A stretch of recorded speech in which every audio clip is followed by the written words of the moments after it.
Welcome to the Los Angeles Tribune page. Here you will find original news programming, exclusive digital events, and shows that are directly from the community. At the Los Angeles Tribune, we believe in giving a voice to the voiceless. We are proud to be the only national brand to empower everyday people to make a difference. Since 1886, our reputation has been built on truth and responsibility. Thank you for watching and making a difference. For general inquiries, contact today. Thank you on behalf of the Los Angeles Tribune team.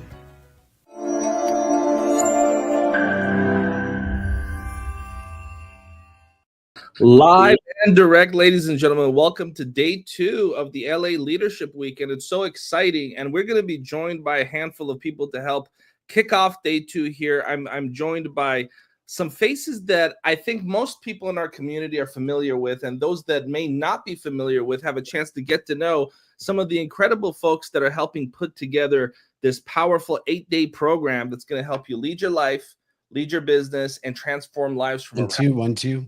Of course, yesterday we had the great opportunity of having one of the top pop icons of the 1980s join us. We had an opportunity to hear from a CIA intelligence officer. We had an opportunity to hear from some of the top-selling authors of all time. And today we aim to even double the impact that we made yesterday. So I want to thank all the folks that were involved in yesterday's production in front of the scenes as well as behind the scenes. It's an exciting day. It's an exciting time. We're going to be joined in a few minutes with someone that I think, Michael, is really the quintessential opener from a standpoint of just really setting the stage, setting the tone, setting the energy the right way. And so with that being said, I want to hear from Jeff, Donna, and Michael about how excited they are for day 2. Michael Silvers, please. You know, it's great to be here because the thing is that we're setting a tone for leadership. We're setting a tone for positive media for people to really make a difference and change in their life. And I think that really that structure of being on these calls, remember everybody, take away that one thing. What is that one thing that you can take away from the greatness that's here? And every day, okay, what did I learn and how does that build and compound? It's going to be a phenomenal day. We have from Joesph McClendon to Sharon Lechter to, it's just, we actually, towards the end of the day, so everybody stay on, I have like the second woman CEO ever out of Japan. And she's going to beam in live from Japan and be with us and really talk about leadership from that global perspective. And I'm really excited. So Mo, it's going to be a great day. And how excited are you, Donna Campbell? Each day, I have to say, with Leadership Week, it's better and better, and there's more leaders and more wisdom and more nuggets being shared. What I'm really excited about earlier for today is Sharon Lechter. She's going to be here. She's one of the OGs with women empowerment and leadership, and then advocating for women's literacy and finance, helping everyone elevate up to that CEO level. So I'm really excited to see what she's going to be sharing today. Absolutely. And if you've enjoyed the programming so far, as we kick off day 2 of what's going to be actually an 8-day virtual event with about 200 speakers, a record-setting endeavor. Jeff Ross is someone that I want you all to say thank you to because he has worked tirelessly behind the scenes. So please give some love to Jeff in the virtual auditorium. And while you're giving love to Jeff, let us know what city you're from. Yesterday, we had people from all over the world join us live. And even though thousands of people will watch this after the fact, I think when you watch it live, it's a special experience. You have an opportunity to interact. You have an opportunity to engage. You have an opportunity to make it a two-way communication instead of just one way. So we recommend folks tune in live instead of watch after the fact. So let us know what city you're in and give some love to Jeff. And Jeff, how excited are you for day 2? Mate, well, as excited as a caffeinated kangaroo bouncing on a trampoline. Absolutely blessed to be here and just super pumped. And one of the things that I love about leadership is, as John Maxwell says, leadership is influence, nothing more, nothing less. And as we grow our influence, we get to serve, and not to be served, but to be of service.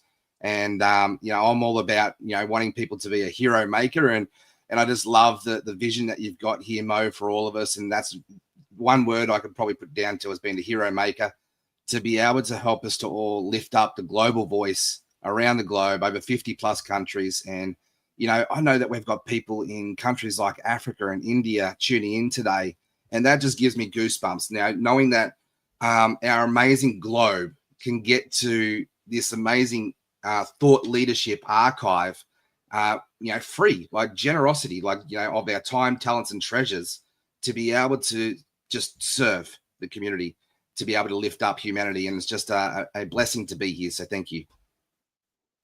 And in just a few minutes, in about 5 minutes or so, we're going to be joined by Joesph McClendon III. And before we kick off to him, I want to hear some of the top moments that the three of you experienced yesterday. Donna, what is a takeaway that you had yesterday that you care to share? One of the pieces that I took away was when Ken Honda was sharing, and he really talked about the giving, but yet sharing of money, and how to really set that up from a masculine point of view, from a feminine point of view. And for me, that really hit home, because it gave me a whole different context of how to look at money and finances. Michael, what's the top takeaway for you from yesterday's program? The interview with Fab Morvan, the greatest thing I saw in that piece was, no matter where you are in life, no matter what's going on, it's always, you can look at things as adversity, or you could look at how I can triumph past, and how the biggest thing I heard was, I can be of service and take others with me. How I can, even with everything that happened in my life, and the background, and maybe raised an orphan, whatever it is, that I can still move forward.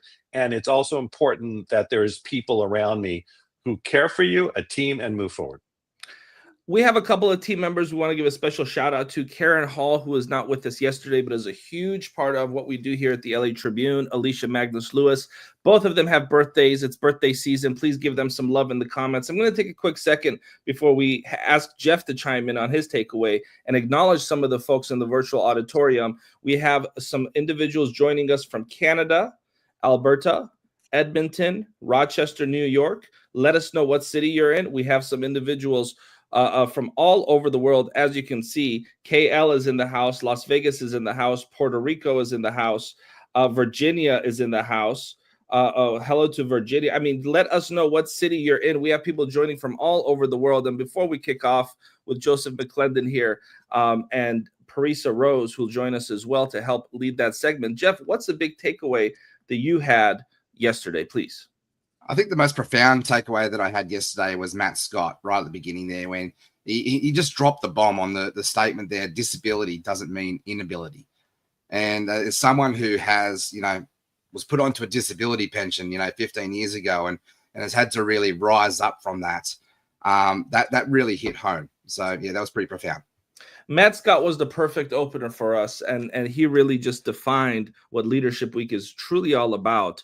Having the resilience to move forward, having the wherewithal to make your dreams come true, regardless of the obstacles. So it was a pleasure to have a Olympian open the program with us, to inspire our whole audience and remind all of us that the obstacle does not matter.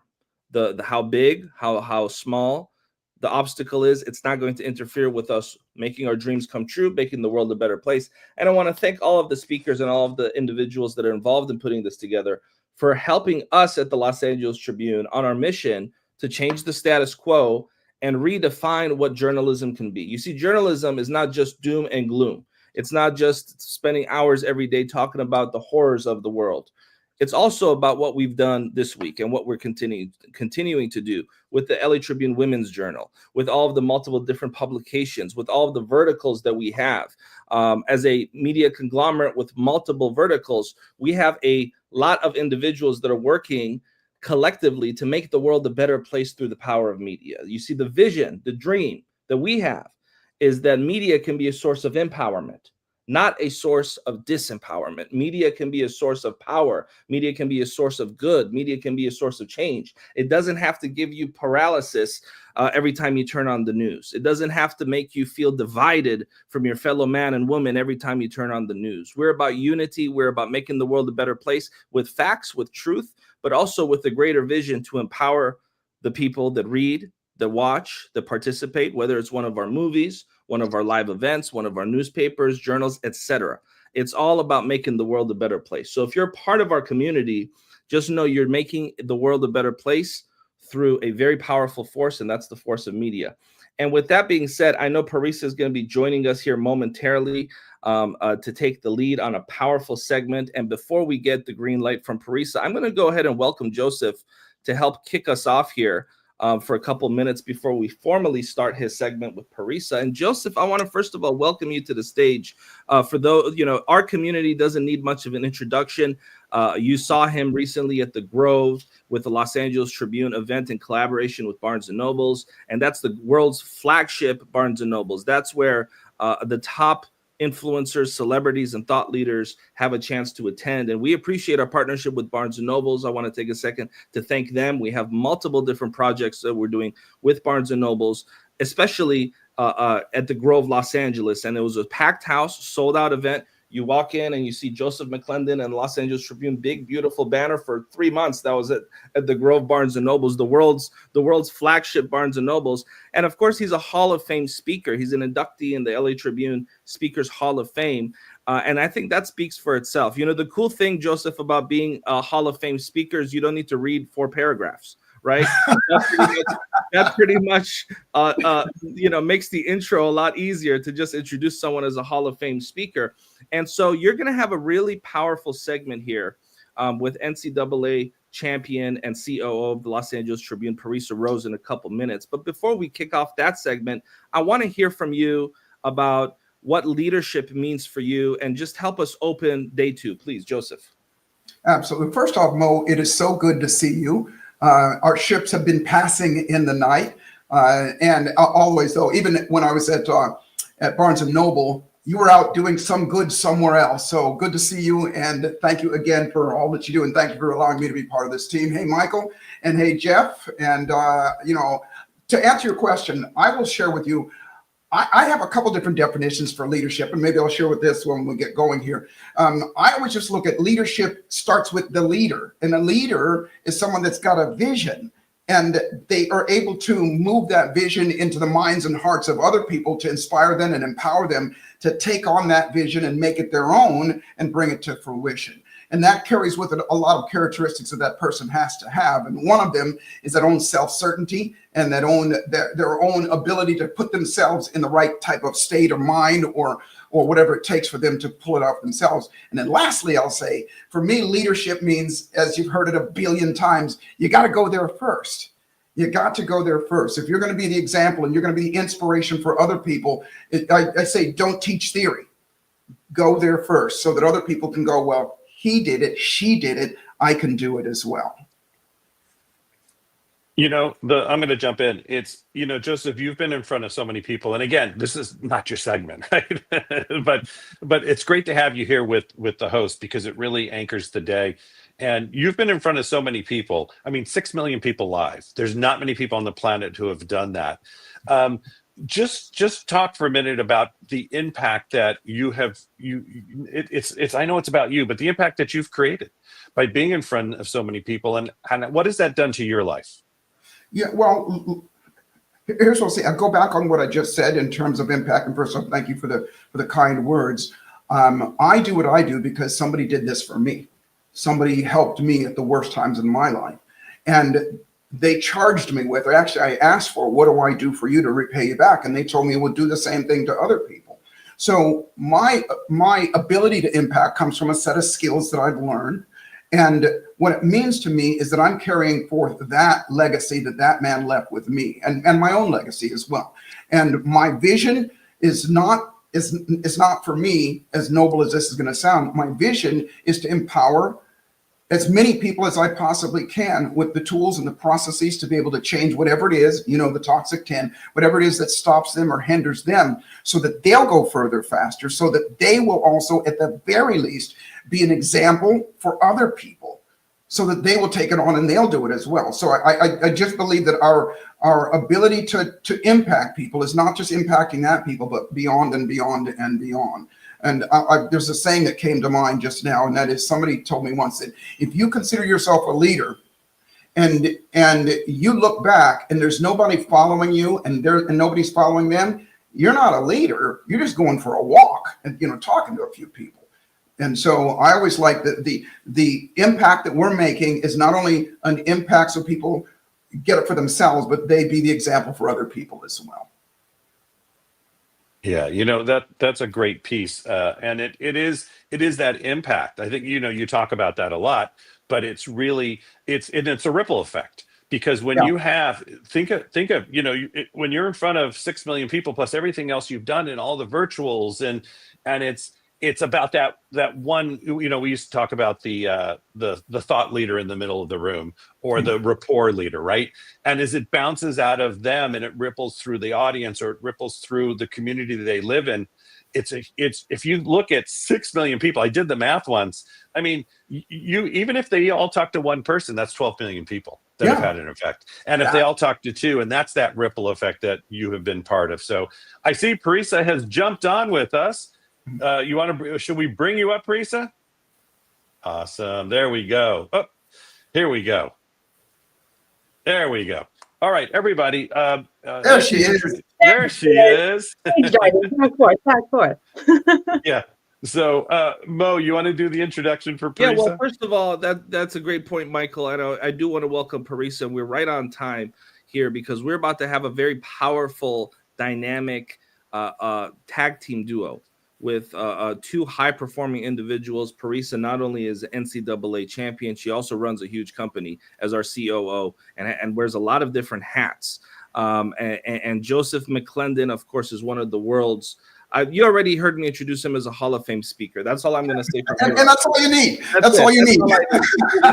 Not a lot of people have that title. And so it makes life easier for introductions. Joesph McClendon is a Hall of Fame speaker, and I'm excited. I'm going to take a lot of notes, and Parisa, I might engage with this segment with you a little bit as well. And I want to thank Donna Campbell, Jeff Ross, Michael Silvers. Folks, grab a pen, grab a pencil. This is the quintessential way to really get Leadership Week going for your life, going for your business. Each day of Leadership Week gets more intense, more powerful, more special than the previous day. Day one, think of it more of an appetizer. And we know folks here have literally carved out their schedule to join us live. There's a community here that attends every second of every hour of every day. And we want to thank especially those individuals that are really taking our mission, our collective mission, seriously. Leadership Week is about putting water in the cup of the people that put waters in cups. Leadership Week is about helping those leaders that go out in society, whether it's in the private sector, public sector, whether you're a coach, whether you're a speaker, entrepreneur, whether you're a teacher, whether you work as a father or mother, whatever the case may be. We know the folks watching this are the people that are leading society. And so we are reaching the cream of the crop here. It's not about reaching every single person alive. It's about just reaching those specific individuals that resonate with the message that we talk about here at the LA Tribune of making the world a better place through positive social impact and through positive media. And with that, I will be joining again here, Parisa, in a few minutes. But for now, I'm going to give you the floor so you could set the stage with Joesph. Parisa, please.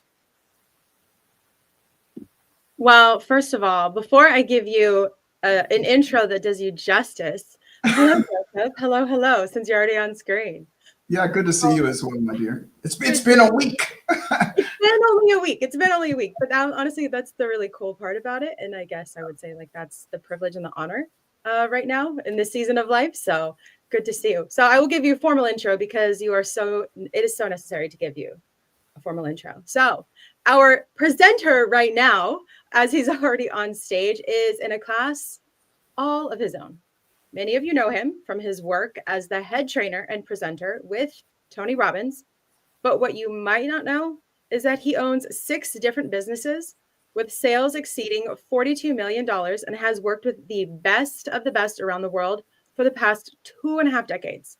Known for his own unique presentation style and impact, he is one of the most effective and sought-out presentation speakers on the planet. Yes. Hailed as the ultimate performance specialist to the stars, he is a New York Times bestselling author. He owns a doctorate in neuropsychology and has presented to over 4.5 million people from 30 different countries. Wow. Did you know, by the way, did you know that speaking from stage is one of the highest paid per hour professions? Many of you here in the audience listening right now, many of you here are here to make more influence in the marketplace, make more money while you do it. Well, here to show you the most powerful tool for going further and faster in your business and to share with you how to get paid, genuinely paid well to do it. Please, please, please, let's see, throw a 1 in the chat if you're listening to me as a sound of applause for Mr. Joesph McClendon III. Hello, Joseph. Now we can actually start our conversation because here we are. Well, thank you so much. I'm over here blushing. Thank you for the warm introduction. Yes, of course. So again, it is so good to see you. And, you know, as I was listening to some of the conversation you guys were having just a few minutes ago, I had a few questions for you, but I was like, no, I'm skipping those ones right now. And I'm going straight into this one as you were speaking about being an influential leader. This is a question that I was speaking with one of the other speakers about yesterday that I would love to toss to you. Sure. The question is, what do you feel are the characteristics, like the key characteristics of a leader, but worth following? Not just a leader, but a leader worth following. That's such a great question because, as I said before everybody came on here, a leader is somebody that. Now, and by the way, first off, thank you so much, all of you that are watching and listening to us right now. We don't take that lightly, and we really mean that because you're putting into this your time, your capital, some of your capital, your energy, and most of all, your trust to hear something from all of these speakers. Did I hear right, Carissa, that there's 200 speakers? Yes, literally. Wow. That is amazing. And each and every one of them, I don't know them all. I know some of them. I don't know them all, but each of them and every one of them has done at least these 2 things. Number one, kind of gotten to a level of entrepreneurship or leadership on their own, but they've also brought a lot of other people along with them. And so I'd like everybody to kind of write down this definition. I'm going to give you just a couple words and definitions of things that they're kind of my definitions, and I've learned from my mentors, but they'll give some more clarity and really focus on, to answer that question, some of what are the qualities that you asked. So here's a definition of a leader that I have, I taught it at UCLA for many, many years, and this is what I taught, and that is this. A leader is somebody with a vision that inspires and empowers other people to willingly take on that vision, make it their own, and bring it to fruition. Somebody with a vision, and we'll talk about what a vision really is, that inspires and empowers other people through their words, through their teachings, through their example, so that other people go, I want that as well. And then they themselves bring it to fruition. So I don't necessarily look at, although I agree, you got to have a people that are following you. I don't necessarily believe that you're looking for followers as much as you're looking for people that are going to take that same thing and make it their own. And we all move as a force for good through time. That way, there's no danger of you being a dictator or you being somebody that is coercing or conniving, or you've got subversive outcomes and that kind of thing. It means that they're going to take the ball and they're going to do it without you. So having said that, if a backup, first I want to give you those qualities that I believe, and there's 5 of them. Number 1 is integrity. Integrity, and these are I'll tell you what that means. Integrity just means, by the way, I like to make things unbelievably simple so that we can all be on the same page. So the simplistic way of looking at integrity is just simply do what you say you're going to do. That's it. not only to other people, but for yourself as well. If you tell yourself you're going to get up at 5:30 in the morning, get your ass up, you know, and when you get up, give yourself some credit. Hey, I did that for all of the right reasons. The second thing is, so that's it. Just do what you say you can do. The next is tenacity. And the simplistic way of looking at tenacity is keep doing what you said you're going to do. Don't just do it once, do it over and over. Be tenacious about it.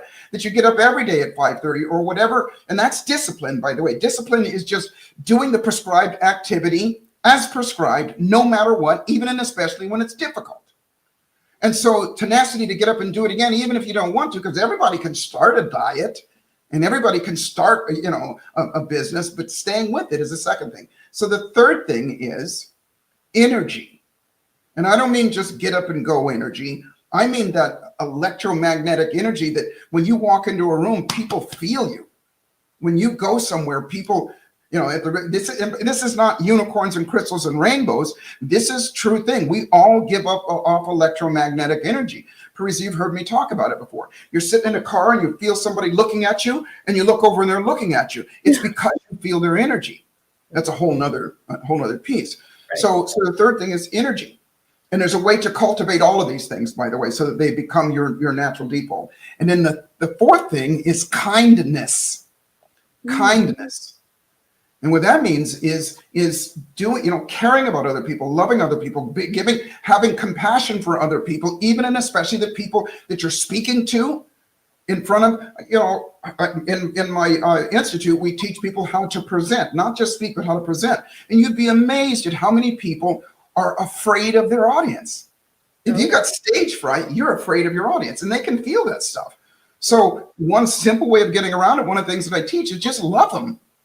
Love them, care about them, be kind to them because they're there and they got all their stuff going on as well. And if you do that, it breaks down that barrier. You got the energy and all those things. And then the last thing is, once you have the kindness, you got to have joy.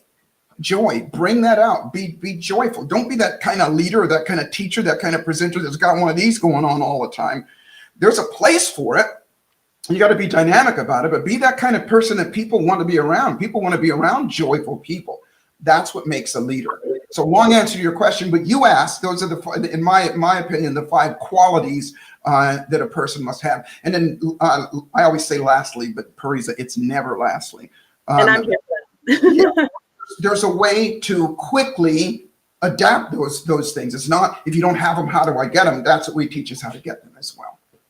Got it. Okay. Thank you for the long-winded answer. I'm always here for these thorough answers because I feel that sometimes, not sometimes, I'm going to be very frank. I feel that a lot of the time when we use words like leader or leadership, these become words that we just are so used to hearing so often that we don't necessarily engage with their true definition or what a true definition would be for us. And they can become diluted. They become more passive, right? And so when we keep using words and our language obviously impacts our reality so much, we are losing the potency of like what we're actually saying, how we're communicating, how like it literally impacts like every single one of these 5 characteristics you mentioned. So I genuinely thank you for breaking that down so beautifully and allowing the audience to really sit with and experience all of these facets, these 5. We've got integrity, tenacity, energy, kindness, and joy. Like each one is significant. So there was one part of the definition that you mentioned, and you mentioned that part of being a true leader is having people like take that vision, like your vision, but as their own. I'd love for you to dive into that and distill that a bit. Like how does one allow their vision to then be put into someone else? How do we get people to come along with us in not manipulative ways or anything like that, but genuinely coming and moving together? Yeah. And by the way, couldn't have put it better myself. because the way you put it right there, Paris, it is so true, because I can say something and not you, but everybody can have their own definition of what something means. And as you said, it kind of dilutes and really, it squashes our ability to connect with other people if they don't know exactly what we're talking about. If I say dog, you may be thinking of a Great Dane or a Chihuahua, and I may be thinking of a French Bulldog. They're both dogs, but if I can get you clear on what I'm talking about, and what I feel, and I can ask you what exactly does it mean to you, then we can be on the same page. All right, and it would be weird to answer you, by the way, just clarifying. Yeah, and so I'll back up for a second. I'll say my definition that I said there, and it's not mine, by the way. I learned it from General Norman Schwarzkopf, and who was the other one? Oh gosh, Colin Powell. I learned my leadership skills from those two guys years and years ago. So I'll talk first, somebody with a vision. Well, the first step is, like you said, how do we get that into other people, is to be crystal clear on what our own vision is. And no matter what it is, it doesn't, because sometimes they'll go, okay, well, my vision is this, oh, that's selfish, and all those things that you just said, Joesph, I must include other people. That's still your vision, and there is a way, whatever your vision is, to include other people as well. All you have to do is help people get what they want. If that's in your vision, then you help people get what they want, and they'll line up to come to, because most people don't do it for themselves. So a vision is simply this. First of all, I'll say this. Everybody has a dream, and there's a difference between a dream and a vision. Everybody has dreams, and dreams are temporary. Matter of fact, I guarantee you 99% of everybody on this call or on this webinar right now, you probably don't remember what you dreamt about last night, do you? It's just like most of us, dreams go by, and they're temporary. They feel good in the moment. They feel real, and they make us feel like, yes, I'm going to do this. And we have a dream when we go, and I always use things like making money or losing weight and things like that because they're the low-hanging fruit, but it's synonymous with everything in life. And we all have a dream when we want to do something, when we have, excitement about doing something or some hope or compelling future. I'm going to start my diet tomorrow, and I'm going to do this tomorrow. But then when tomorrow comes up, that dream is gone, because now it's in front of you something else, and there's hunger pangs and there's cake, and so the dream goes away when the cake shows up, metaphorically. That's so funny.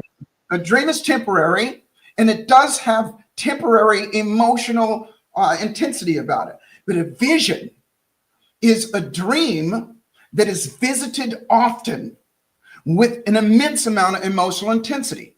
And if you just make it that simple, whatever it is, and that's why doing things like writing it down and revisiting it, having emotion about it. And it's one of the things that we teach, how to get that emotional pull about the thing that you want. Then when you have that, it goes right down that list. You radiate with joy. And when you radiate with joy, you radiate with energy. And when you radiate with energy, you're going to continue to do what you want to do, and you're going to do what you said. So it goes right down that line of all the things that I just said there. So number one is to get crystal clear on your vision. Number two is to get crystal clear on how your vision is going to enhance the lives of those that you have the privilege of impacting. And because, and by the way, when we do that, we get in that state, and it's just like, yes, and here's how I can help somebody else. Number three, this is the one where a lot of people drop the ball. Ask your peeps, or whatever you want to call your followers, the people that you want to impact, ask them what they want. Because most people go through lives, and I'm not throwing anybody under the bus, I'm just saying a lot of leaders go through lives going, I know my people want this. I know my constituents want this. I know, and they may be right, but check this out. If I don't ask you what you want, then on some level, you know and can think that I don't know what you want and how it makes you feel. And if that feeling comes up, then you will probably think I'm trying to get you to do something for me and not for you. Let me repeat myself, because this is really critical. And this, by the way, I didn't say this, Preset, and that is, I'm going to encourage everybody here to not be just a leader and to not be just an entrepreneur. Be a megapreneur. Be the type of influencer, and I don't mean the social media influencer, an influencer that impacts people. And also be not just an entrepreneur, be a megapreneur. We'll talk about that here in just a second. So if I say to you, hey, Listen, I promise you this. If you get up early and you stay up late for 1 year and you do the extra stuff and you sacrifice and you push yourself beyond and you invest your time and your money, I promise you at the end of 1 year, and I promise you with all my heart, at the end of 1 year, I'm going to take my son and we're going to go to Hawaii and relax on the beach. How does that make you feel? It's like you're going, screw you, what about me? And that's an exaggeration, but that's what people can and often do feel on some level if you don't ask them what they want. And so oftentimes, even when I'm speaking, even if it's a keynote speech, I'll ask people what they want. Because, and even if I don't get to hear all of their answers, at least they know my intention is to help them as well. And in that way, that also helps people move in well, because now if you know what they want and you've figured out what your vision is going to help them get what they want, then we're all on the same page and then we move much smoother. Okay, first of all, you said so many things that I am so grateful you presenced, especially the piece about when we don't ask people what they want and that underlying knowing. It's not even subtle. It's a knowing. Like we know that person never asked me what I wanted. Therefore, do they care? Very well put. I mean, it translates to so many interactions, relationships, partnerships, what have you. It's deeply impactful. And how often are we interacting with people, even on a daily basis, where we haven't actually asked them, right? Yeah, I believe it was Maya Angelou said, people don't care how much you know till they know how much you care. And when you know how much you care, it's like, how much do you care? Because everybody can go, oh yeah, me too. And they'll feel that as well. And everything that I'm going to talk about goes right down those 5 things that I taught before in terms of kindness, in terms of joy, in terms of integrity, in terms of energy, and in terms of tenacity. Mm-hmm. Okay, so it just intuitively just like hit me like you need to go here. So, and I'm running with it. I always follow intuition all the time. So here we are. Come on. So there's been like a massive shift overall in society where I feel that a lot of people, and I'm not communicating from a place of judgment, but more so general observation. Okay. So anyone hearing me say this, receive it from that context. I feel that there's been a shift with people being very apathetic towards their own lives. And it can be for a myriad of reasons and a lot of the things going on in the world and a lot of any variable in there, put them all in the bucket. And that's why, right? But it's impacted the way people are showing up in life for themselves, the way they feel about life, about themselves, all of this. And so when you list, like I can go straight to joy as I'm looking at the list here because I've been taking notes this whole time. As I'm looking at the list, I could think of joy. Okay, that would impact joy. Absolutely. It would impact all of these. But what I would love for you to dive into is tenacity, because I feel that tenacity is very much counter of apathy, and not in a direct sense, but in this context as you're talking about it. I would love if you could dive into and bring those that are listening how to connect more with the tenacity within themselves. Because I say this from a point of tenacity is not challenging for me to tap into. It could be in my bloodline, in my DNA, a former athlete. I don't know. I don't care. I know I have it. And I know that I protect it though too. But I know that not everyone has that and has an easy way to tap into that or an understanding how to connect with tenacity. So because you are so prolific with your teachings and your way of explaining and articulation of these ways to connect within ourselves, I'd love if you could connect with and talk into tenacity and really connecting from that place, especially from that place of more leaning into apathy or from that place of already being apathetic. I love your questions. These are so great because I live for this, by the way. And you actually, and I'm going to restrain myself. I'm going to demonstrate pulling myself back because you opened a can of worms and it's a rabbit hole that I could go down and spend all freaking day on. I believe And it. that is it. And I'll start off by saying, that's what you said about all the negative influence coming in. I'm going to say this, and if I offend anybody when I say what I'm going to say, get over it. And I mean this, because when I say it, most people are going to go, yeah, okay, this. And first off, I'm going to go back on something that Mo said earlier, and he said about journalism doesn't just mean all doom and gloom. And journalism also is, to me, the dreams and the joy and the things the visions and things like that we want to make happen as well. And so to start there, one of the, as I said, tenacity is continue to do what you do. You must ask yourself, why aren't you? Why aren't you? Why is somebody not doing it? And it goes again along with that, because they don't have clarity on their vision. And then and by the way, a way to get connected with your vision and mitigate the apathy that you talk about is to visit it more often. Because see, if you only look at your dream, your vision, what you want every once in a while, then this is the part that I'm going to offend a lot of people. There's too many opportunities for the evils of, wait for it, here it comes, the evils of this thing to come in and steal your soul and rob your very bone marrow of it.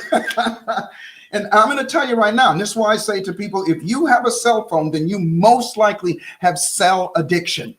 I'm going to tell you right now, I'm out there in the world, and it is the #1 addiction in the world right now, as far as I'm concerned. And it is designed to create apathy, to keep us in our sympathetic nervous system, which is fight or flight. It is designed to be that way. And so when I heard Mo say that about it's not all doom and gloom, well, the other side of it is there's joy and there's happiness and there's possibility and there's positive expectancy in this thing as well, if you look for it. And if you just are scrolling and you're just going social media and you're getting your daily dose of, and most people, by the way, spend, I think on the average, cumulative, about 4 hours a day on their phone.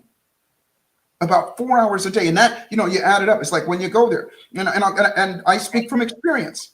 I was addicted to my phone. And so here's the part this is TMI, okay? Go for First, it. I'll ask everybody. How many of you, and I can't see your responses, maybe I can see people down there, type a 1 if you take your phone with you into the toilet. Come on, be honest. Because if you're not typing a 1, or if you're not saying you do, then you know what? You probably lie about other things as well. You're sick, okay? You need help. And I say this, I'm joking around about it, but I did it myself. There was one day I had driven for a long time. I got in and I had to go to the bathroom. Bad. And I finally got into the garage. I jumped out of my car and I unlocked the door and I was running up the stairs to go to the bathroom, and I realized I didn't have my phone with me. Do you know that I turned around and went down to the back, holding it in and going down to the phone and get my phone so I could have it with me in the bathroom. And it was in that moment that I realized, practice what you preach, don't teach theory. And so kind of, this is a long way to get to the answer to your question, is there is a way to mitigate the thing that is hindering you. And one of them is that apathy that you're talking about, but more specifically, replace it with something that inspires you, moves you forward, and that kind of thing. And so now I'm not saying you got to get rid of your phone. I'm just saying, if you use it for anything other than your business right now, communicating with other people that makes a difference, and maybe a little bit of entertainment, then you got to mitigate that. You got to dial that back. So to answer your question, #1, get a handle on exactly what your vision is. Visit it as often as possible with as much enthusiasm as possible. Because here's what happens. And again, it goes right down that line. When you do one, it's a domino effect, and it's the ripple effect. If you get clear on when you get clear on what your vision is, that inspires you. And then when you get clear and do what you said you're going to do, then guess what? You create something that I call internal pull. And pull is more important than motivation and push. Think about this. And your reasons why are your pulls. think about this. If there is a house, and this house is surrounded by a moat full of water, and in that water are alligators, crocodiles, sharks, piranha, poisonous fish, poisonous snakes, and it's nasty. And then around the outside of that is a chain link fence 10 feet tall with barbed wire on the top, and there's a sign on it that says, this is an electric fence. If you touch it, 220 volts will go through your body and you will die a horrible death. And you and I are standing outside that fence. And I say to you, Parisa, inside the house, laying on the bed in one of the rooms, is a $10 bill. And if you go get in that house, you can have that $10 free of charge. It's yours. You get to walk with it. Will you go and get in the house? Yes or no? No, because it's only $10. No. Watch this. If I say to you, same house, same moat, same chain link fence, same situation. If I say to you, inside that house, in one of the bedrooms, asleep in the bed, is the person that you love the most in life. Your sister, your mother, your brother, your father, your child, whatever, the person that you love the most in life. And they're asleep in the bed, and the house is on fire. And if you don't get in and wake them up and get them out of the house, they'll burn to death. Will you get in the house now? Without question. Without question. You'll find a way, because you have that internal pull. You have a reason why to do it. And so along with your vision, when you don't have to go, well, what is my, you can do that. And I encourage people to do that. But once you get that vision built up inside your mind, your soul knows what the reason why is. And I tell you right now, people that say they want more money, it's not just the money. It's not the money. It's the joy that it's going to bring to you when you get to buy that new car, or buy your mom a house, or go on that vacation, or give to a charity, or open a school, or things like that. That's what pulls you forward. And we have that supersedes, overrides everything, especially apathy, because apathy comes from fear. Apathy comes from the fear of failure, comes from the fear of rejection, all of those things, the toxic 10 that I talk about. Mm-hmm. And when that fear shows up, if you don't have something that's going to go, oh, I remember why I'm going to do this. I remember I'm going to do that. And you don't have to go find that piece of paper and do it, and you cultivate it inside yourself, then it becomes that internal pull. You know this as an athlete, as an athlete, you know this, more than most people. It's not just winning the game. No, it's all that, it's being in the game and camaraderie with all those people, and the whole thing. That's what pulls you forward. And okay, let me throw you on the hot seat, Miss Smarty Pants. Okay, go ahead. Okay, when you were getting ready to perform, or getting ready to I'll just call it perform, and do what you do when you were at your height. Mm-hmm. When you woke up in the morning, did you go, oh, I hate doing this? Or did you wake up going, oh, maybe you got a little bit nervous? And I'm asking, how did you feel when you woke up in the morning, or even when you went to sleep at night? What was that feeling like? Well, so two-layered response to you. If I felt stiffness or soreness in my body, which I did pretty much every day of my life, I would feel the actual feeling of my body first, and usually it was like ooh, this hurts, and I would immediately shift it to, and this is part of the process. It's being done. Like it, as in this result, this outcome of that final race.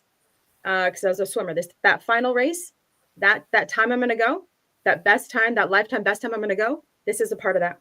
And then I would tell myself, we get to do it. Let's go. I literally have suit up. Let's go.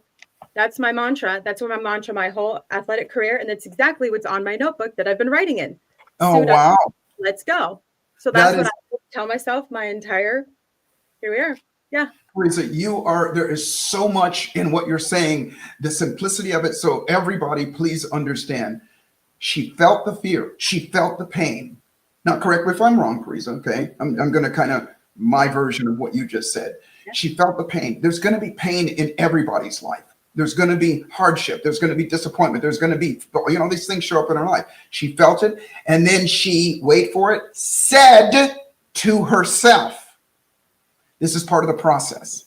And as soon as that happened, I'm a psychologist, and I'm going to tell you, our words make a difference. As soon as that happens, it made her body release endorphins, dopamines, oxytocins, and things that made her feel like it was going to be okay. And then that connected you to, this is what is going to happen. Here's what we're going to do. Here's what we're going to do. And then she said, suit up. Let's go. Mm-hmm. The words that we speak to ourselves are as important as the words that we speak to other people. Often I'm going to say even more important to ourselves. Now I'm going to say this about you, Parisa. You're a very auditory person, meaning that there's 3 different modes that most of us live in: visual, auditory, and kinesthetic, and you're a very auditory person. And so your speaking is even a lot more powerful than somebody that's even visual. And everybody's auditory as well. So if you just take this lesson that she just taught you right there, and I'm sure she's not going to mind if you use her suit up, let's go, or whatever it is that you do. That's what that's when it comes down to leader, because what happens is you get internal pull. Feel the pain. And matter of fact, anticipate the pain. You said this in the very beginning. You said my body is in pain pretty much all the time. Well, yeah, I promise you there's other people that are in less pain than you that will seek other ways of getting out of that pain. Drinking alcohol or smoking weed or you're scrolling on their phone. Somebody told me that's called doom scrolling. Scrolling on their phone or Netflix or something like that. That's how they get out of it. You have a unique way of creating that pull. Yeah. Can I say, I'd like to add, it's a tapping into the physical, absolutely, because it's the most obnoxious. I feel that it's in your face. It's something you can't even try to ignore. So I learned to expect it. And I'm also going to say that, like, this also pertained to any kind of like mental state. I'm being real, like depression, like anxiety. Yeah, sure. That anxiety is a part of the process. No. It was more of like, this is where it's at. Okay. And I still continue with the decision that I made while still feeling the things. And I'm being real about from a place of, I have experienced clinical depression in the past. Like, I have experienced these things that are very real and tangible in life, and connecting with the just verbally, like telling myself and this is temporary, and is my favorite word. Everyone on the team, not but, and because I use it all the time, because we are parts of a lot of things, and you can be feeling down, heavy, depressed, and still do this thing. So it is a process for sure, but I wanted to make sure that I connected with the mental part of it too. It doesn't pertain to all situations. Yeah. However, it does pertain to some. Yeah. I just got back from Atlanta yesterday, and I was with my dear friend for many, many years, Les Brown. And he has a saying that I love. And the saying is, life be lifing. I mean, that life is going to show up. And, I appreciate your honesty in saying that. People look at people that are successful and they go, well, those people, they're confident and they're brave all the time. You just heard it from her. And I'll say with myself as well, we still go through that stuff, but everybody, please write this down. And this is what Parisa was just demonstrating, that write this saying down. There are no fearless people, but there are people who fear less. And what that means is that, just like you heard Parisa saying, that fear is going to show up, pain is going to show up, depression is going to show up, those things are going to show up. And it doesn't mean, and when I say fear less, I don't mean the quantity, the amount of times. I mean the duration of time that you spend in it. You spend less time in that. Fear will come up, and the quicker you go, hey, that's part of the process, or, oh, this is what I'm going through, or this means that, and take yourself out of it and put yourself however you do it, whether you say, suit up, let's go, whether you stand up and shake yourself out, whether you do whatever you do. The more you do that, then you will condition yourself to quicker snap out of the pain. Any pain is a signal to suit up, let's go. I'm going to use that now. Yeah. Any pain is a signal to snap out of it. It truly is, whether it's emotional pain, physical pain, whatever it is. And I'm going to just quickly throw out the toxic 10. And these are the things. There's only 10 things that stop us, and everything that I'm going to say fits in there's subsets to these things, but and I always like to do this. If as I go through these things and I say them, if any one of these strikes you as this is something that has held me back in the past and maybe even currently does, type a 1 just so we can see it, or type a yes in the chat there. Here we go. They're called the toxic 10. And these are the thieves of our dreams, by the way, because when they show up, they take away from us our vision, because you can't have a vision while you're in fear. And here's what they are: procrastination, hesitation, fear of failure, fear of success, self-doubt, self-loathing, imposter syndrome, stress, overwhelm, and fear of rejection. If you're honest with yourself, most of those you're going to say yes. That's part of the human condition, by the way. And so there are ways of mitigating those so that when they do show up, and they will, I'll give you even myself, if I've given the impression that I'm using myself as some shining example of the way that things should be and that I'm perfect, I humbly apologize, because it's not true. I go through stuff as well. And this is a little silly, but it's just true. I've had this house for 6 months now. It's my dream house. I love it. I live in Laguna Niguel. I've wanted to live here forever. Found this house and just love it. Now, my house is about 4,800 square feet, which isn't huge, but it's a good size house. And I can see the ocean from here, and it's just gorgeous. My neighbor's houses, however, the guy right across the street, his house is like 6,000 square feet. His pool house is 3,000 square feet. His 3-car garage is probably 2,000 square feet with all the Lambos and all the stuff in it. And everybody else's house around here is way bigger than mine.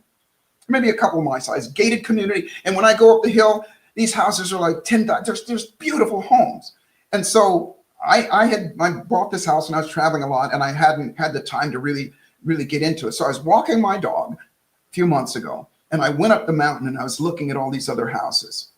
And for a moment, Parisa, I'm not kidding you, for a moment I went, as I'm looking at their houses, I went, my house sucks. And in that moment, here's what happened. That's just fear. Yeah. Just coming up. And that's just, me comparing myself to other people. And I busted out laughing at myself, because the process, which is what we call pattern interrupting, that I've done for myself over and over again, not on that, but on other things, because all I was in fear in that moment that I'm not good enough, my house isn't good enough or whatever. But all of a sudden it came over me that, listen to you, look at your house, you got a mansion over there, it's beautiful. And so that was my version of snapping out of it and going into that suit up, let's go. And so there's a way to condition ourselves to do that. Most people go through and we get trapped by that toxic 10, and it holds us down, and we default to things that are not conducive to getting our outcome: smoking, drinking, scrolling, all of those things as well. Mm-hmm. Mm-hmm. Oh, so good. And I need to presence the fact that you let yourself just have your little moment of comparison, but you also embraced yourself with some laughter. And that, I will tell you, has been probably the most transformational thing that I've implemented in my life. I learned how to do this many years ago. Just genuinely laugh at myself. Like, I am the funniest thing on the planet, not because I'm a comedian, but because I'm able to laugh at myself, and I'm able to laugh at myself all the time. And that's joy. That's joy.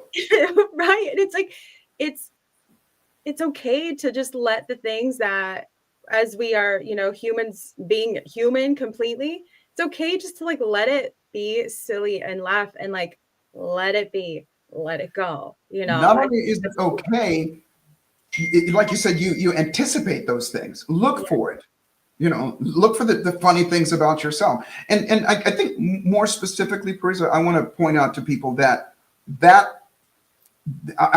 my institute is called the Neuroencoding Institute, and neuroencoding is just a fancy word for programming oneself to automatically default to your best behavior, your best feelings, and joy and laughter and things like that are your best behaviors.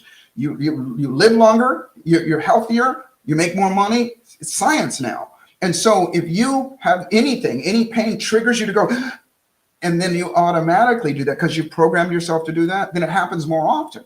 And you actually look forward to you don't look forward to the pain, you look forward to the next time something shows up, you have more, or let me say, you're more optimistic. And optimistic doesn't just mean every cloud is a silver lining and every glass is half full. Optimistic means options. Yes. Options. You have more options. Yes, absolutely. Options and as options translate into direct opportunity. Oh, beautiful. No Yes. limitation. There's no wall there. It's you get to still there. The road is still open, right? Absolutely. Yes. Oh my gosh, this has been such a fun discussion. I'm like, we could go on for hours and hours and hours. And okay, so I would love to see. I'm going to check out the comments right now to see what y'all are saying because I've been completely engrossed in this. I have been looking, but we've got Jackie Wilkinson. Yes, neuroencoding default to best behavior. You know, I love that Jackie just mentioned that because years ago when I was experiencing pretty intense PTSD, and that looked like, which is just an umbrella term for symptoms. I'm saying this to those that are listening, so they're not hearing with the ears of passive definition, as we talked about earlier with leadership. PTSD it's like an umbrella for a variety of symptoms that each person can have a different variety of. And for me in particular, I had a nice healthy collection. And I'm saying this because I've chosen to frame it like that for myself. I had a nice, healthy, robust collection of lots of symptoms that covered every inch of my day, every second of my day. And in a very naive Google search one day, I Googled, and this isn't and I say that it was very naive, and I love how simple I let this search be at the time. And I said, can you reverse PTSD? Because I had no idea where to go. I was miserable. And I'm saying that in the simplest of terms. And after this simple Google search, I realized like, okay, technically it's a no, technically speaking, but really it's an actual yes because of the encoding.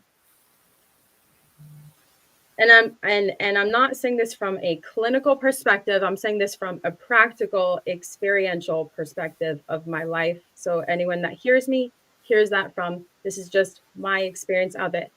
When I dove into the neuro elements of it, and I realized like, oh, we are just a bunch of patterned humans.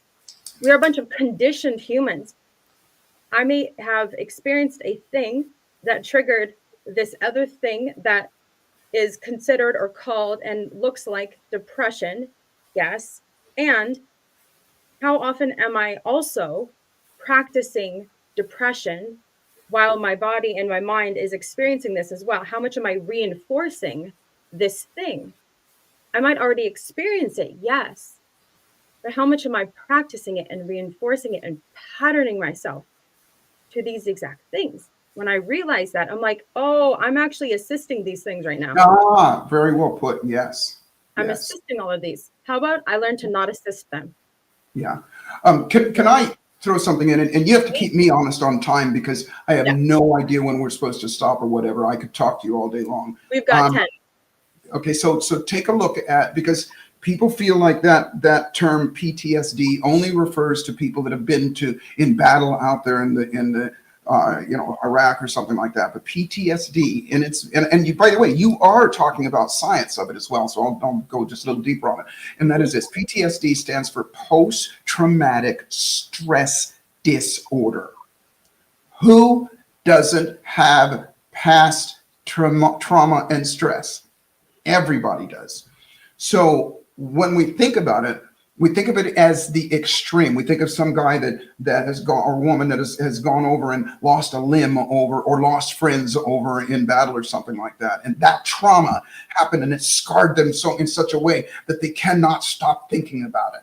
And because they're thinking about it all the time, it affects everything, and it just keeps going over and over again. Well, I'm here to tell you, and I'm not saying that this is the end all and be all. And again, this is part of neuroencoding. Neuroencoding is just a methodology of coaching, not necessarily psychology. But coaching is very, very important.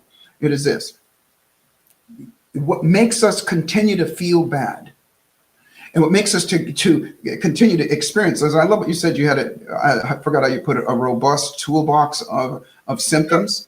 a robust variety of symptoms. Variety. Okay, so all of us do on some levels. Yours are what yours are, and ours are what we are. The difference is what you just said is so telling. You ask the question, what am I doing to get out of that? Because knowledge is not power. Once you know, that's great. And the reason I said I gave you that definition in case you don't know, post-traumatic stress disorder. Now you know what it is. It's just trauma. Trauma is just something happened that caused you a great amount of pain. That's it. Don't make it any more complicated than that.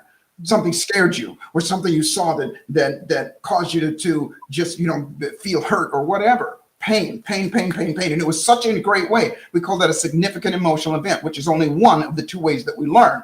And so you learn something in that moment. But watch this. You've had post-trauma that you learned from, and you made it something. Watch this. It's called significant emotional event. And something happens that you either experience an intense amount of pain or pleasure. Now, pleasure is not considered in the PTSD stress part of it. But watch this. When you were a baby, when you were a kid, you stuck your hand in fire. You didn't know what fire was. You stuck your hand in fire. It burned you. That's a significant amount of pain. It burned you, and for the rest of your life, you know not to do that. But did you sit around for the rest of your life and go, I burned my hand on fire. Oh, no, that reminds me of fire. No. Because you took a lesson away from it. And you not just took a lesson away from it, you learned from it, and you said, I'm never going to do that again. When we have other types of PTSD, we don't go, I'm never going to do that again. We keep going, I'm going to keep thinking about it. I keep thinking about that. Oh, that reminds me of that. Oh, there's that kind of thing. Instead of interrupting that pattern, meaning doing something about it. You asked the question, and many people ask that question. You actually did something about it, Parisa. A lot of people ask the question, well, what am I going to do? What could I do? What should I do? Answer the freaking question. Answer the question. When schedule it. What you're going to do is you're going to go, and I'm going to say this before we're out of here, stick close to the fire. I'm so proud and so honored to be working with you and everybody here at the Tribune, because this is the fire. And if you're doing what everybody right now, as you're hearing my voice and Parisa's voice, what you're not doing is doom scrolling on your phone. What you're not doing is getting some negative input in. What you're not doing is something else that is not conducive to the things that you want. The question I like to ask people is, do you want what you want sooner rather than later? And the answer is always yes. That's what I call further, faster. Get it now. And how you get it is to do something about it. And through neuroencoding or however you do it, learn a way, because the PTSD, that stress that people are going through, whether they're depressed or whatever their robust or variety of symptoms are, that's their own. What they're not doing is snapping out of it. If you do nothing other than just feel it, feel bad, and then snap yourself out of it, and then smile. If you do just that over and over and over again, then guess what? The very thing that used to make you feel bad is the thing that will trigger you to feel good. Again, it's that whole list that I gave you, those 5 things in the very beginning, it works right down that list.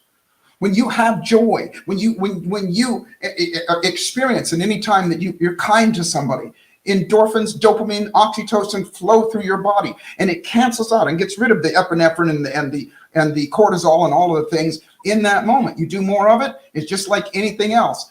The more you do it, the better you'll get at it. And the thing is, a leader, back on our theme that we're talking about, you want to get good. You want to get excellent at defaulting to that place where you're exercising those 5 things. You know your vision. You know what it is. You're doing what you say you're going to do. You continue to do it over and over again so that you're an example for other people.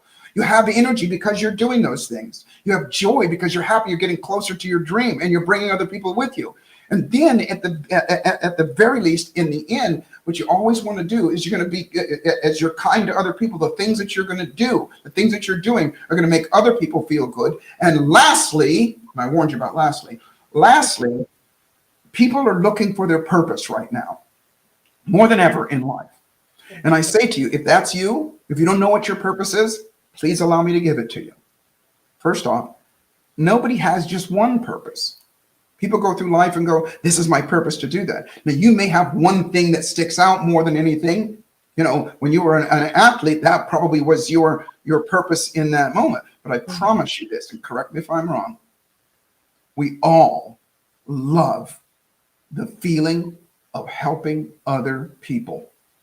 Absolutely. Whether you're an entertainer, whether you're somebody who builds something or whatever, in the end, there's somebody along that chain that you're going to, when you see them enjoy the fruits of your labor, when you help somebody, that's why when we give and we help other people, it feels so good inside. That's your purpose.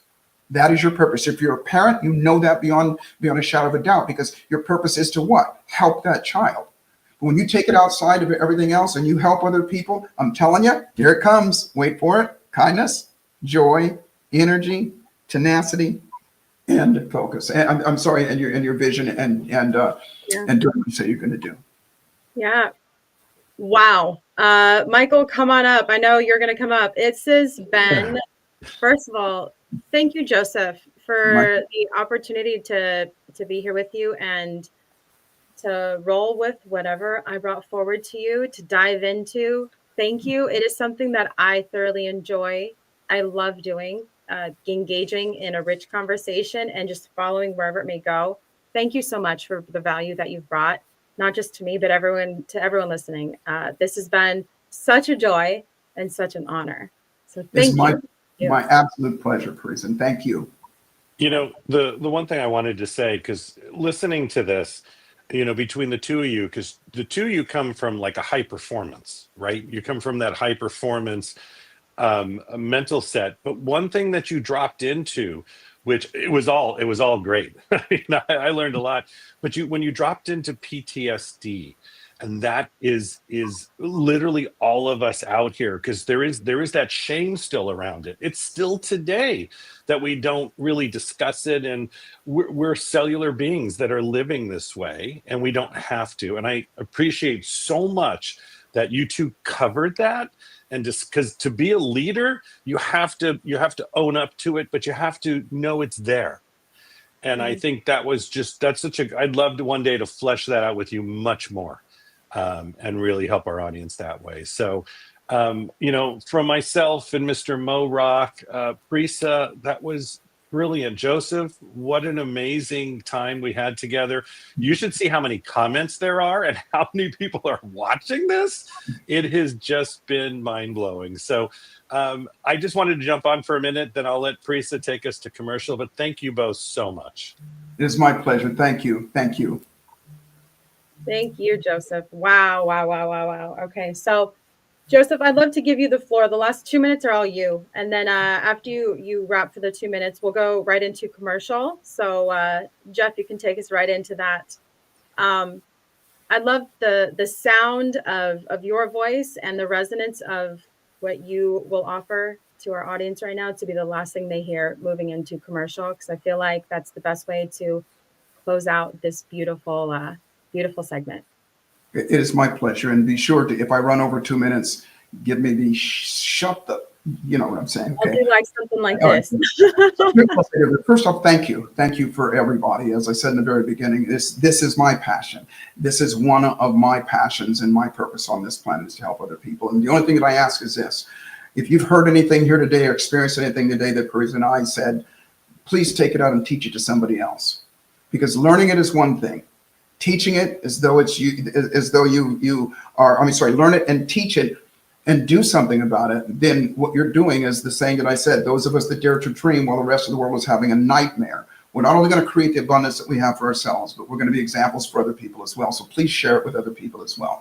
That's number one. Number two, thank you for the gift of your time, the gift of your energy and your attention and your trust in doing this. And the third thing that I'll say is this: you have heard and you're all are going to hear from another 199 speakers, I guess, and all of us are just like you. Everybody has had some sort of trial and tribulation that we've gone through. You're on this side of the dirt. I don't care, nobody has a completely blessed life. Nobody. We all go through that stuff.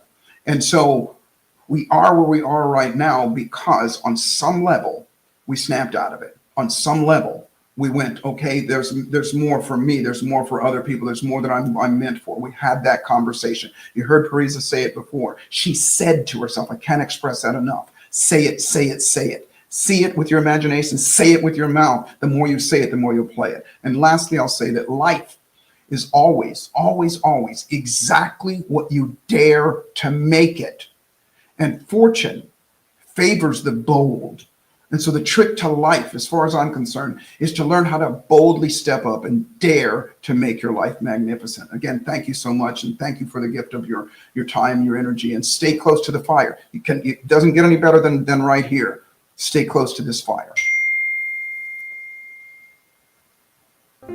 Hello and welcome to the Los Angeles Tribune. Since 1886, our name has been a part of the world of journalism.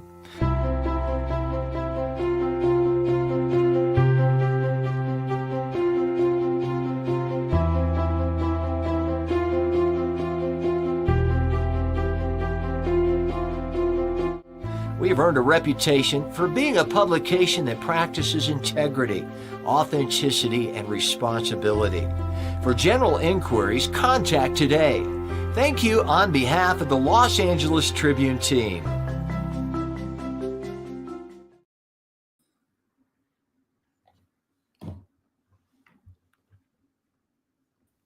Oh, hang on. We're absolutely muted there. Well, it's my absolute pleasure to bring up Mr. Aaron Young. He is the chairman of Laughlin Associations, a firm that's empowered over 300,000 businesses during its impressive 53-year history. Aaron himself has built and scaled dozens of multi-million-dollar business companies and is acclaimed author of Unshackled, teaching entrepreneurs how to own their companies without their companies owning them.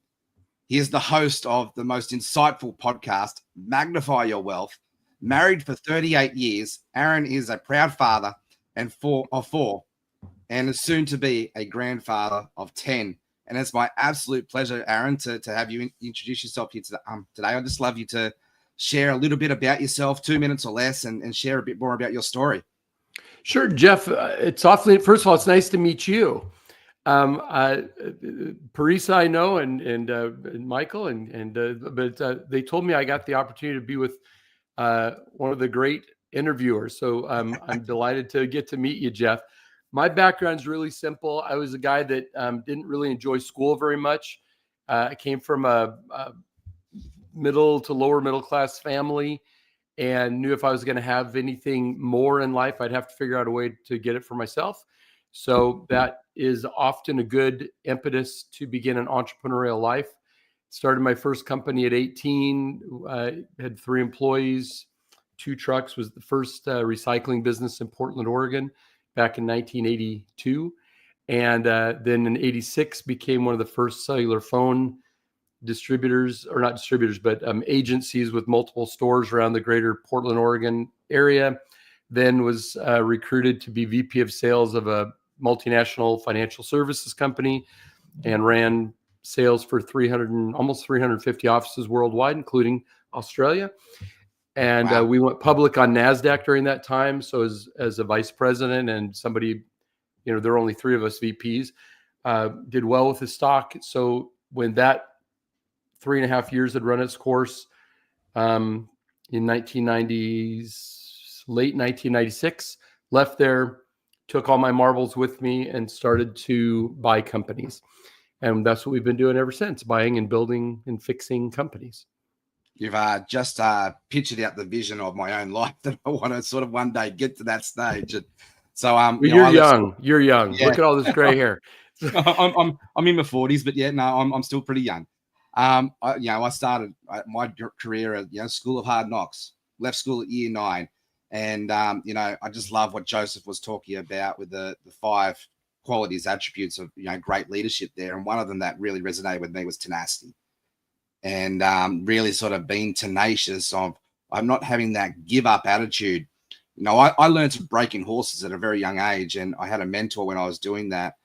Basically teach me the lesson of you don't know how to ride a horse until you've fallen off 1,000 times, right?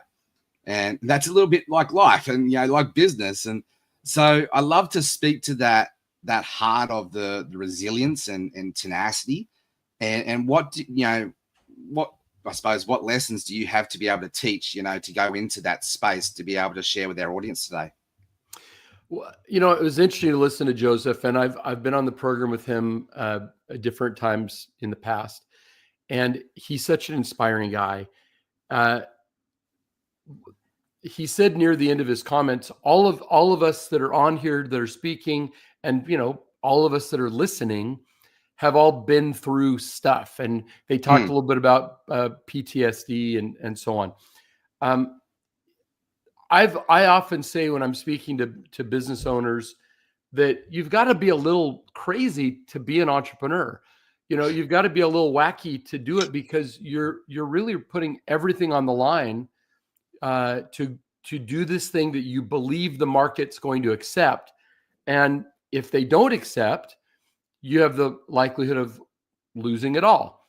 There's a book that Richard Branson wrote years ago, and I remember picking it up. This is probably 15, 20 years ago. And it was the 200 and some odd companies that he'd started and lent his name and Virgin's name to that had not worked, that had failed. So we know about cruise lines and airlines and record stores and stuff like that. But we don't really know about all the stuff that didn't work, right? But the tenacity that is the flip side to that coin of the little bit of craziness that goes with, when I say craziness, I mean there's an unusual characteristic that people who can't help but be entrepreneurial. They can't stop seeing opportunities. They can't stop trying to figure out a way to build a better mousetrap. And when they fall off that horse for the 10,000th time, and by the way, we breed and raise and train horses.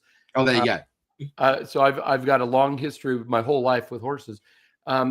But I know what you mean. I mean, I've got the bruises and broken bones to prove it. Yes.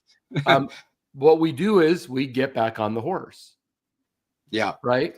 And in entrepreneurship or in business ownership or in anything in life, when you fall off, as long as it's safe, in other words, I don't want somebody to go back into a bad relationship. I don't want somebody to go back into a place where they're being taken advantage of. You don't go walk back into there hoping you can magically sprinkle pixie dust and save, make somebody else change. But yourself, we get up and we go again. You mentioned the book Unshackled. I'm going to shamelessly just hold it up for a minute. So this book is all about how to build a business that works harder for you than you work for it, or so the business doesn't own you, you own it.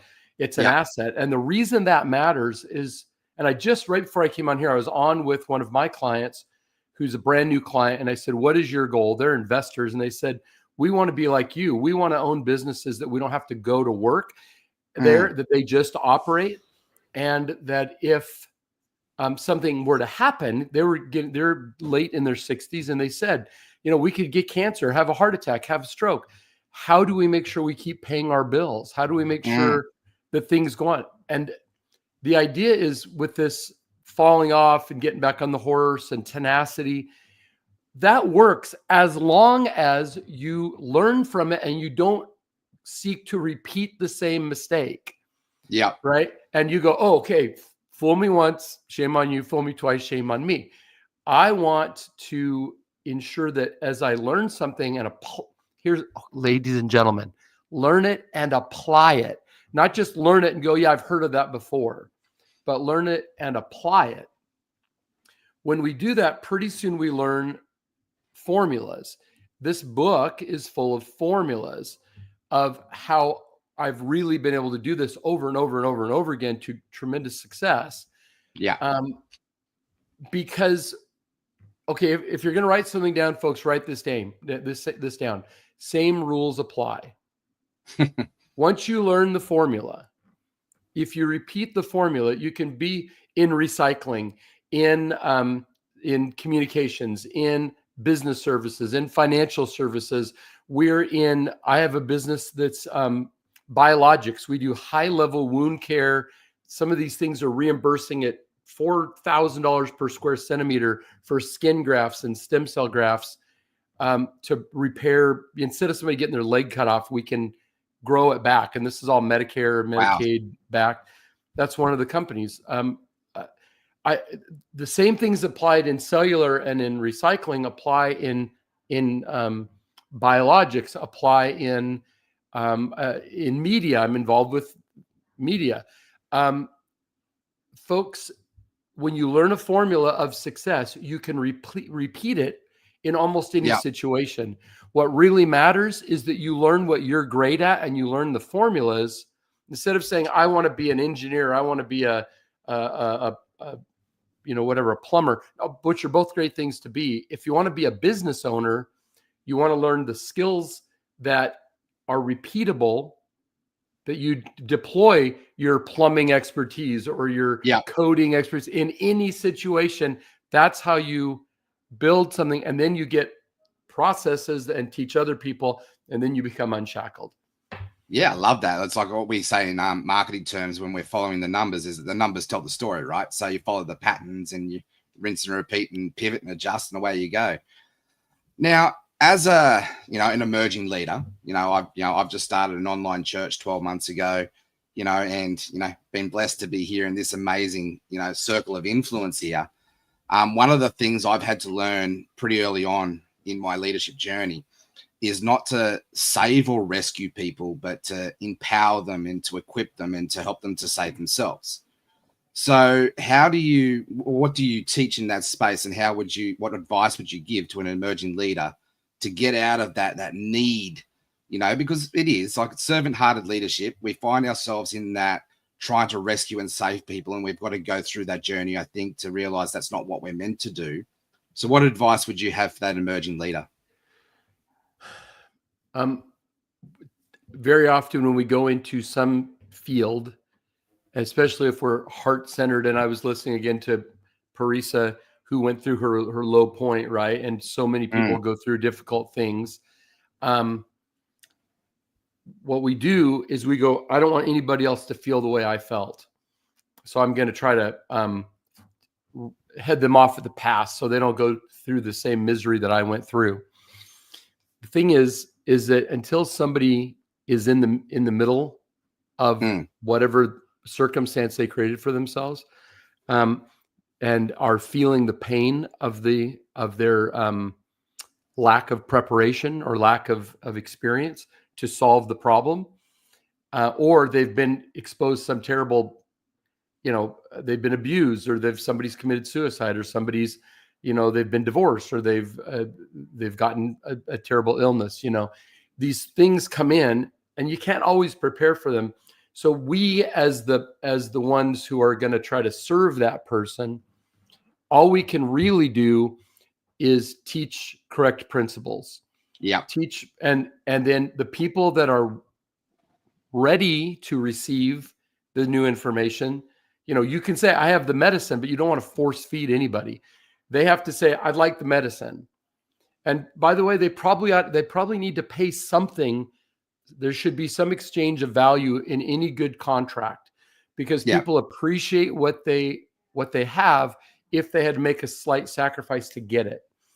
And so what I teach people is here's all this stuff in the case of Laughlin Associates, that I'm the chairman of Laughlin, which is a great company. It's one of our companies, but I love Laughlin.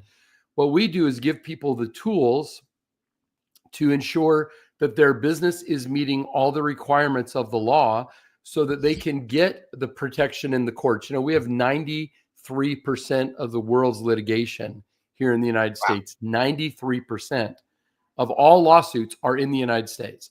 It's a environment that's ripe for suing anybody. And if you want a business to protect your personal estate from your business project, many of which don't work, many of which fail, right?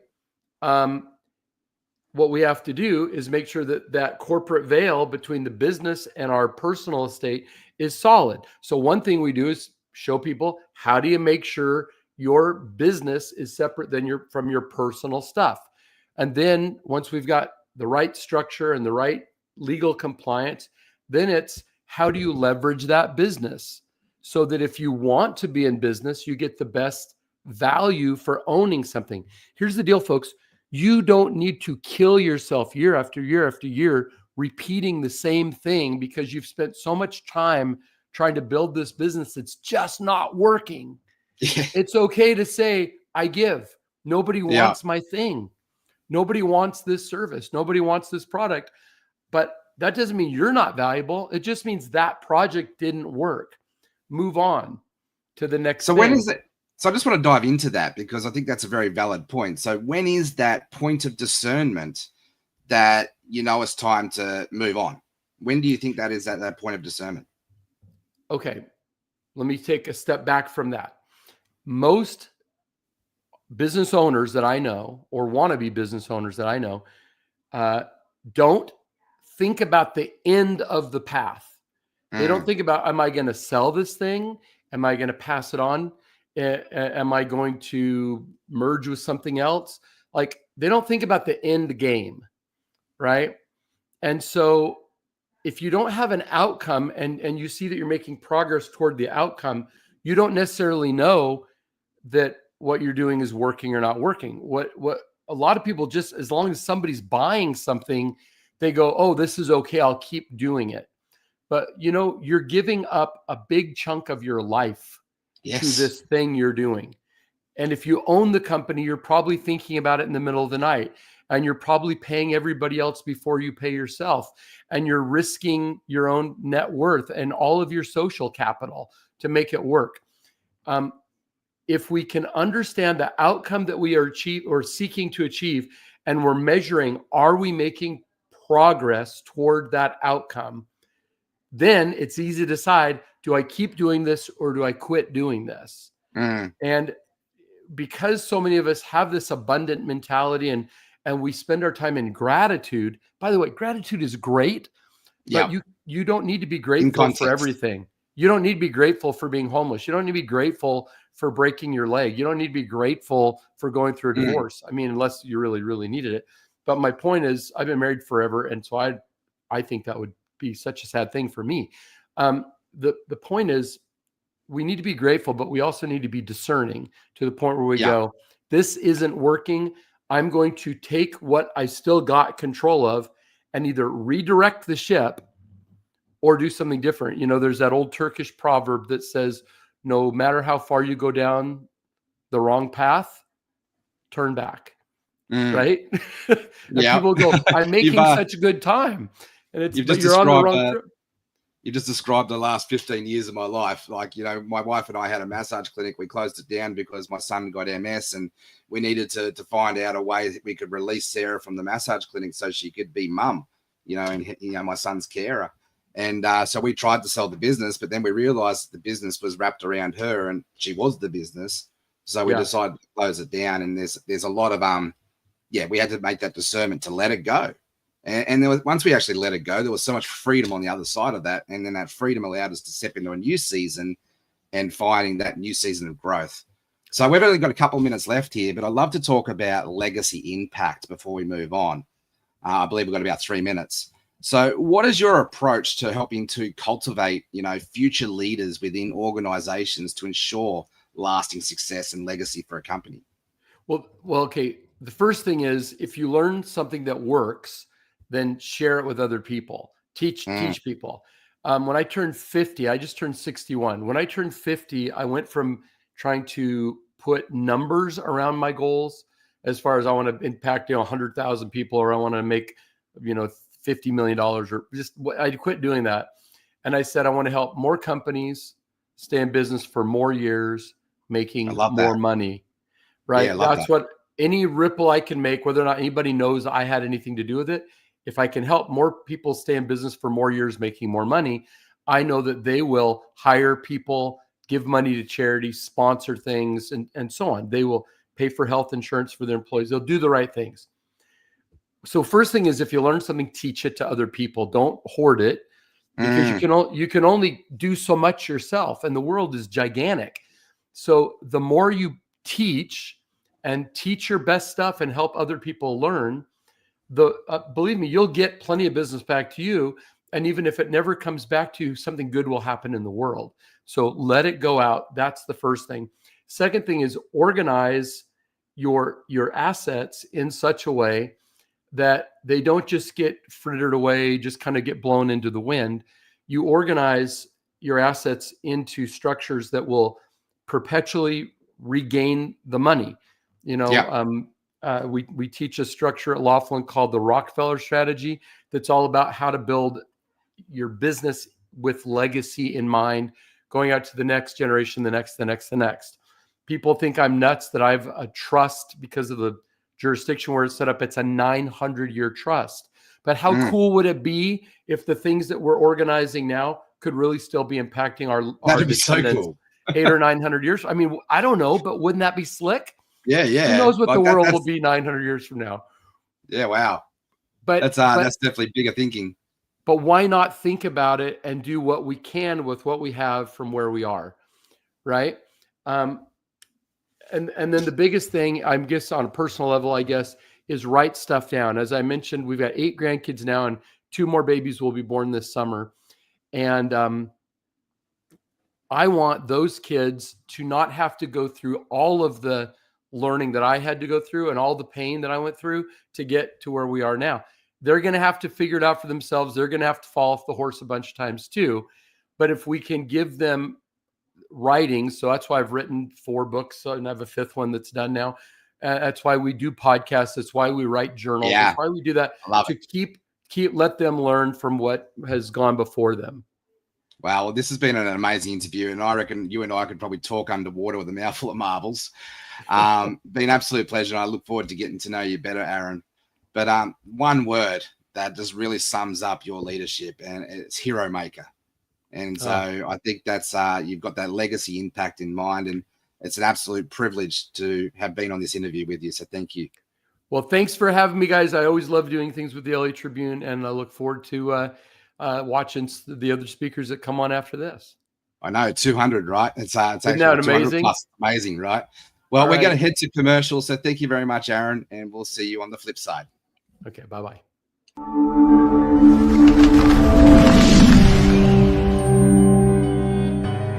Welcome to the Los Angeles Tribune page.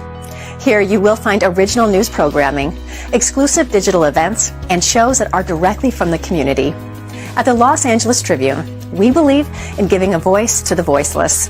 We are proud to be the only national brand to empower everyday people to make a difference. Since 1886, our reputation has been built on truth and responsibility.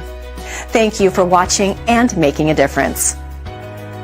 For general inquiries, contact today. Thank you on behalf of the Los Angeles Tribune team.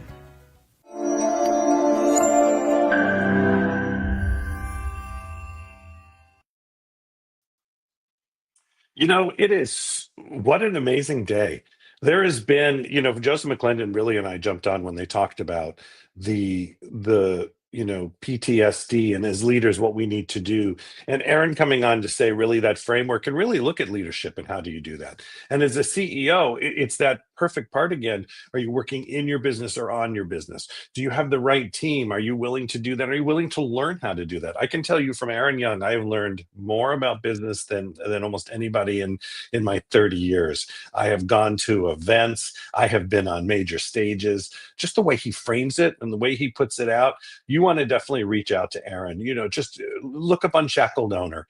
It's a great book. We had him at Barnes & Noble, and it's just been amazing. Our next amazing speaker, I'm going to bring her to the stage. I'm going to have Jeff come back up with us because he's just rocking it today. When you got somebody from Tasmania who dials in at 2 a.m., you just bring them to the stage. So I'd like to bring up Mickey Argaral. Mickey, let's bring you up. I think Jeff's got it. There you go. Hi, Mickey. How are you? Hello. Hi. How are you? Good. It's great to have you on. We have, we've been watching the numbers and just on Facebook alone, we have over right now 2,000 viewers live, and it's going out to about 100,000 more. It's pretty amazing to see, the numbers from, we had Joesph McClendon kick it off and just pump the energy, but really talk about hard issues. And you're really based on the environment and making a better environment because we have the issues as leaders. So what I'd like you to do is, and I've got got your bio, but just tell us a little bit about your background and what's been important to you. We've got about an 18 minutes of the greatest with Mickey here, but just a little bit about your background, and then I'm going to jump right into what you're doing for the environment, but what that means for leadership. Yeah. I mean, first of all, thank you so much for having me. I love the LA Tribune. I love LA in general, and I'm so happy to be here. So, I've been sort of in the business of the taboo space for a really long time and looking at, the taboo categories, the unmentionables. The last, decade and a half, I've been looking at the way we go to the bathroom, the way women menstruate, and looking at all the different solutions that have existed in the past and how sort of unsupportive they've been for so long. And so I've looked to creating innovative, disruptive solutions to menstrual hygiene management. So we created the first period proof underwear that protects women from leaks and keeps them feeling dry. So I launched the company Things. I then started a company called Tushy, which is still, growing and growing. Check out hellotushy.com. And we've created the first bidet that washes your butt clean after you poop, that attaches to your existing toilet, the first real American bidet brand. And Tushy has helped save millions of trees from getting flushed down the toilet. We have funded resoiling and reforestry projects all over South America. We have built out toilets for over 60,000 families in India. We've saved, Tushy just alone, by installing bidets, our customers alone have helped save over 10 million trees from getting flushed down. So, I've been really, really curious and interested at just elevating people on the planet. And what I'm so excited about is my newest project called Hero Technologies, our first product being Hero Diapers. And we're looking at, really, if you kind of take a wider view, we're looking at solving the global plastic crisis. And right now, 91% of plastic is actually not being recycled. It's being incinerated, put in landfills, put in the oceans, and a real big problem, as we all know. And by 2050, if we don't solve, something or change direction, there'll be more plastic in the ocean than fish. And so it's a real problem. And it turns out one of the biggest household waste item, the number one household waste item, is a baby diaper. And every single baby goes through 6,000 diapers in their lifetime, every baby. And every diaper takes over 400 years to break down in a landfill. And so if you actually think about the number of diapers that end up in a landfill, it's over 18 billion a year. The number of diapers that can end up in a landfill could circle the earth 33 times per year. Well, and so Mickey, it's a real I can see that problem. you're really passionate. I just want to dive in here, if that's okay. I can see you're really passionate about that. And, you've obviously got a heart for the global impact that, around the environment. So let's talk to leadership here around, helping other leaders to really define their mission focus, their drive. What would you say to, the listening, and how could they find that drive to get so passionate like you are?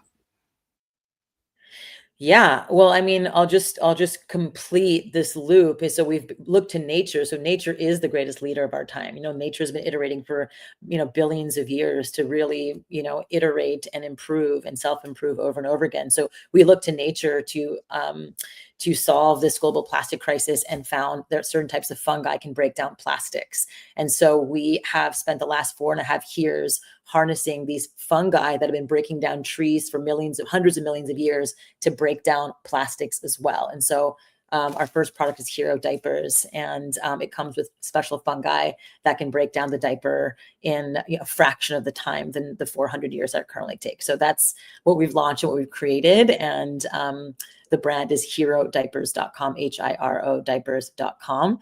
And what again, when we talk about leadership and what's important, I think the most important thing is just passion and drive. And I think, 90% of, if you want to get healthy and get fit, 90% of it is putting your running shoes on and walking out that door every single day. And I think it just requires that just day in, day out. What is the best possible thing I can do for what I'm creating today? What is the best, next best step I could take? So, as we created Hero diapers, for us, it was really looking to nature. Nature is the greatest teacher. All of us often go into nature to ask ourselves the biggest questions. And I think oftentimes leaders don't have a lot of space and spaciousness to really think and actually integrate all the things that are going on. So I started taking what I call Friday thinking days, where I don't often take calls or meetings on Fridays. This, exceptions of sharing sometimes, but Fridays are considered my days where I actually receive and get to integrate and not take calls or meetings. It's just, calls specifically. And so, yeah, it's important to have that spaciousness, I think, in leadership, and leaders don't give themselves that time. By the time the weekend rolls around, it's just too much. There's already weekend plans. So as a leader, one thing I'm going to jump in here too. So as a leader, and you've created businesses and you create companies that you're mission driven. You always are, which is the great part about what you do. But it's that part of, if you take that Friday to do that thought day, right, which I think is brilliant, right? Some people, how do you then, as a leader and really, with the team that you work, how do you take what you've learned or thought or into Monday? How do you move it into the next week, and how do you bring it to your team? So so I was looking at the comments. These are great. To ask the question one more time. It's with the Friday, when you take the Friday, really what's going on and the thoughts and the things that you're thinking, how do you take that, transition that, and move it into your team so they're not like, oh God, she's telling us what to do, but work with the team so they all start to expand? Yeah, we've kind of started bringing our team over to my home, my leadership team to my home, to sit outside and look into nature and really, really hold hands and actually commune together first. And, what is our intention going into this meeting, and really tuning into nature to help us get to the next best step together. And nature is the most collaborative place on earth. It's literally the mycelial network. I mean, we are working like inside these little pouches are these little fungi that can break down plastic. And what's so magical about fungi is that they literally live underneath the entire Earth's surface, and they communicate with each other in the most effortless way.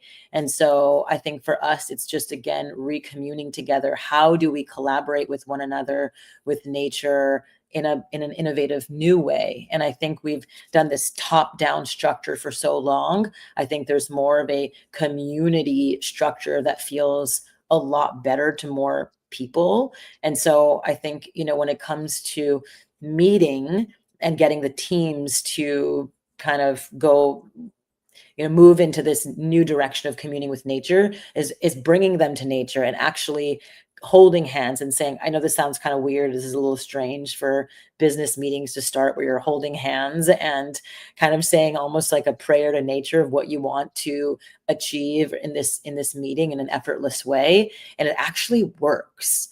It's changing the mindset from this tight, we got to solve this problem, to this relaxed space. And when you're relaxed, the best ideas come. Our best ideas come when we're in the shower. Our best ideas come when we're walking in nature. Our best ideas come when we're, middle of our sleep cycle, and we can kind of wake up and write an idea down. It's because our bodies are relaxed. And oftentimes in the workspace, you're just not relaxed. And it's a very sort of, like tight environment. And so can you bring the teams into environments that are relaxed, that feel really generative to their nervous system, which then allows for so much spaciousness and so much ideas to flow in a really easeful, effortless way. It just happens naturally. And also it just starts by tuning in to magical, fungi. These ones happen to be plastic eating. Yeah. But yeah, absolutely. I love that. And what you're talking around that, organic structure versus the top-down structure, for me, the key word that comes up to is discipleship. It's teaching people how to draw the letter A, the same way as in you do it, but doing it in their own style. But coming up with their own expression of the same mission to be able to go create this cellular sort of organic network. I love to talk into that. How do you help people navigate storms with if you're going to this organic network, right?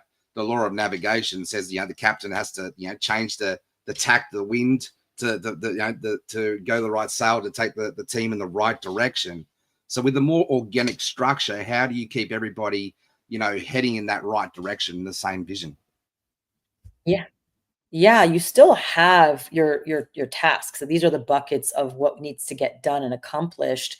But I think sometimes when you create these top-down structures that are so top-down, when a company gets too big, there needs to be kind of some deeper structure. But when there's some autonomy, right? Nature is the vastest place on earth, and yet there's no CEO. It just operates effortlessly in this way. It's like, okay, the leaves have to pull in, the sunlight to, the root system has to take in the water to then feed the rest.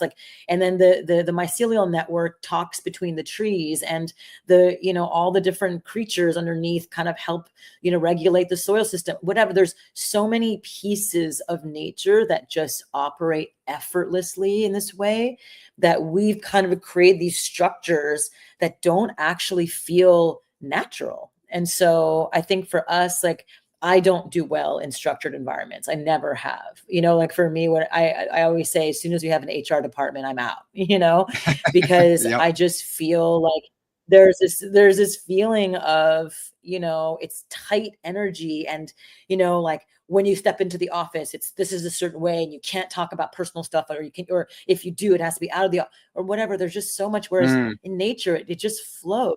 And so I operate, my name Miki in Japanese means 3 beautiful trees, and we're all nature. We're all I'm just such a, I prefer to flow and behave like nature than, to behave like a structure that seems to be just made from a heady space that doesn't feel authentic or organic. Yeah. Yeah, no, so I could tell that you love to operate from that heart space versus the head space. So what would be some advice that you would give to our leaders listening today? You remember, we've got people all around the globe, 50 countries, and we're going to bring up our next panel in around about 5 minutes. So I love to talk to you about how to get out of that head space and get into the heart space and operate out of that passion space. What can you speak to that? Yeah. I mean, like I said, as we're launching Hero Diapers, right now we literally, the website herodiapers.com is live as of 2 weeks ago, HIRO diapers.com. It just launched. And when you think about how we want to launch this, we really, really, really don't want to just be a diaper company that just competes with other diaper companies. That's just not what we're creating. We are collaborating with nature and humanity and innovation to come together in a beautiful, collaborative way to change a conversation, to help solve the global plastic crisis. When this little fungi pouch, when you're changing the baby and you just drop this little pouch in the diaper and then you throw it away like normal, this little fungi pouch will start growing and will eat the diaper in a fraction of the time in the landfill when it gets there. That requires a deep collaboration with nature and humanity to work together. No one has really thought about scaling something like this because there hasn't been that collaboration energetic before, in a way, from a lens of consumable. Let's create a product that people just consume over and over and over again. For us, we're going to teach our people, our hero people, how to get their babies out of diapers as fast as possible. We're going to teach them elimination communication. And if you're going to use a diaper, use Hero Diapers, because it returns back to the earth with the help of our plastic eating fungi. And it's the most high performing diaper as well. So there's no compromise here. And so for us, what can we learn as leaders? It's truly, how do you really create a collaborative ecosystem where it's a win-win-win across the board, not just for yourself, not just for, one-on-one relationships, not just for within company, not just within community, but within the natural ecosystem too. How do you make it a win-win-win-win-win in this radiating way? That requires a whole new consciousness, And so I would say it's starting by bringing your team to nature, looking around, grounding our nervous system, and then just asking ourselves, what are the biggest problems that our company currently has? And then how do we relax and then just tune in, and just answers will flow. It sounds kind of, woo, but it's actually not. It just flows. Like the solutions just flow in that way, in a beautiful, beautiful way. Yeah. I think that's been great because, Mickey, we used to do that a lot too with Peak Potentials. We would take the team, they would take the team out, they would put them in the environment. We would do those type of things to really, Harf would always talk about grounding them. And I love what you brought up, and I love that you're here to change the planet. You're here to make it right so generations have a much cleaner planet. We're going to have to get going, but what's just one last thing you'd like to leave us with?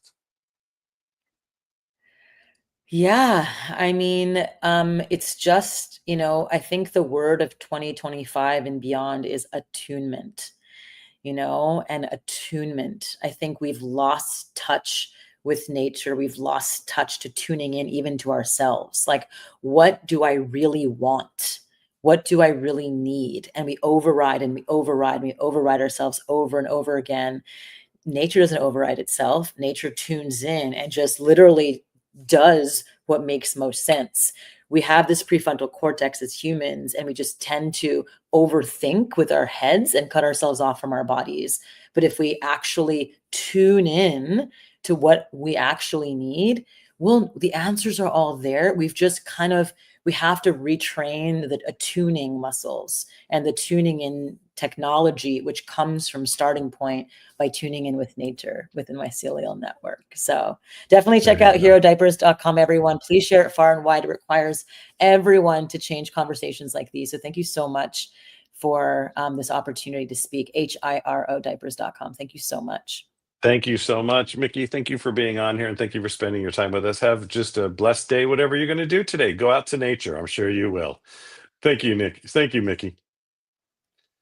Jeff, that was great. It is really how we tie into the sort of the universe, right? And as leaders, are we tied into what's going on? And do we sort of know what's around us? And that's, part of that's the communication with your team.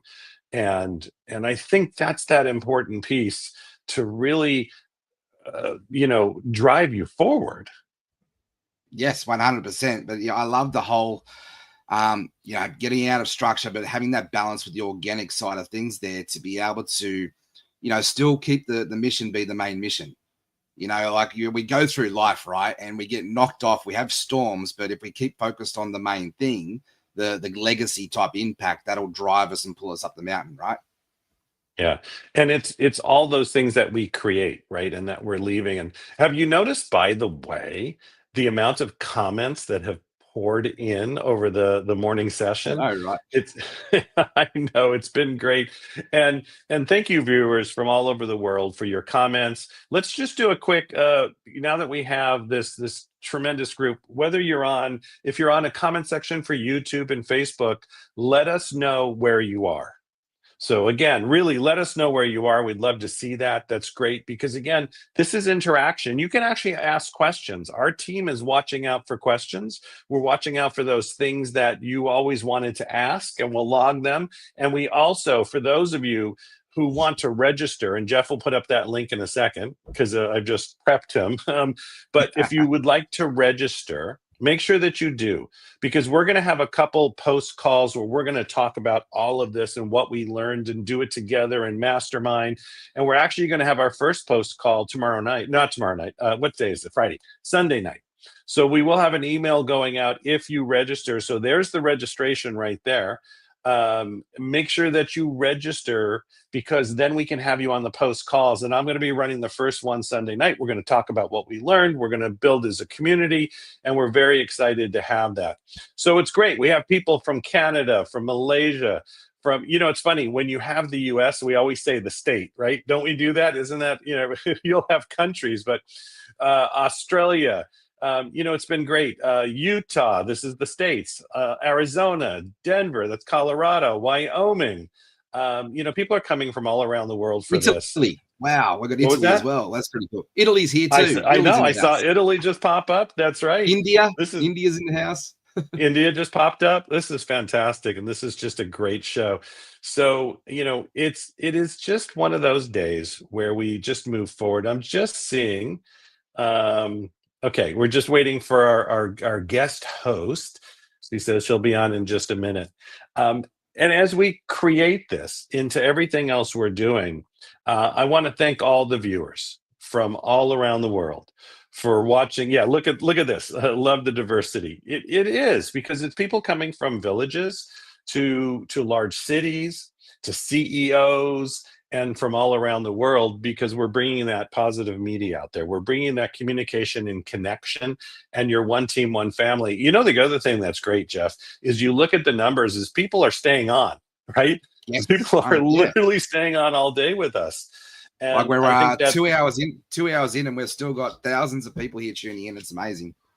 I know, it really is amazing. So, all right, here we go. We're going to move to a panel.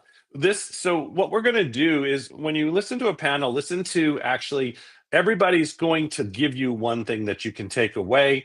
They're interactive. Oh, fantastic. Look, they have a village of 110 people watching. Let's give that a round of applause. This is awesome. And the leaders are phenomenal. Thank you all. This inspires global connection. That's coming in from Italy. DC, thank you so much for supporting us and always being on. And I know you travel the world, so we never know where you are, but it's a great thing. So, all right, Jeff, I'm going to bring up the next panel. It's podcasters, it's thought leaders, and everything that you need to ask questions about, please do. I'm going to turn this over, and let's give a big thunderous round of applause to our host, who actually, the funniest thing is the miscommunication, but she's here today. She's ready to go. Let's give it up for Chris Ashley. And Chris, introduce yourself and take it away. Thank you so much, Michael. Yeah, miscommunication. I was told this was Saturday.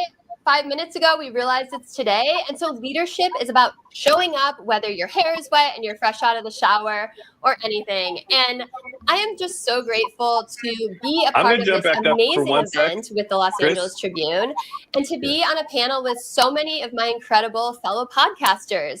So you're all so amazing. I love all of your shows. I've gotten to meet each of you individually. And why don't you just take a moment and introduce yourself to the audience, let them know what your show is called, and how about just one thing that leadership means to you, so we stay on theme. So Dr. Jake, who's a brand new doctor, congrats, Jake, if you want to go first. Thanks, Chris. Hey, I'm going to jump to the stage for 1 second, everybody. Hi there. Because we're just getting some feedback. When you're not speaking, go ahead and mute yourself, and that will kill the feedback we're having. Thank you. Stupid feedback. But we like feedback, right? Isn't feedback on one aspect the thing that that's how we grow and we learn? Isn't that the thing? Except this is the bad feedback today. Yeah, my name is Dr. Jake McClendon. I am the host of Total Disruption podcast and Boardroom Battleground with my co-host, Michael Labersi.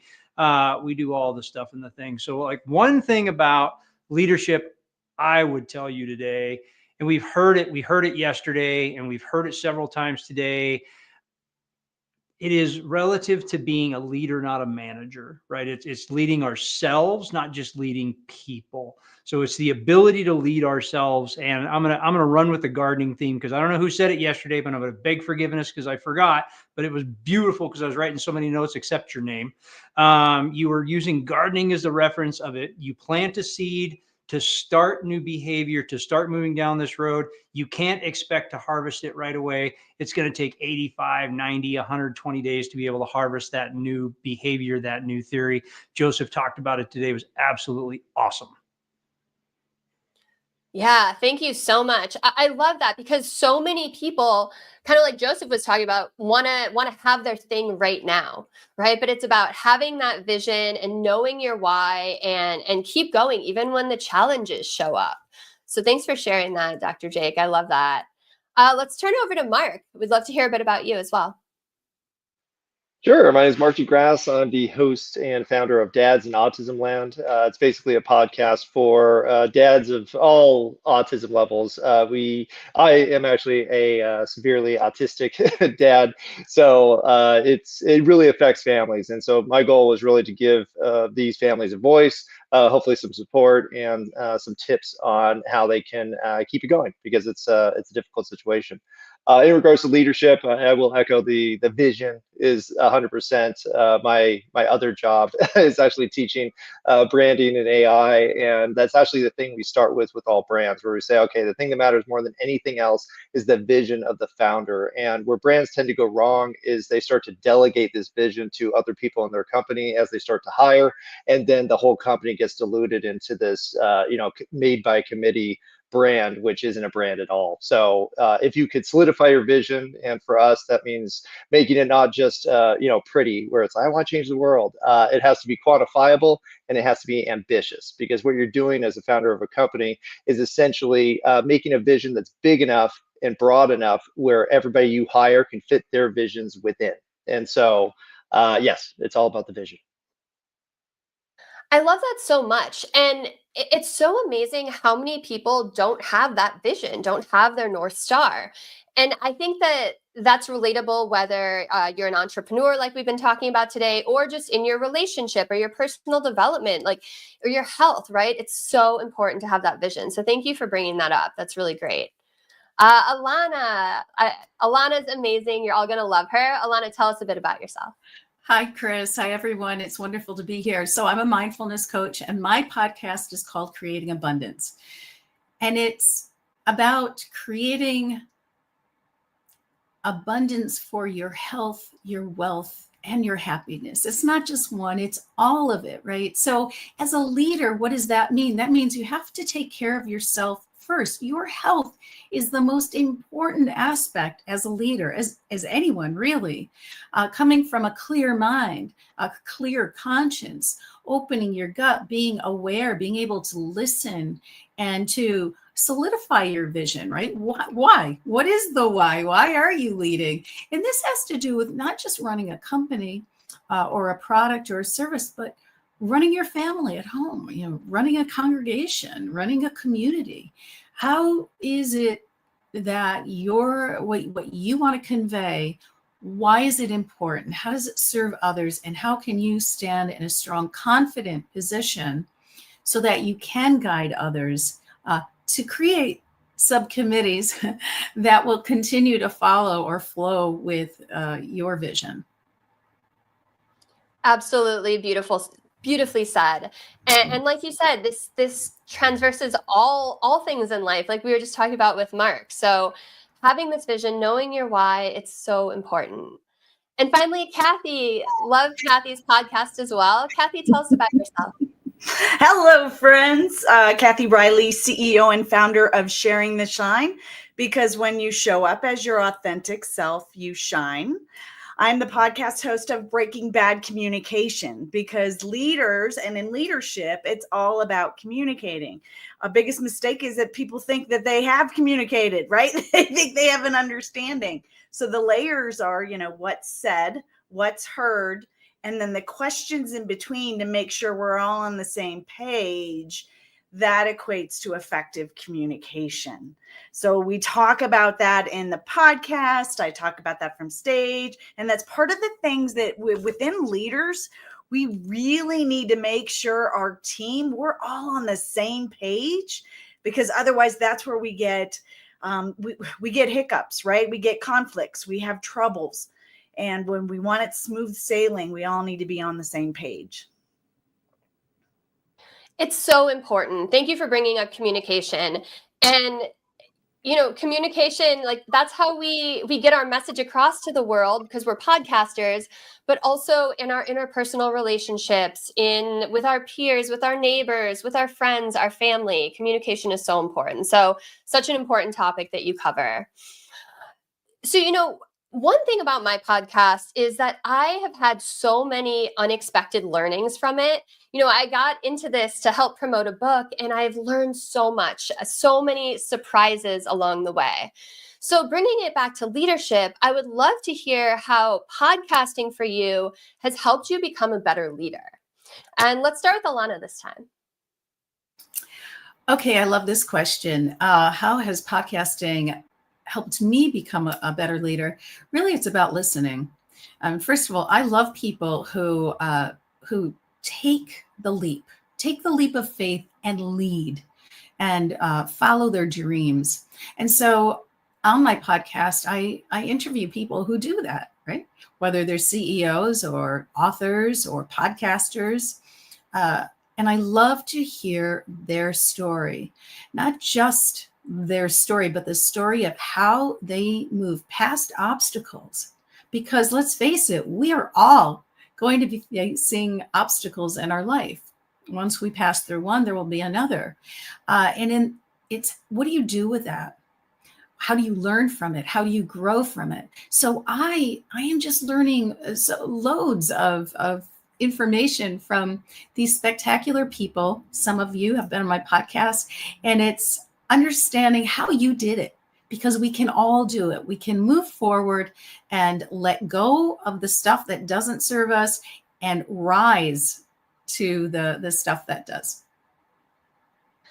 Beautifully said. Listening is so important. And sometimes people think of leaders as just kind of giving out commands and giving out orders. But to be a true leader, you really need to listen to people. And everyone you meet in life has something they can teach you. So that's really lovely that you brought that up.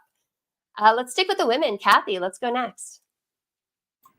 So listening is so important. Kudos to that. Yes, yes, yes. Listening is so important. But with the podcast, the reality is we don't know everything, right? We are experts, but we don't know everything.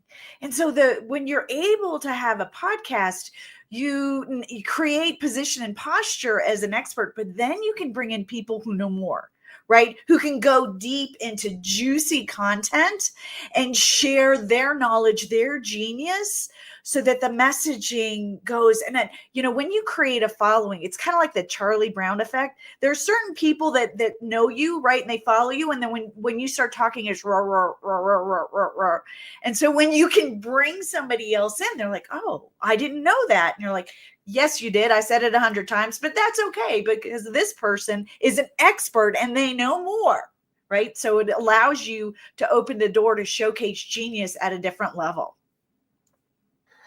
I love that perspective so much. And it just goes to show, you have to surround yourself with people who know more than you, right? That's what smart leaders do. They figure out where their weaknesses are, and then they surround themselves with people where that's their strengths. So that's such a great insight. Thank you for that. Let's go to Jake next.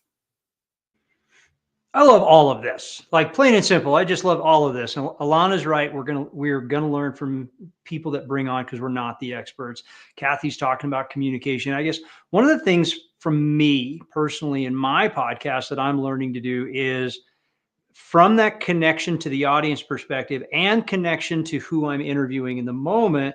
We heard Joesph talk about this not too long ago, was using different modalities. So I've had to learn. I've had to grow a lot in my ability to interview, my ability to show up on stage, how I present myself in order to be able to be heard, in order to be seen, in order for the audience to feel what I'm talking about, using all of the tricks and tips in my toolbox that I have to be able to truly connect. And I've been really blessed that I've been on Kathy's show, I've been on Chris's show, they've both been on my show.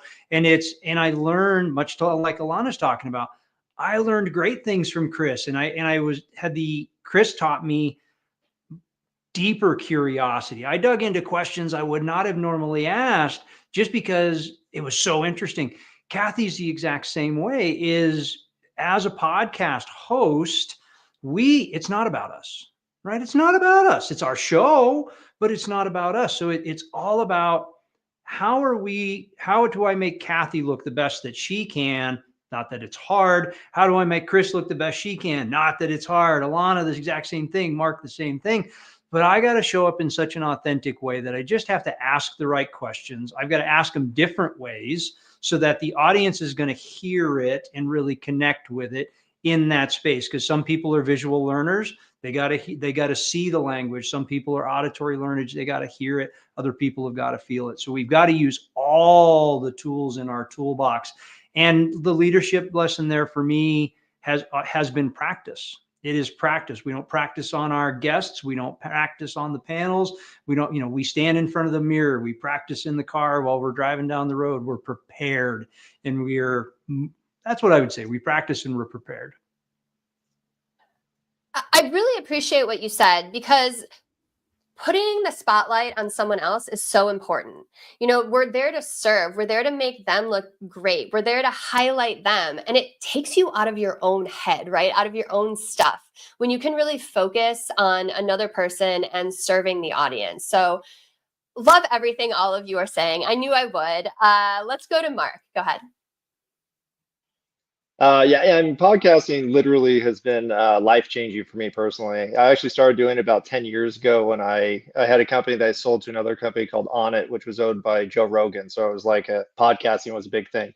So when I started, I listened to Joe Rogan podcast, and I was like, oh my gosh, this is 6 hours long. Is this what podcasting is? And then I was kind of turned off by it for a little bit. And then I came back around because I started making podcasts for other people. But for me personally, like, I'm actually super introverted. I grew up very shy. I had a kind of a gut issue that was actually affecting everything in my life and made me depressed for about 25 years. And I didn't connect with people, and it was super difficult for me. And so when I started podcasting, this is going in line with a bunch of other things, it forced me to start listening better. It forced me to really focus on other people and how I could connect with them. And what I realized was that I found everybody boring prior to kind of waking up to the situation, because I was never sharing anything about myself. And so what podcasting really taught me was, one, listening, but also two, to just be open to share more. Because if you expect anybody to connect with you on any level, and you're not willing to put yourself out there to be a certain level of vulnerable, then you're never going to get anything good out of it. And just to contradict Dr. Jake, I've never prepared for anything. Like literally all of my conversations, my podcasts, sometimes I'll have a couple questions, but most of the time it's just like, hey, how's it going? And then what I learned from podcasting was, if I could just listen to what people get passionate about, and I just kind of probe that topic, all of a sudden we can have an amazing conversation. And so, yeah, it's, in terms of leadership, everything that I've done in terms of leadership has really, come about because I started podcasting and started being able to connect with people. Ability are so important, and the audience can feel that, right? When you're not being your authentic self, when you're not being vulnerable, and people connect with stories, which is why, Parisa earlier was sharing her story, and so many people, we connect with that because, like Joesph was saying, we've all gone through trauma. We've all gone through emotional stress. So people love to hear your story and how you've come out on the other side. And I think that's why we're all doing what we're doing. And in that vein, all of you are so passionate about the work you do. I can feel it through the screen, and all of you do something slightly different. So I would love, this is going to be a two-part question. One, I would love to know, was there one book or speaker or film or author that really woke you up and put you on this path? And then second part, what's one thing the audience can take away so that they're going to be inspired today, just like you were? I didn't say who's going first. Let's start with Mark. You know what? I can't really. I was thinking back. I'm like, what really put me on? What put me on was at the time I had a marketing agency, and people just wanted to make a podcast, and I was like, well, I'm not going to make anything for somebody I'm not doing myself. And so then I started podcasting as just like a learning process. So that is a little bit different. I was not interested in it at all. Like I said, I was super introverted, and even talking to people like this would have been nerve-wracking to death. So it was a growth opportunity. So I think if nothing else, it was just seeing it as a way to get uncomfortable and be forced into a position where I would have to, communicate with people and actually speak in front of people. That was part of it. So I think the key takeaway, it kind of leads into the takeaway, that is, if you don't think you could podcast, you are completely overthinking it. And you don't have to look at it as some kind of like, oh, this is going to be some huge profitable thing and I'm going to become rich and famous. If you just look at it as I can help somebody, then that's enough reason to get started. And just going back to this podcast that I'm doing here was Dads in Autism Land. This is like my 5th or 6th podcast. It was just there no prospect of monetization initially, and now it's like, no, I'm connecting with people. I have testimonials, just from the 20 episodes that we've done where it's really helping people. And so that if you just focus on that, like that's enough of a driver to really make you do some amazing things. Amazing. Thank you so much. We were just talking about authenticity and vulnerability. Thank you so much for sharing that. Kathy, let's go ahead over to you. So similar to Mark, exceptional introvert here. So much so that I nearly lost my life because I couldn't even pick up the phone to call for help. So I hit a significant rock bottom. I don't recommend it for anyone.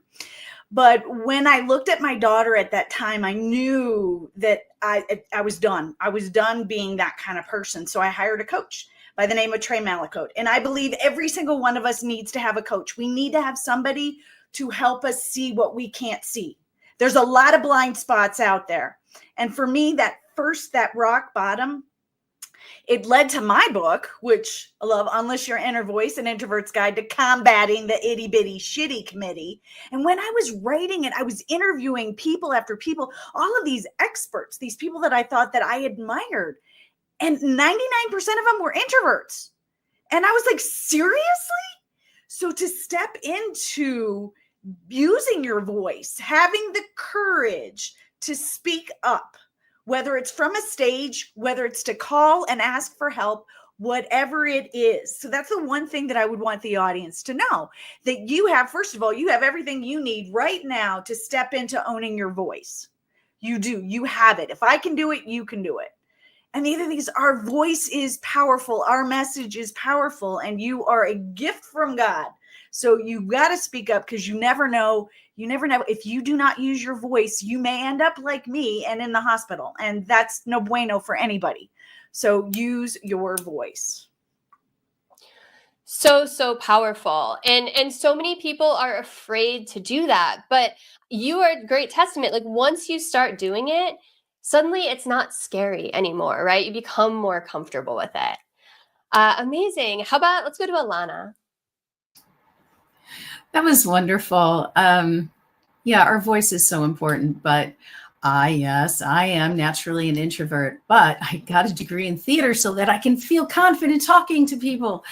I'm really great one-on-one. So as a podcaster, it's so easy. It's like sitting in my coaching office talking to a client. So I really love that. But get me in a big room, and as long as I'm on a stage and there's a really big separation, I'm okay. But finding your voice, to me, is about being authentic. We've mentioned that. It's about believing in yourself and knowing. And so one of the books, I have so many books I love to read, so many incredible gurus out there and coaches, but I'm always brought back to a Zen Buddhist monk named Thich Nhat Hanh, who has left this earth plane a year or so ago. And he's written at least 30, maybe 50 books. And it's all about mindfulness, meditation, and awareness. And to me, if you can just tune into yourself, and I think, Jake, you mentioned this earlier, lead ourselves, being aware of what's going on in your mind, body, spirit, thoughts, emotions, every morning, checking in without judgment, then you can maneuver throughout the day and be more clear and take care of yourself, right? If you're vulnerable, don't go out into a big public place, surround yourself with the things that make you feel good so that you can be an effective communicator. Yeah. So wonderful. So beautifully said. I'm going to have to go check out some of his books. I've heard of him, but I've never read them. So thank you for that suggestion. And Jake, last but not least. As you well know, I could go ballistic on books because I'm a fanatic when it comes right down to it, and I wasn't always. I became that student at one point.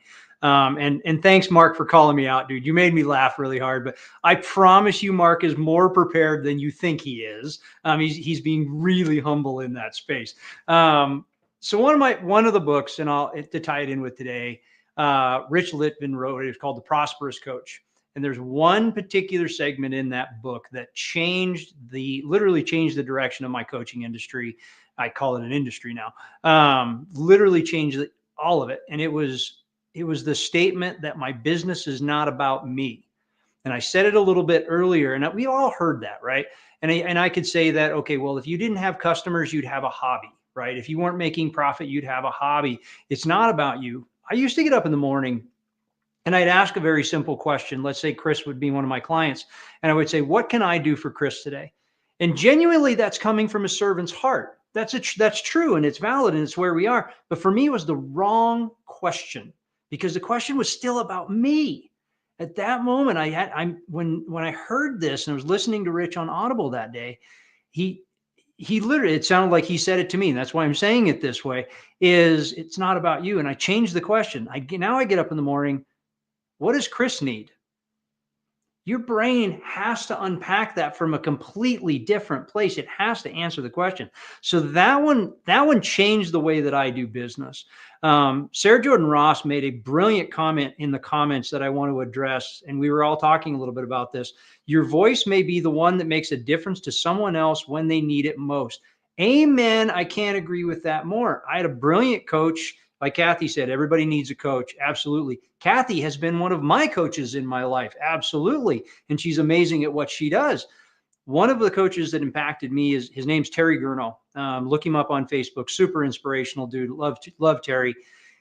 He said, the right question asked at the right time will change a person's life. Now, here's what I want to tell you, podcasters. It's not about me. If I'm asking the question to Mark, it's not about changing Mark's life.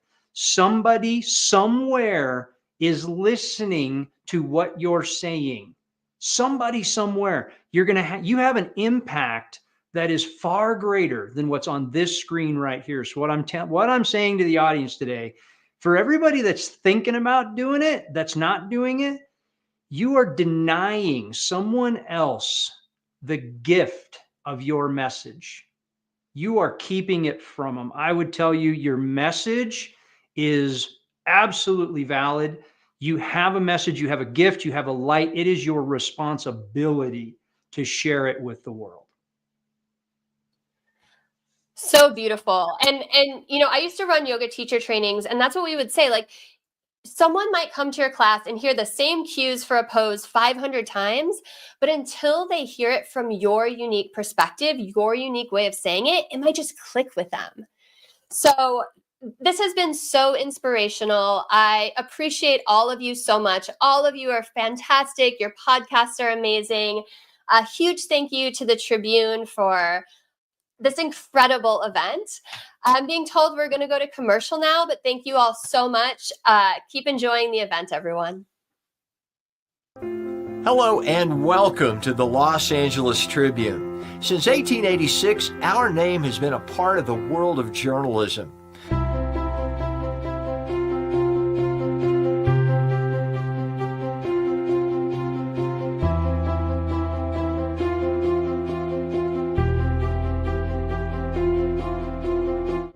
We've earned a reputation for being a publication that practices integrity, authenticity, and responsibility. For general inquiries, contact today. Thank you on behalf of the Los Angeles Tribune team.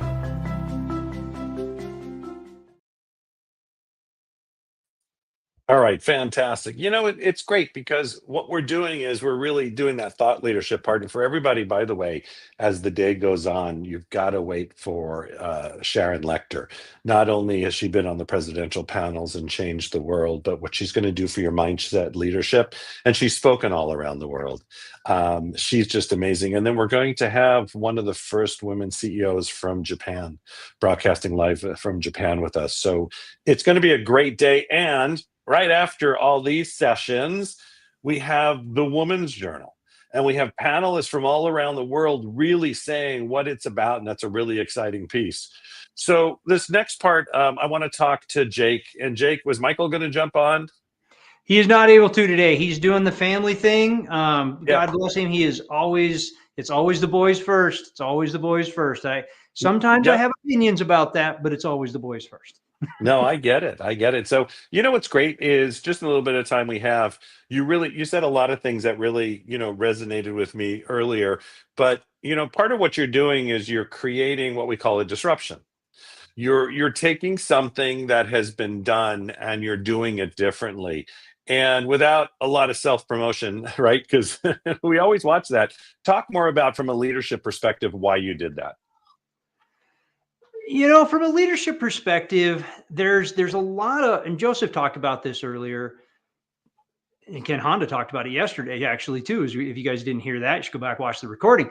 But from a leadership perspective, it's not about replicating. It's not about necessarily just straight replication of what everybody else is doing, because we're all original. We're all unique in what we are doing. So in this regard, yes, there's a lot of other shows out there. There's all kinds of cool stuff. There's lots of coaching programs. We just saw a gap. We saw a little tiny, and I mean a little gap, that we said, what? We can step into that space, and we can fulfill that a little bit differently, and it'll be cool. It'll be challenging. And we did it a little bit from the servant's part of this. We can be one more thing we do for them, but we also did it because it challenged us. It was something different in a way that's like, all right, this looks different. This hasn't been done. Well, that's kind of exciting, just from the regard of, I don't know how to do it. Well, I want to know how to do it. So who else knows how to do it? And we had to bring a new group of people together. We had to, get in different relationships, step into different rooms in order to have some different conversations to even be able to do it. So that the challenge became the journey on getting it done. And the result, it's cool. Like, it's super fun. Don't get me wrong. But like, the challenge of being able to do something I've never done, and that looks a little bit different, is that drove us to just say, well, we can't say no to it. We can't say no to it because it's hard. One of my rising stars is you have to do the hard things in order to get great things. I love the word challenge, and then you rose to the challenge. What about that has taught you about yourself to help you to grow? So there's a good one. This has forced me, we talked about it a little bit earlier. This has really forced me to step into Alana talks about this, right? What's my morning rituals? How am I showing up every day? Because there's an opportunity for me to get up every day and go, oh my God, this is so hard. Why would I do this? And I could mess with my mindset. But the other opportunity is to get up in the morning and go, we're doing cool things. We can change things. We can serve from a degree nobody's ever served from before. And that's awesome. How do I show up now? And it's forced me, and I mean forced. I have to work hard every day at it. I have a journal up here. I have a journal downstairs. Before I get out of bed in the morning, 5 gratitudes, like how we're leading ourselves. So it has forced me to lead myself in a way I've never had the opportunity to do it before. I could skate by before, but this one I can't do it. I got to work at this one. So when's your next? Sorry, Jeff, but when's your next show that's coming up? And what are the things you're doing to prepare yourself as a leader to make sure it does what it needs to do for your audience? Well, for preparing from the leader, that's asking the questions, right? That's getting the feedback from the audience. We talked about feedback earlier, even though we had the weird kind. We have to get feedback from our audience. We have to get feedback from our contestants. We have to get feedback from our coaches. And feedback is not something to be challenged. It's not something to be argued with. It's something that you have to come to the table, heart in hand, emotions on the sleeve. Give me your feedback. Hey, we like this. We'd like you to adjust this, and maybe a little bit. Great. How can we make it a little better? How can we make these little shifts here and there? So again, showing up as a leader in this perspective It's about taking that feedback not as criticism, but exactly as it's meant to. Think of it as love. People are coming, they want to see you be better. They're going to come to you not with criticism, but with, man, I saw this and this could tweak it this little bit more and be that much more awesome. Love that. So let's talk about the ego for a second, right? Because when we get feedback, naturally, our ego gets hurt.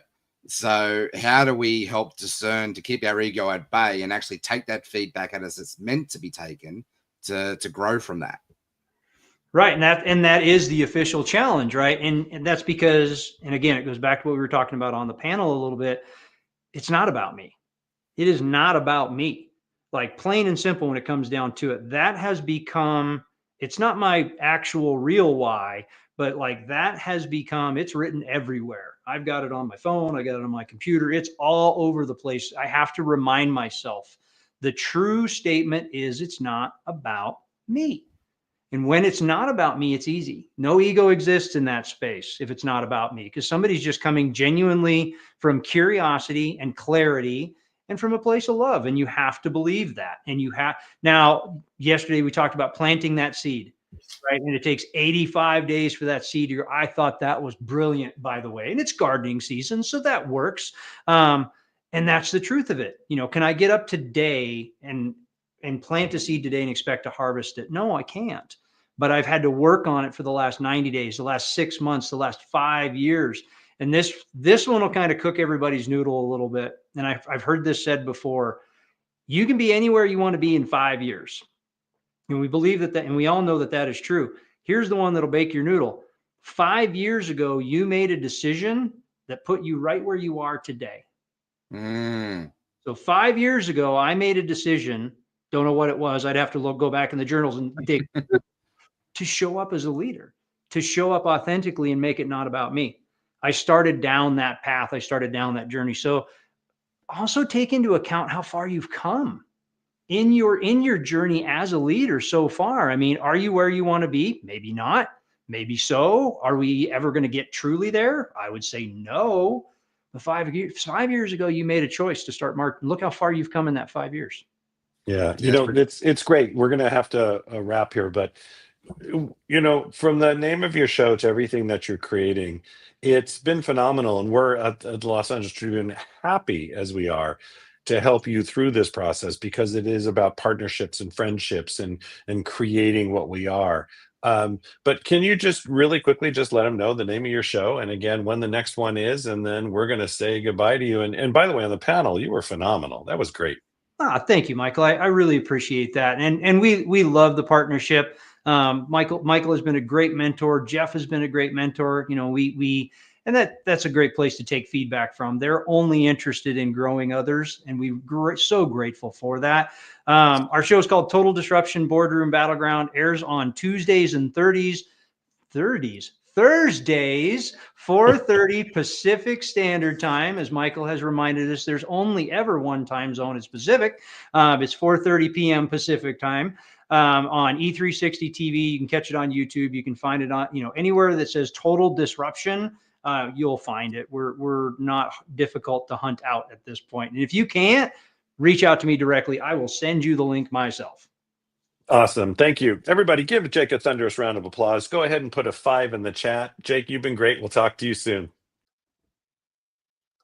All right, you got him. He was about to say Jeff. He was about to say, Jeff, you are so amazing. I just can't believe how you're running this whole show, and you started at 2 a.m. your time. See, that he got sucked into the green room at that point. You know what I'm saying? It was lots of boom sauce, that's for sure. Is that what yeah, that keeps you going. Yeah, we'll talk about the kangaroos one day. Your natural rodent. But you know, it's a great piece because they're really creating things that are sort of not been done in spaces that have not been done. That was great about the podcasting panel too. And it was great to hear, you know, Mark really talk about why he started his podcast, you know, and it's and especially for dads that are having to work, you know, be with their children, and for dads with autistic children. And, you know, we also now have a podcast in the podcast network, which is one of the largest tech podcasts for the blind. So it's great to have him as part of our team and family. We'll have him on our next shows as we continue to grow. but don't forget to register. So you want to make sure that you're registered so you don't miss anything that's going on for the next couple of days. Jeff's going to put it there in the link, but make sure that you register so that way too we can connect and communicate and see what you're about. And if there's anybody out there going, I have the greatest podcast, we'd love to talk to you. I'm a great speaker, we'd love to talk to you. I just wrote a book, we'd love to talk to you. Just about anybody, right? So because I'm a great communicator. I am learning how to be better at what I do and want to be around the right mentors. Then we really want to talk to you. Right? That's really that piece. And we have a lot of shows all year long. We have all of our virtual shows. I think we have 18 coming up, something like that. And then we have the Barnes and Noble shows. We do those live at the Grove, which is the flagship store. And it's great because we all get to meet in person and we get to take the knowledge and information and just, it's spending some of that time together. Plus you get to be on a red carpet. So it doesn't get any better than that. So without any further ado, I'm going to bring up our next speaker. I'm going to let her introduce herself because, part of it is training. And in the training, as everybody knows, I've been training them to do what's called an earn the right, which is why am I here and why would anybody listen to me? Oh, Jeff, I'd love to have you stay on if you can. There we go. So yeah, he's just been too good. He's been just, his questions have been just poignant. It's that Australian accent that drives it in. But without any further ado, let's give it up for Dr. Christina. Hello, everybody. It's wow, this is amazing to be here. I've been listening to all the speakers and it's just so inspirational. Such a privilege to be at the LA Tribune and on the podcast network. For those of you who don't know me, I'm a clinical psychologist, but I'm also a host of Behind the Bite podcast. And on there, I talk about eating disorders and body image issues. And I don't know if you want to know why I do it, but I'm more than happy to share that. I myself had an eating disorder, and people have asked me all the time when I'm on podcasts or just in general, like, did you know you had one? And the truth of the matter is, no, I did not. And I just thought I was horrible at dieting. And back in the day when I was going through it, there was no social media, there was no podcast, there was nothing. And I decided, when I was able to have a platform and a voice, I wanted to be what I didn't have when I was going through it. I wanted to be able to put out the messaging and give the information out to people so that they could maybe sit at home and listen and say, wait, maybe I'm struggling. Maybe I'm not just dieting. Maybe there's something going on here. And I felt like after 20 plus years of clinical work, I was finally able to have that voice, not only just professionally, but I had gone through it myself. And I think that we don't realize sometimes we're feeling alone in things. And the wonderful thing about media and podcasting, and I love that the LA Tribune is about positivity, because that's really the mission. It's about helping people. It's about giving hope. It's instilling hope that, yes, you can overcome struggles. And that's really why I do it, is to let people know that, hey, you're not alone. And even if you're struggling, you can get better and you can have full recovery. So. No, I love the community that we have gathered here from all walks of life, from all around the globe. And there's one thing that's really common as podcasters and as leaders, is that we all have a story to share. And realizing that the story is not ours to keep, because our story could be someone's hope. It could be someone's solution to their struggle. And I really see us as guides on the journey, right? So I love to speak to that.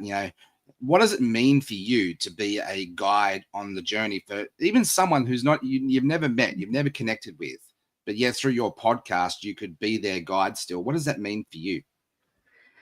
Well, it means everything, Jeff. I have to be honest. Like, I don't consider what I do a job. I just feel like people have asked me, like, why do you do what you do? And I just said, it was kind of a calling from a young age.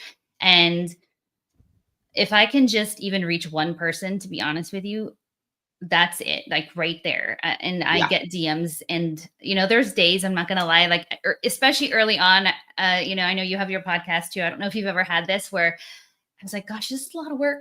And, and I was like, I don't even know if it's worth it. I'm talking to a mic, and, back in the day, I did it in my closet, for goodness sakes, because I didn't want the, sound. And I just remember thinking, I'm talking to Mike. I don't know if anyone is listening. Right. But I just remember every time I would get to that point, I would get a DM from somebody and they would say, hey, I heard this one comment you made, or I heard this one episode and it changed things, or I went into treatment, or now I'm recovered. And it would just be like, that's why I'm doing this. Yeah. Yeah. Right. And so, yeah. I feel like in a world that where, the world is starving for connection, right? It's starving for love. And as leaders, we have a responsibility, if you will, to help step in that gap.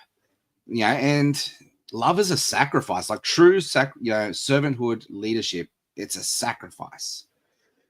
I suppose I want to, just really talk to that. What are your thoughts around that, emerging leaders? Like if you know what you know now, and you had an opportunity to go back and talk to the younger version of you and realizing that, the journey ahead and the sacrifice ahead, what advice would you give to that younger version of yourself? I loved what Jake said about the 5 years, because as he was talking, it was 5 years ago, almost to the day, that that I left a big hospital position I had, and I was burnt out. I was just done. I wasn't doing therapy the way I wanted, and I felt like I was losing my purpose and my passion, which was not a good thing. But I would tell my younger self, like, stick in there, right? Like, stick in there. This is all for a purpose. Because I remember sitting with myself in my office, looking at the four walls I'd been in for like 15 plus years and going, I am not having an impact. I am not doing anything positive. I need to do more. Like, this is not why I went through all those years of school and all the, practicum and all the licensing. I did not do that to sit here and feel like I'm stagnant and not doing enough. Yeah. I really wanted to leave and have a bigger impact. And so I would just tell myself, like, stick it out. Everything you're doing is a stepping stone to where you're going to get to be. I needed to get all that experience. I needed to get that fire under me. Yeah. Definitely. And you need to build that character, right? Like it's, I reflect back on some of the stories, I'm going to go there, in the Bible and, Joesph of the coat of many colors, right? He got his, prophecy early on in his life. And then, he had to go through that character testing times to be able to, be the person that he needed to be to step into his purpose. And I think, I can't remember who said it now. There's two things on life, like, the happiest days of our life, when we're born and when we find our purpose. Let's talk to, that drive, when that you find that purpose, you get up and you do crazy things like get up at 2 a.m. in the morning, and, host amazing calls like this. But what has that, that purpose done for you? Like, how's it help you take that thing next level and, go get that, I don't know, that fifth gear energy? Yeah. I just think it is all about, like, to your point, it's like, this isn't about me.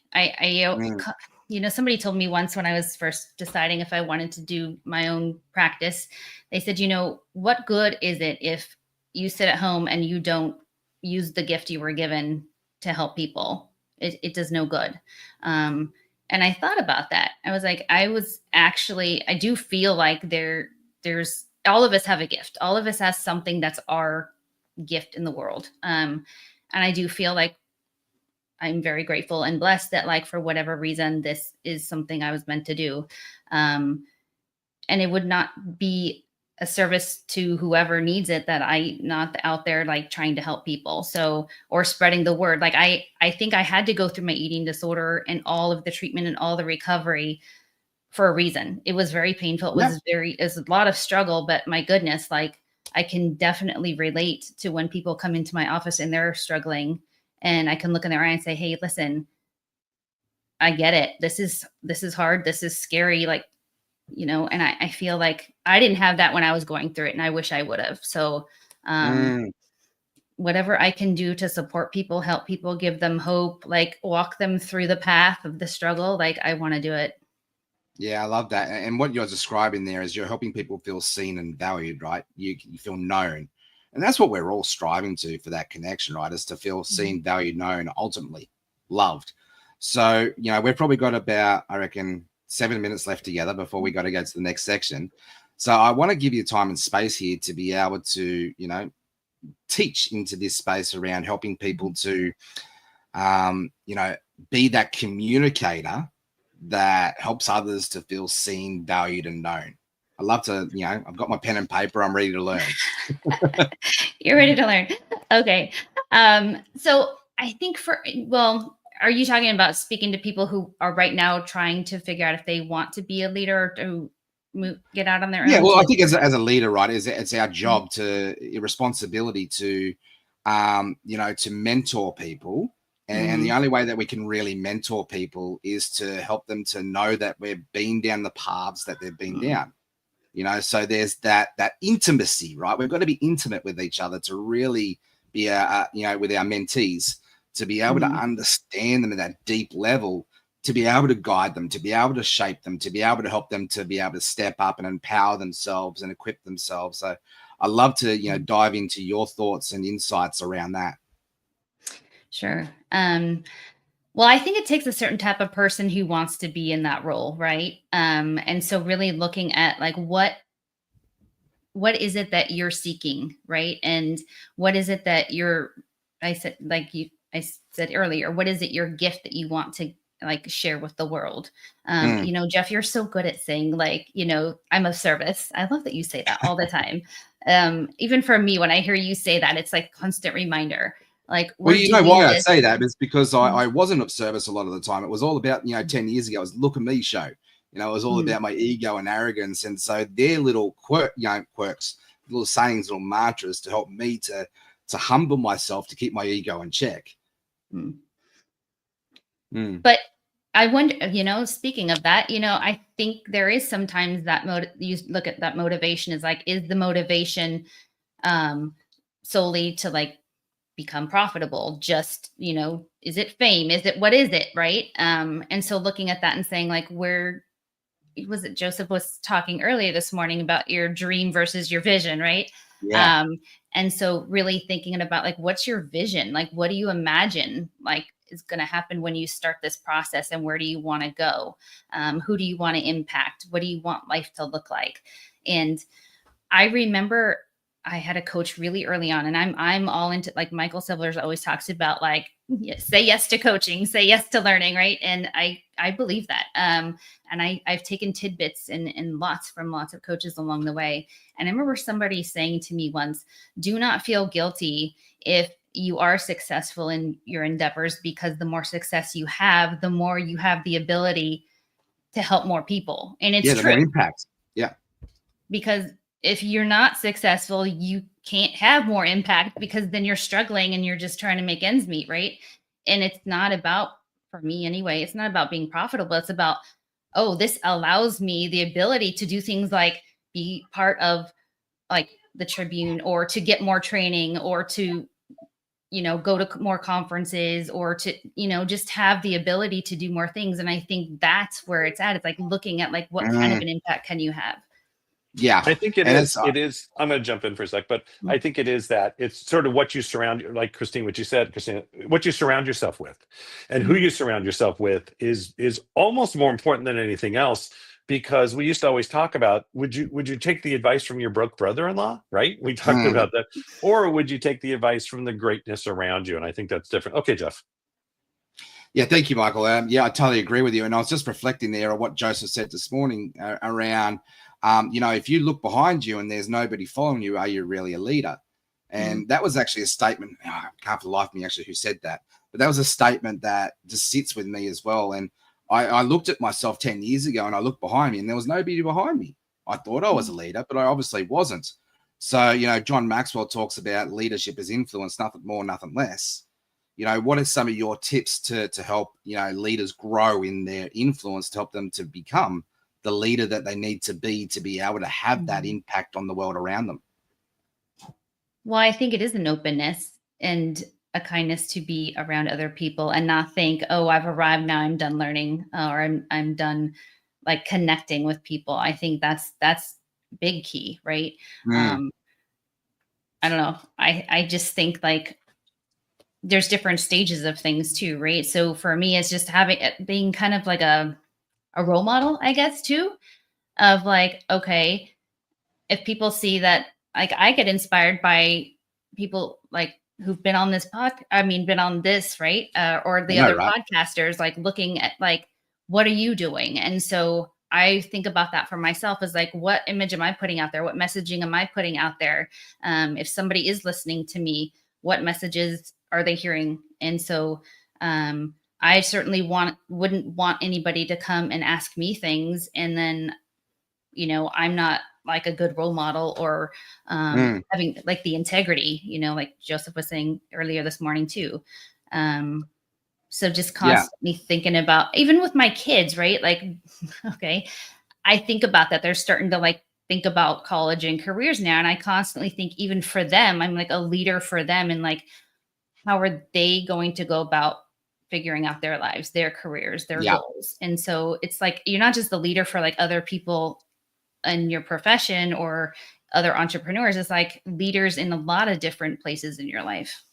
I know myself, I've had to learn how to lead myself before I can lead others. And we've got literally 2 minutes left. So I'd love to give you the opportunity, you know, if you had open mic and you wanted to leave our audience with one thought, you know, one thing, what would that be? I think it's much like what Michael said. It's like who you're surrounding yourself with. That is so key. You know, like it's been so inspiring to be part of the Tribune. I mean, that is very inspiring. Like I said before, when I was at the hospital, I felt so burnt out. I felt so unmotivated, and it was draining. And I think if you are wherever you're at right now in your career, your business, you know, just ask yourself, like, am I fulfilled? Am I energized? Am I motivated by the people I'm surrounded around? Are they helping me expand my mind, helping me feel like hopeful and excited about the future? Or am I around people that, you know, how do I feel? Because I think that's a lot of it. And just looking and saying, like, what can I learn from this person or that person? And then also vice versa, right? I think it's a dynamic relationship. And I think that's a lot of it, is just the community you have. Yeah, you know, I wanted to thank you for being on. You're such a great leader. It really is the being part of our community, but it's a community about friendship. It's a community about thought leaders. It's a community about moving forward. It's a community that just continues to drive. And you're one of those people. You're one of those podcasters, thought leaders, trainers who are going to go with us as far as we go and continue to make a difference in the world. So everybody, give a thunderous round of applause for Dr. Christina. Christina, this has been so great. Jeff, thank you so much. What we're going to do is we're going to go to a commercial, and then I'm going to bring up the next amazing woman who's going to run the afternoon. And let me tell you, it's one you want to stay for, be ready for. And Dr. Christina, thank you so much. And let's go to commercial. Hello and welcome to the Los Angeles Tribune. Since 1886, our name has been a part of the world of journalism.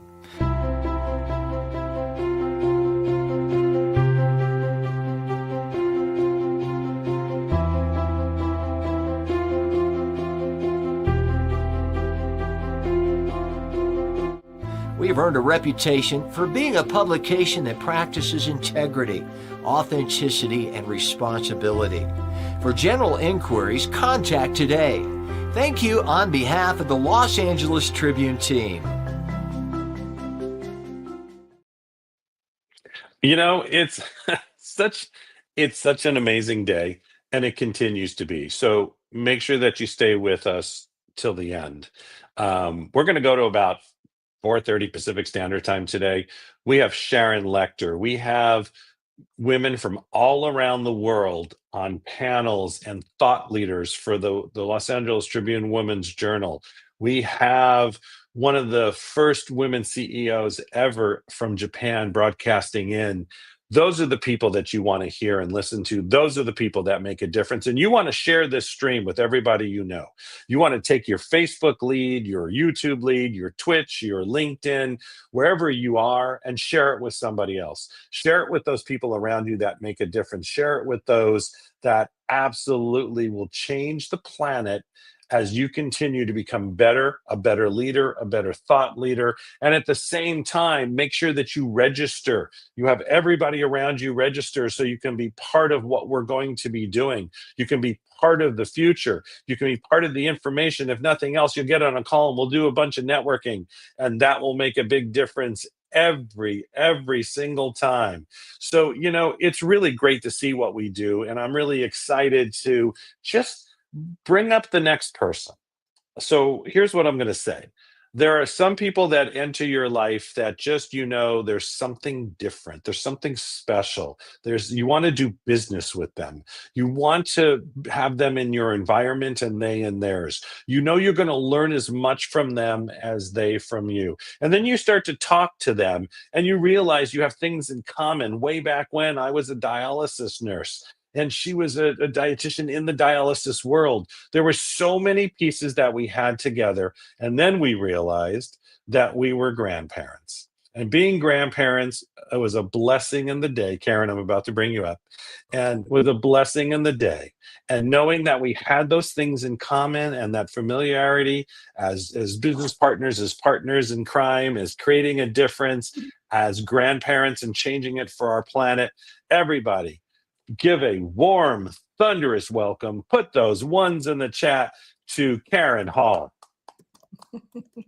Thank you so much, Michael. Yes, and you know, isn't that what it's all about? Is we are all one. You know, a lot of times we feel like we're separate, but we are all one, and we are so connected with each other. I remember when Marianne Williamson said, "We're like, you know, water in the waves of the ocean. You can't separate out a wave. It just flows into the other one." And that's what we are, you know, one of Michael's favorite sayings is one team, one family. And that is who we are. Karen, have an amazing afternoon. You've got tremendous thought leaders coming on, and I look forward to hearing that greatness. See you later. Thank you. Thank you, Michael. Yes. Oh my goodness. I can't wait for you all to meet our incredible women. Yay. Oh my goodness. So I am Karen Hall. I am an executive producer here at the Los Angeles Tribune. I am also the executive director of the Global Women's Journal. And what that means is that we have women from across the world who are joining the Women's Journal, who are sharing their story by publishing in the Women's Journal, and they're sharing their story from stage. And so right now we have two of our international women. We have Jackie Wilkinson, who is hailing from the UK, but she is living in Italy right now. And we have Debbie Prediger, who is in Canada right now, who just returned from Mexico recently.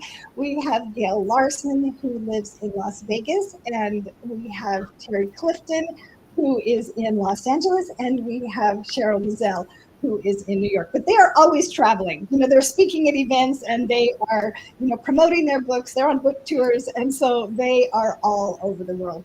So these ladies are incredible. And one of the things that I just know you are all going to love is that they are relatable and they have the best stories. That's one of the things that is so unique about the women at the Los Angeles Tribune Women's Journal is we tell stories. We tell it like it is. We are real, we are vulnerable, and we share our hearts. And so thank you, ladies, for being with us on this panel today. It's great to be with you. So I am going to start with you, Jackie. And Jackie is the author of Turning the Tables on Trauma. And she is a wing commander in the Royal Air Force in the British Air Force. So when I met Jackie, I was just like, wow, what a leader. And all of these women lead in unique and different ways. But Jackie, I wanted to start with you. And I wanted to talk, you know, I have at our Global Women's Leadership Symposium that we had in March, I talked a lot about the challenges as a woman being a leader and often in a male-dominated space. And so, Jackie, with your background being a leader in the military, which is, you know, traditionally a male-dominated space, and maybe even so you would say right now, what have you learned about navigating that environment? Thank you, Karen, for a wonderful introduction, and hello from Italy. So I learned that leadership isn't about blending in, As a female, it's about standing out with integrity. Now, what do I mean by that? So in a male-dominated environment, I didn't just earn my place at the table, but I actually built my own. Because when I Ooh. started with vulnerability, which is really hard to do because we wear these masks, and when we have a uniform on, we can put that mask on quite easily. But it's actually about dropping your mask and leading with that authenticity and vulnerability, because then you can really lead people to how they can feel valued in themselves when they see a leader just being honest and having that integrity. So I found that even in a male dominated environment, it was difficult to do initially, but actually when I stepped into that and owned it, it was the most powerful thing that I could have done as a female leader in a male dominated environment. Okay, everybody, did you hear what she just said? She said, instead of trying to earn a place at the table, she made one. Mic drop moment right there. And that is often what we need to do as women leaders. And so Cheryl Mazzell, I'm going to go to you. Cheryl is a aspiring TED Talk speaker, a keynote speaker. She is helping other women to learn to lead, and she is a coach with Les Brown. And so Cheryl, you have also been in an environment that has been male dominated in the accounting world and in the corporate space. What challenges did you have as a woman trying to deal with a male dominated world? That's a great question, Karen. Thank you. And I just as Jackie mentioned, when you go in, it's about being yourself, showing up as your authentic self and owning the room and owning the space. And I must say I'm grateful for my dad, because growing up, he taught us, there was 3 girls, and he taught us that wherever room you walk in as though you belong there. And also ask for support, right? So when you walk in, it's about owning the room, not trying to take over, but just navigate, show up, own your voice when a question is being asked, or don't be afraid to own your value, right? And give your opinion, give your knowledge and your experience, because also from a real estate background was where my experience was. And sometimes navigating the real estate industry as a female, sometimes, and I'm petite, so sometimes they look at you as, who is this little girl, right, speaking to me or having more knowledge than I do. So it's about owning your space, and like Jackie said, owning your space, owning who you are, and just showing up. You know, I appreciate what you just said, because there's so many women entrepreneurs and women leaders out there. And just our stature, you know, I'm only 5'2", and so many times people come in and they're like, "Where's the adult in the room?" And so, yes, you know, like, do you have any value to say? You're just a little person, but even little people are powerful. So thank you, Cheryl. Gail, how about you? I know Gail just published her 3rd book. She's an educator and a publisher. Congratulations, Gail, on your 3rd book. And tell me a story about you where you have had to maybe have a difficult conversation in a male-dominated arena.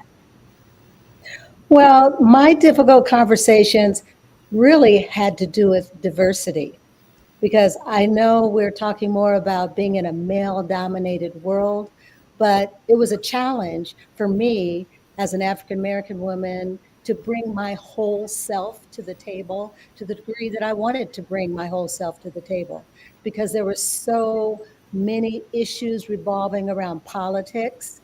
Don't want to get into that conversation, but that was a difficult conversation that I had to have, to the point that I would say, well, if we cannot agree on this point, then maybe it is time to move on. And so it's important to be able to pursue and then to know when to pivot. Okay, we're going to come back to that. That is really true.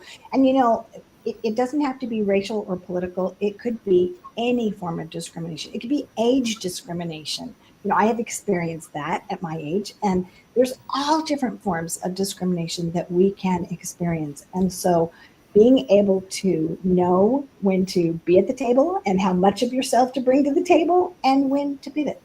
We're going to get back to that. Okay, Debbie, how about you? Because so Debbie is the founder of the Be Extraordinary Women's Network. Debbie is a connector. She builds relationships and connects people all over. It's so interesting because I'll make a new connection with somebody, and Debbie's right there. And I'm like, oh my goodness, there she is. And she is somebody that has the ability to communicate. And so Debbie, I would love to hear a story about you and what you have done when you had a difficult conversation in a male-dominated arena. Wow, thank you. I can relate to each and every one of your stories already, and I love that there's a through line there, and it's stand in your power. And for me, that used to mean, I thought leadership, when somebody said stand in your power, they kind of felt like I have to get really tough and really strong and really bullying. And I didn't like that. That didn't feel good to me. I'd rather not than if I had to show up that way. But I love what Jackie said, make your own table. And that's really what my conversations have happened. When I started to recognize that there was times where somebody was kind of pushing me to the back, you don't really matter, your voice doesn't think, go sit down. I kind of took it upon as a game. And here's an example. Often in farming, we're negotiating with landman, which is oil companies, and they always want to talk to the man in charge. And the man in charge doesn't want to talk to them. So he always hands them to me. And I kind of like it that they underestimate me. And they think she's just a nice lady serving coffee, which I am. But I love to get as much information so that I have more room at the table. So I have more power in negotiating.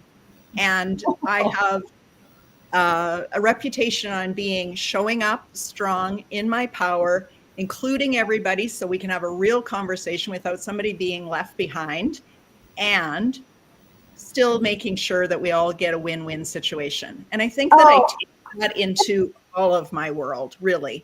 You really do, Debbie. And Debbie is an empowerment coach, and this is so classic of Debbie, the way that she is inclusive. And you know, you mentioned something about being underestimated. And many times as women, especially in a male-dominated arena, we can be underestimated. Just like Cheryl was saying, you know, just even our stature, we can be underestimated. And yet we have so much power. And sometimes being underestimated is a good thing. Sometimes it can be to our advantage. And I just appreciate so much, you know, they want to talk to the man, and he's saying, you know, Debbie, you take care of it. And that often happens, you know, in situations. So thank you for bringing that up, because I really appreciate the way that gave you power even in your negotiation. All right, Terry, how about you? Because Terry is a nurse informatics specialist, and she has an MBA, and she's an RN, and she has navigated some very challenging things in her life. And anybody who's in the healthcare field, that often has a lot of male domination in it. There's, you know, at the top, and then there's a lot of women oftentimes below that.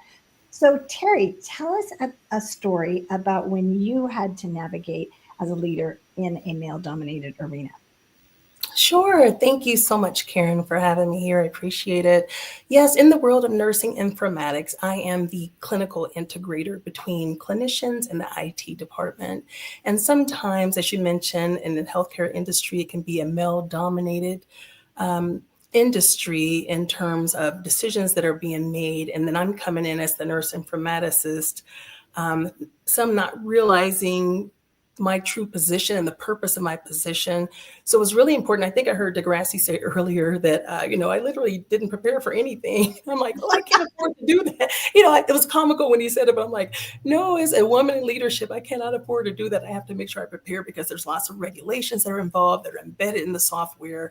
And sometimes there are some providers that aren't aware of that. So I have to make sure I'm preemptive in actually conversing with providers, because as I mentioned, some of the male providers, you know, they want software designs to go a certain way. And so I have to be very preemptive and actually have my data, my empirical data, my proof, and make sure I showcase that. And then pretty soon they're agreeing with me like, oh yeah, I'd rather have it this way. And so it takes a little bit of, it's almost like mental gymnastics, I say, because you have to know how much to divulge and how much not to. And what to disclose at what time. And so, and being that active and preemptive way, that's the way. And also being prepared. That's what helps me. Oh, Terry, that was so good. How to know what to share, what not to share, and when to share it. It is like mental gymnastics sometimes. And sometimes we go into these challenging conversations. Maybe it is a negotiation or something else. And maybe the stakes are really high and we don't know exactly what to do. And so for you to be able to navigate that situation takes so much emotional intelligence. And I appreciate so much what you just shared with us. I also wanted to note that Terry is an author. Is it your second book that you just? My third. Your third also. Oh my goodness. Is this amazing? These women publishing all these books. Oh my goodness. And Debbie, do you also have a book published? Three. Yes. And so, yes. And Cheryl, do you have a book published too?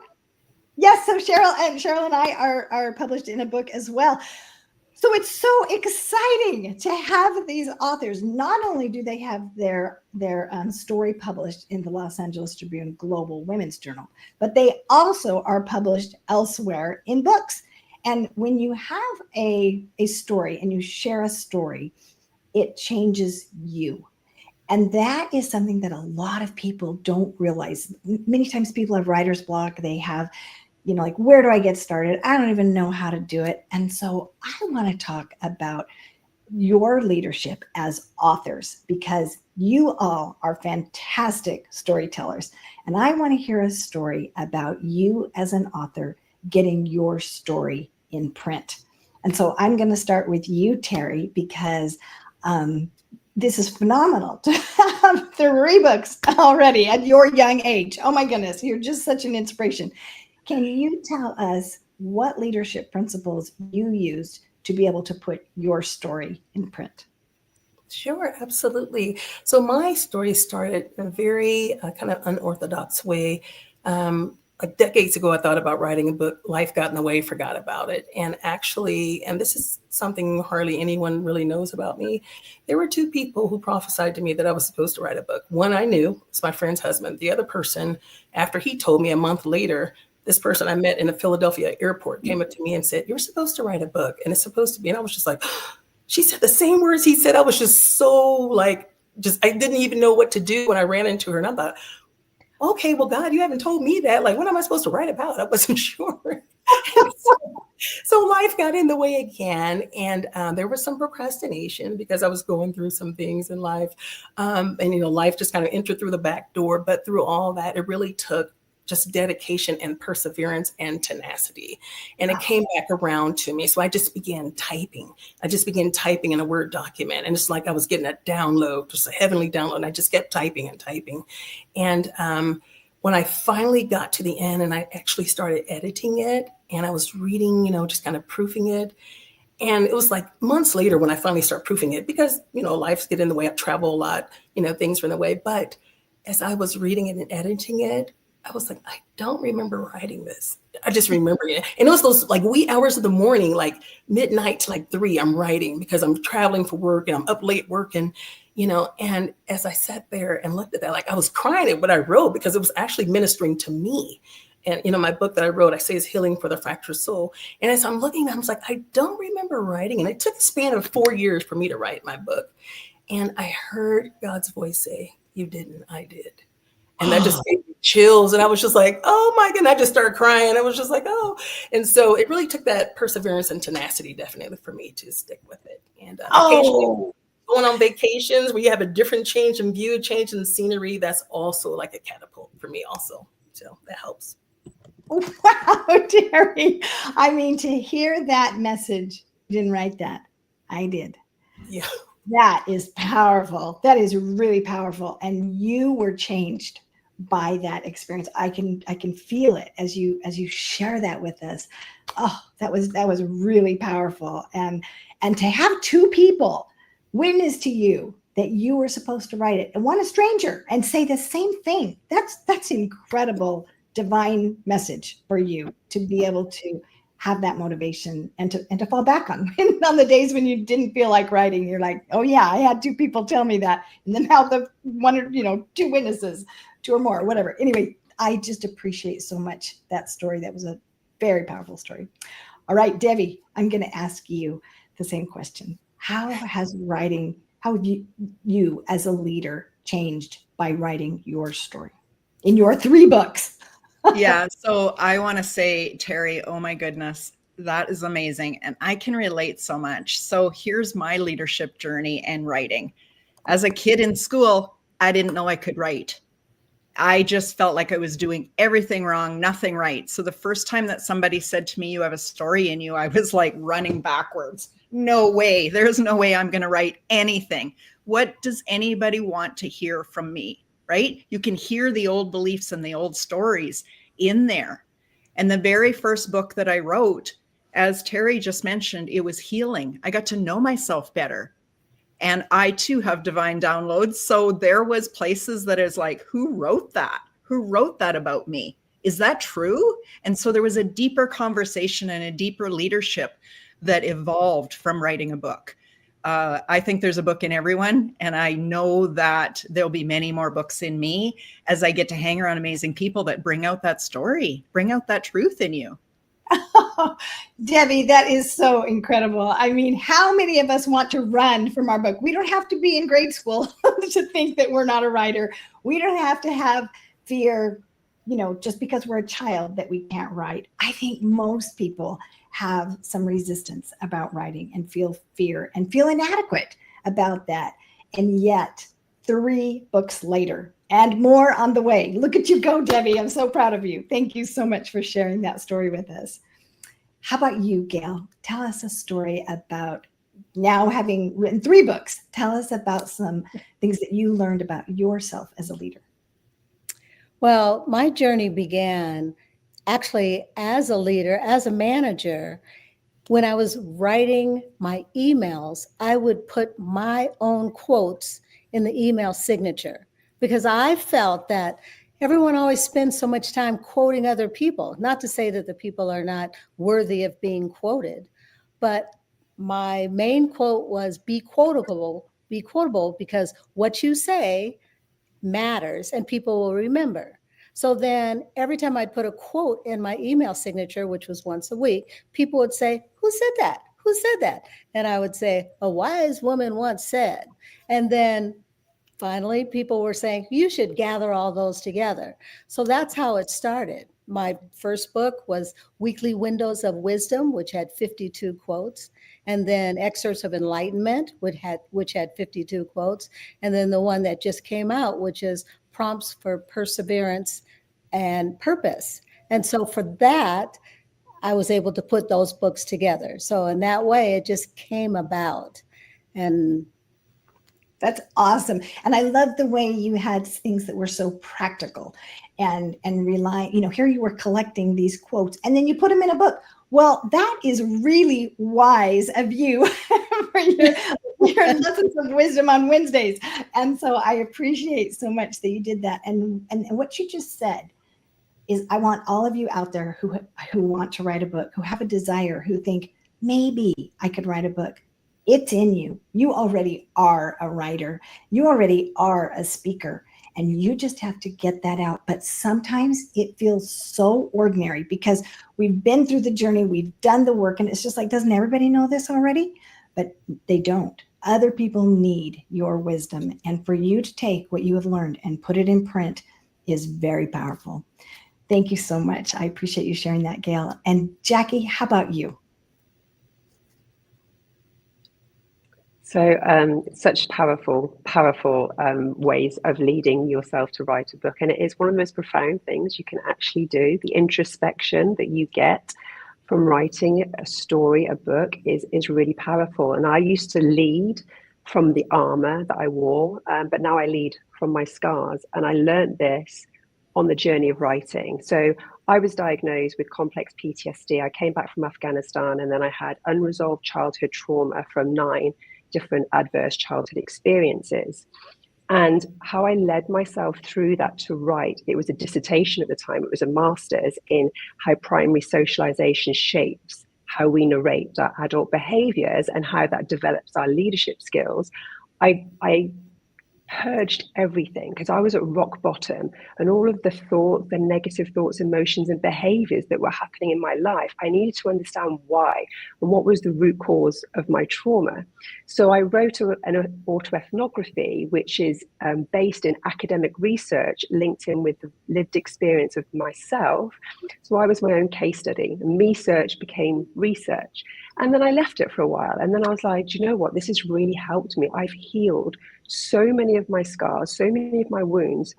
I want to help other people. I want to share how we do this and how we can rewire our nervous system, our minds, to actually become really empowered leaders and people in this world. So I put it all into my book. And in doing that, it gave me so much shame resilience about my own story. And I can lead with vulnerability. I can lead with authenticity. And I want to help people know how to do that, because there is a way and there is hope that everyone can overcome unresolved trauma from childhood. Absolutely. Absolutely. And your desire to help others is because of what you've gone through. You have something to offer others. And so thank you so much for sharing that and for sharing your journey and helping others, because so many of us, I think every single one of us has trauma in our life. It's different types of trauma. It's different experiences with the way that we cope with trauma. It's different support and resources that we have to deal with the trauma, but we all have trauma, and we all need someone like you, Jackie, who can help us to deal with our trauma. So thank you for writing your story and for sharing it, because you help so many people. And Cheryl, how about you? Tell me about what you've learned as a leader in sharing your story. Well, I can so relate to all the other amazing leaders on this panel, because my thing was math. I used to get red marks, on all my English papers. So I didn't really think about writing a book. And then when I started sharing about my experiences, like Terry, it was a couple of friends who suggested that I write a book, but I'm still like, I'm not a writer. But I started journaling, right? And then, when we had the old phones back in the day, I would leave messages to inspire myself. And I didn't realize I was inspiring people who called me as well. And so fast forward to the pandemic, I started writing poetry. And as Terry said, like, I would go back and look at these poems. I'm like, I wrote that. And I felt, not in exact words as Terry, but you didn't write that. I did. And then I found a way to express not just my trauma, my pain. And that's when I started realizing that my childhood wasn't normal, that it actually was dysfunctional. It was traumatic. There was a lot of things going on. I was teased and bullied. So to actually think, one, that I would be a writer, and then two, even be a speaker on this panel, I never thought about that, because it was my voice that actually being different that I got teased and being bullied for. And so the more I started opening up and being vulnerable, as Jackie said, and being authentic and finding my voice, it actually created more abundance, I guess, more abundance and more connection with myself, to allow myself to share with others and let other people know, hey, if I can start here, like our amazing panels, right? Use our traumas. Don't be whatever that thing is that we think we are ashamed for. That's like our superpower. And we get to start writing our stories, especially leadership now in corporate America. We need to connect to ourselves to be better managers, to be better leaders in corporate America, in your own space. Absolutely. Yes. You are absolutely right. And that abundance and that connection to yourself, that's really powerful, because you do heal when you write your own story. Thank you, ladies. It has been amazing. We could go on and on. Don't you all just want to hear more about these women and to learn more about their stories? Well, guess what? You can. You can go to the Women's Journal and read their stories, and there will be more. And if you would like to share your story in the Women's Journal, just let me know and we can connect and you can do that. Thank you, all of you wonderful ladies. Thank you for being with us. And I can't wait to have you on and speak again. Thank you. Thank you, Karen. Thank you. All right. Well, we are going to have to say goodbye. I hate to say goodbye to these women. They're just so incredible. It's just so fun to hear everything that they have to say. In fact, I am in awe when every woman that is part of the Women's Journal, I am in awe. And Ashley Borromeo is another one of our authors who I am in awe of. And she is an incredible leader as well. Well, this time I am going to be interviewed. And I recently had the experience of Ashley interviewing me. And so I was going to have somebody interview me today, and I thought I would love to have Ashley. And also, I want you to learn about Ashley, because when you watch her interview people, you will learn how to be a better host. And so, Ashley, thank you for being with us, and I will let you take over. Karen, you're like beyond sweet. Like your words are just okay. Stop it. This is all about Karen Hall. This has nothing to do with Ashley. But I want to say, Michael gave you a bio before an introduction, and I really want to just repeat a few things, because Karen, I just met you less than a year ago, and I'm blown away. Like I'm truly blown away. I watched the way you lead in the Women's Journal, and I'm so grateful to be in the mix of all those incredible women that were just speaking, and even more to come over the next few days. But I would love to speak to the thing that I remember seeing about you first. And Karen, you're known as the Queen of Empathy. That's a beautiful title. Oh my gosh, that's a beautiful, beautiful title. And then I read your article in the Women's Journal, the last publication, and you talk about the Nightingale story and all these beautiful, beautiful things. And so I have to say this. So Karen Hall is known as the Queen of Empathy. If you didn't know that, that's Karen. She's a certified life coach. She's a keynote speaker. She's ranked top, 2.5%, I think, top for your podcast. What? Globally? Like, that's amazing. She serves as the executive producer for the Los Angeles Tribune, the Women's Journal, and Spanish Journal, executive director of the Global Women's Journal. I'm not done, you guys. Chief relationship officer at 90210 Enterprises. Like, it doesn't stop. And I have been in your mentorship now and underneath you, and I'm just in awe. And so when you asked me if I would interview, I was like, yes, of course. Like, could I please shine a massive spotlight on you? So my first question, because we're here with the Los Angeles Tribune, how do you lead as the executive producer at the Los Angeles Tribune? Well, tell me more about that, please. Yes, so that was a very interesting role for me, because as the executive director of the Global Women's Journal, I was connecting with women from across the world, and I was helping them to write their stories. And then part of the package of publishing the story is speaking. So then I was helping them with the difference between writing and tightening up that message to be able to say it on stage and to be able to overcome the fears that people have. And then I was helping to actually host and interview guests. Then I moved into the role of a producer and actually learning all the tech and putting all the pieces together. It was a big learning curve for me, but I was so grateful that Mo Rock and Michael Silvers and Mary Glorfield trusted me to be able to give me that opportunity and just said, go, do it. And they trusted my gut feelings, the divine impressions that I had about how to structure things and how to elevate the women to be able to share their stories. And men, I'm also getting to have men share their stories. And so as a producer, I'll have this vision. For example, the Global Women's Leadership Symposium that we had in March, where Ashley spoke, had an amazing keynote speech that she gave. But when I have this vision that kind of comes to me, I am able as a leader to implement it.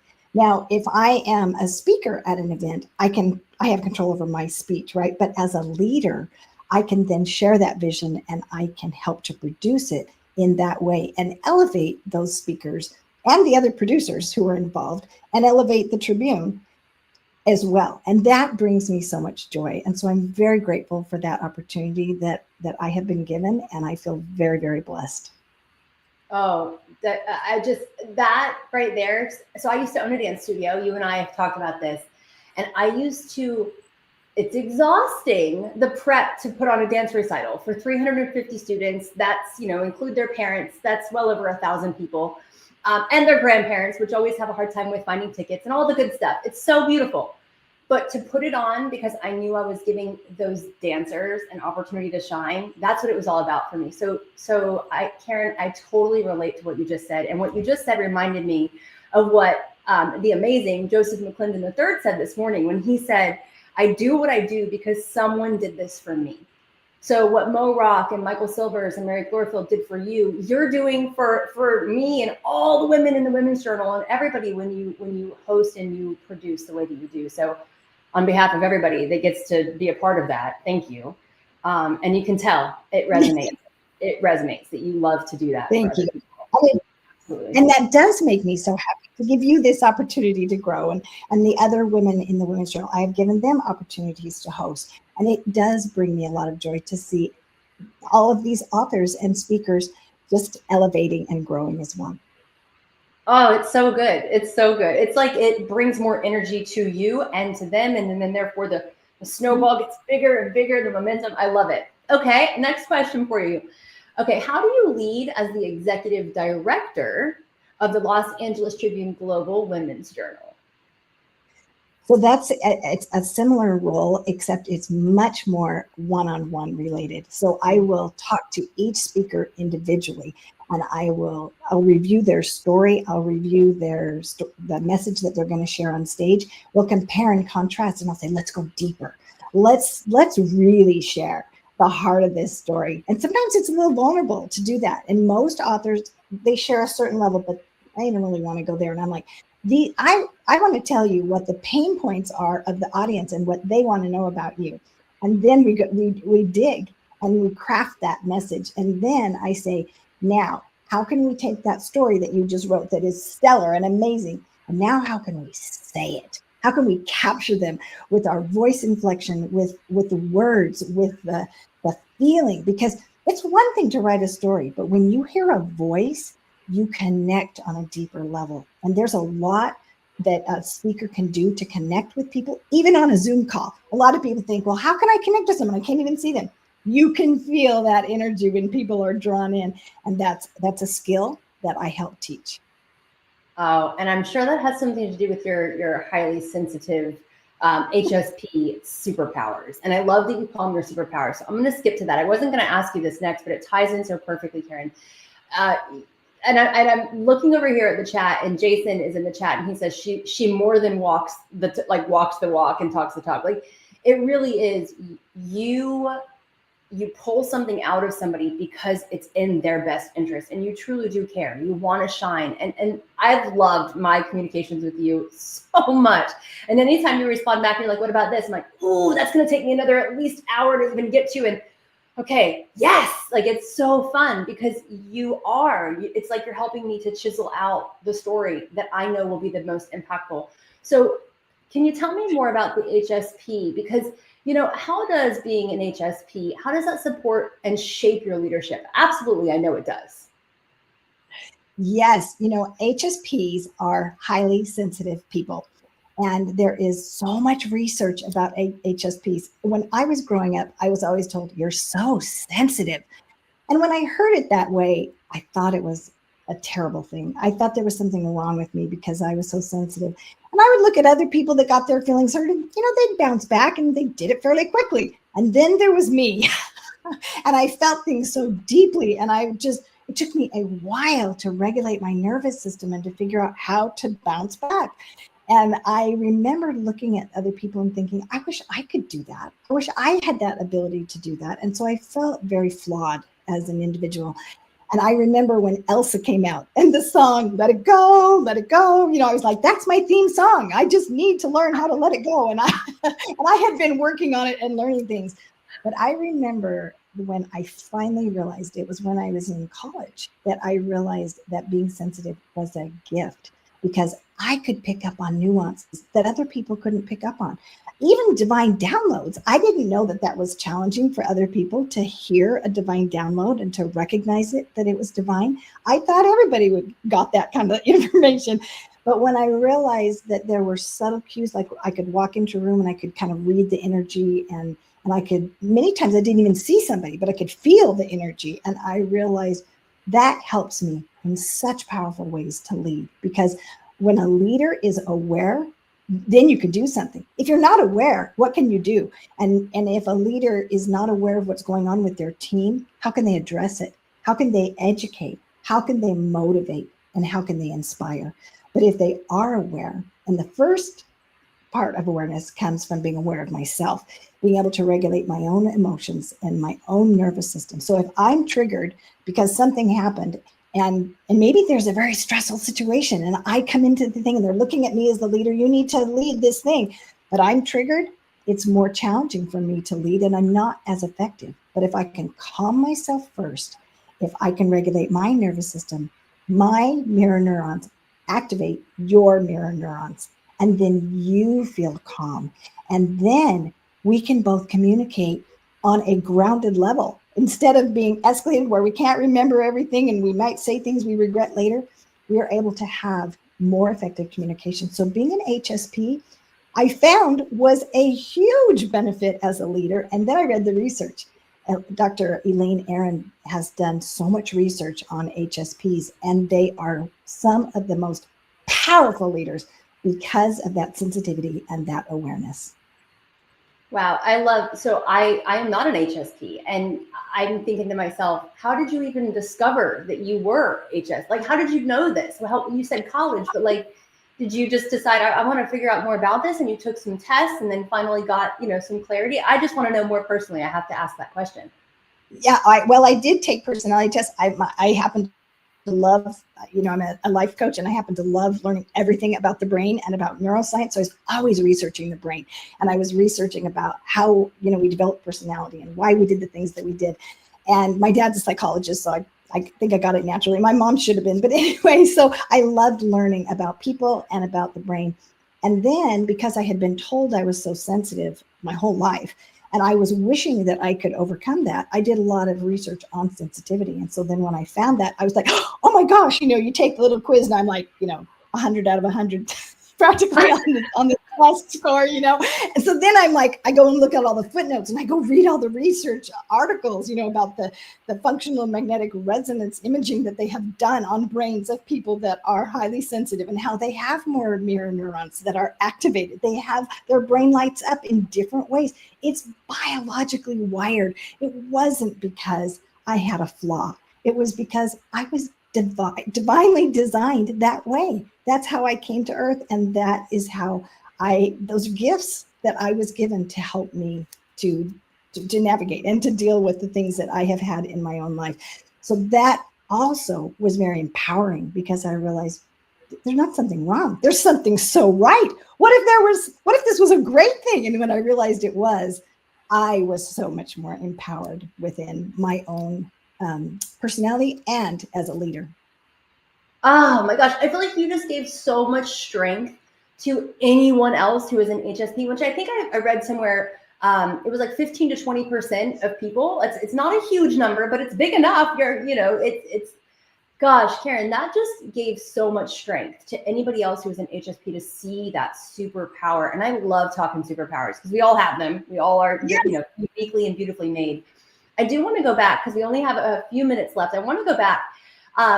90210 Enterprise as well. I mean, like your list goes on and on. You're an incredible friend. You're a wife. You're a grandmother. I mean, all the things, but also additional role, Chief Relationship Officer at 90210 Enterprise. Is your leadership role there the same as like with the Tribune and the Women's Journal, or does it look different? It does look different. And, as I remember learning about, empathy and about emotional intelligence, I'm like, that's my jam. That's my favorite thing to talk about. And relationships is my favorite thing to talk about. I remember when I was in high school and I was invited to try out for a beauty pageant, and you had to have a talent. And I'm like, well, my talent is listening. So how do I do that on the stage? I couldn't dance like you could. And so I was like, I don't know how I do listening on stage. And so, but that was me. I just thought that is one of my talents, but I don't know how to do that in a public way. Well, as we evolved, as we have raised our consciousness in the business world, we have recognized that business is all about relationships. Sales is based on relationships. And I do a lot of coaching with entrepreneurs and sales and marketing people about how to build relationships. And when I realized that that was my favorite thing to do, I kept wishing that there was something that I could be hired to do as relating to relationships, because I thought, well, they don't hire somebody to do that. And I kept wishing that they would. Well, then I found out that they actually had a title for it. And this is fairly recently that they have developed this title. And I've secretly had a wish. I wish I could be a chief relationship officer. That's what I want to do, because I love having these conversations. And many times in my entrepreneurial world, we were dealing with high stake conversations and very challenging conversations. And one person was polar opposite the other. And I would help them to see what the other person saw. And I would say, you know, can you see what this person is trying to say? And blah, blah, blah. And when they would see it, they'd be like, oh, and sometimes they would even paraphrase. And I'd say, is this what you're trying to say to this other person? And they'd say, well, yeah. And the other person would say, oh, that's what you meant? I have no idea that's what you meant. And so being able to utilize those skills at 90210 Enterprise is like such a gift to me. And I am so grateful for Ashkan Tabibnia for offering me that position and allowing me to use my God-given gifts, because it brings me so much joy when I am able to build these relationships, when I am able to help people to move forward with their goals and to be able to create the depth and the higher consciousness in their relationships so that they can accomplish their goals. And that just goes right back to the beginning, like exactly how you started. It lights you up to be a connector for other people, to provide opportunities. And, you know, you speak about the empathy advantage in your keynotes a lot. And I mean, it's right there. It's just, that's just who you are. And what I love about that is that, again, going back to what Joesph said, you know, somebody has done this for you, not somebody, but many somebodies. And it's always about connecting in those relationships. And it just becomes this bigger, more beautiful dream and vision. And I love when you said, Karen, you were like, I would like to have that title. I just know that I would like to have this title. So let's just put that out into the universe and just keep, I mean, my gosh, that's beautiful. I do have another question, if it's okay. I think we're good on time. So what's a moment in your leadership journey that deeply shaped you? Maybe something unexpected or transformational, just like anything that comes to mind, because you're so good about pulling stories out of us. I want to hear one from you. Well, I remember when I was working with I was in the medical field, and I was working with doctors that were polar opposites. They did not see eye to eye. They did not relate to the rest of the staff. And there was a division, and it was very difficult to accomplish the goals when there was this animosity and this angst. And so, there were a lot of costs involved as well, because sometimes it turns into a lawsuit. And so they came to me and said, you are so good at calming people. You are so good at these difficult conversations. I was the one known if a patient was like, we had patients that were threatening, you know, and they would tell us that they were going to threaten us. They would say, Karen, go talk to that patient and help them calm down. So they kind of knew that was what I like to do. And they would joke about me because they're like, are you sure you're not a counselor instead of a dietitian? Because I love both. I love people and I love food. And so I just kind of combine, you know, as a dietitian, you do a lot with relationships. So as I did that, and I realized that I didn't just have that ability with a patient, but I also had that ability with staff. And I saw them be able to see each other's point of view and to be able to come to a unity between them and to realize we're not separate. We have the same desires and goals. We both want to be happy. We might think about it differently, but how can we be on the same team? How can we work together toward the common goal that we do have? And when I was able to help them find that and then to move forward, everything changed. And it brought me, just like you said, it lit me up. It brought me so much joy. And I realized that's where I need to be. And that's what I need to use my time with. And a lot of times when we're in a situation, we talked about this just a bit on pivoting. Gail Larson brought this up, knowing when we're in a place, you know, where we should be or when we should pull back. And at that moment, I realized I am not getting the return on my investment. I am investing time, I'm investing resources, I am investing in a lot of ways here, but I'm not getting the return on investment. And when we're in a situation and we're recognizing that we are giving and we are not being able to be a receiver of what we need, or we're not being appreciated for our superpowers and our gifts, we need to make that pivot. We need to decide, maybe I need to move to a different arena.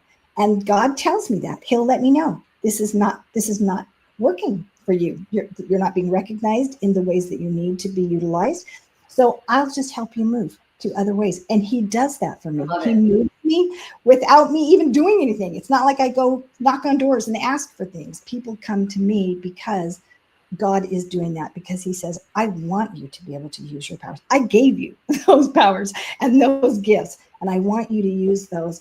And when, as a leader, that's a powerful skill that we need to have, to recognize the superpowers in our people, to retain them, to take care of them, to love our people and make sure that they feel valued and make sure that they feel that they are getting a return on their investment.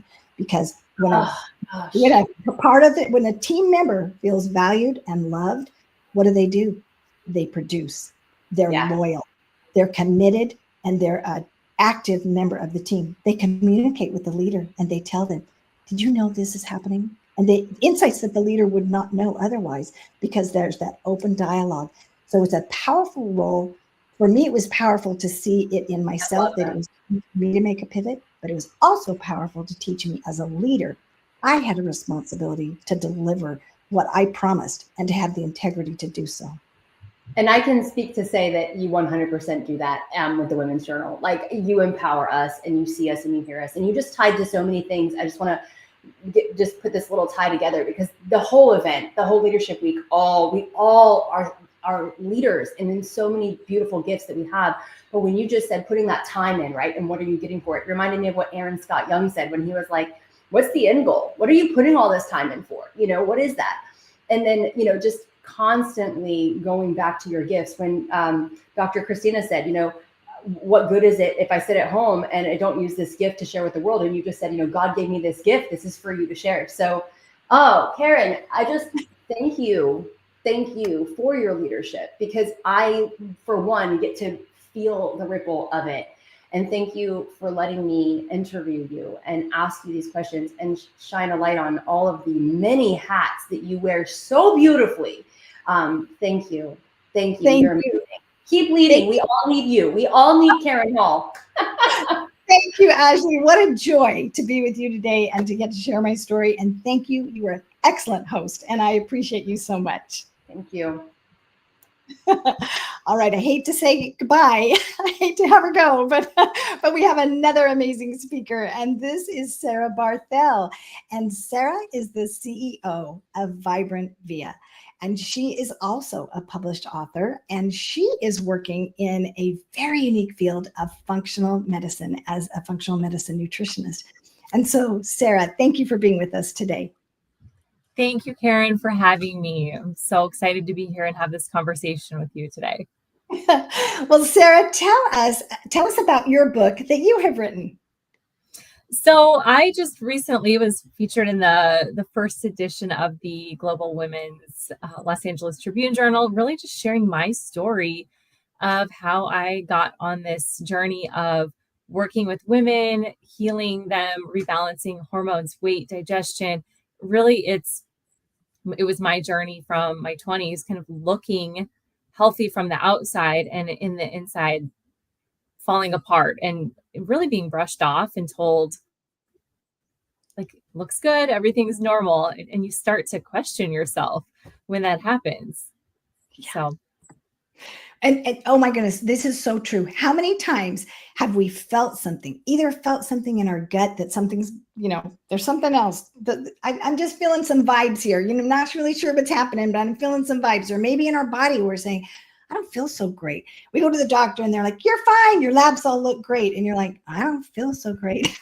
Yes. And so for you to empower people who come to you after having that experience, because I would imagine that many people come to you after having gone to see other people and not getting the answers and the help that they want. Yes. As a leader, how do you help them to trust themselves? I think it starts with exactly what you just said, is listening. And that's where it starts, is creating space for them to be truly seen and truly heard. And I find that a lot of women who come to me, they've been let down by 8, 10, 12 doctors and really brushed off and almost told directly or indirectly, your symptoms are in your head. Here's an anti-anxiety med, or I had a woman who, she had just had her second baby, and she came to me and she was like, I'm gaining weight.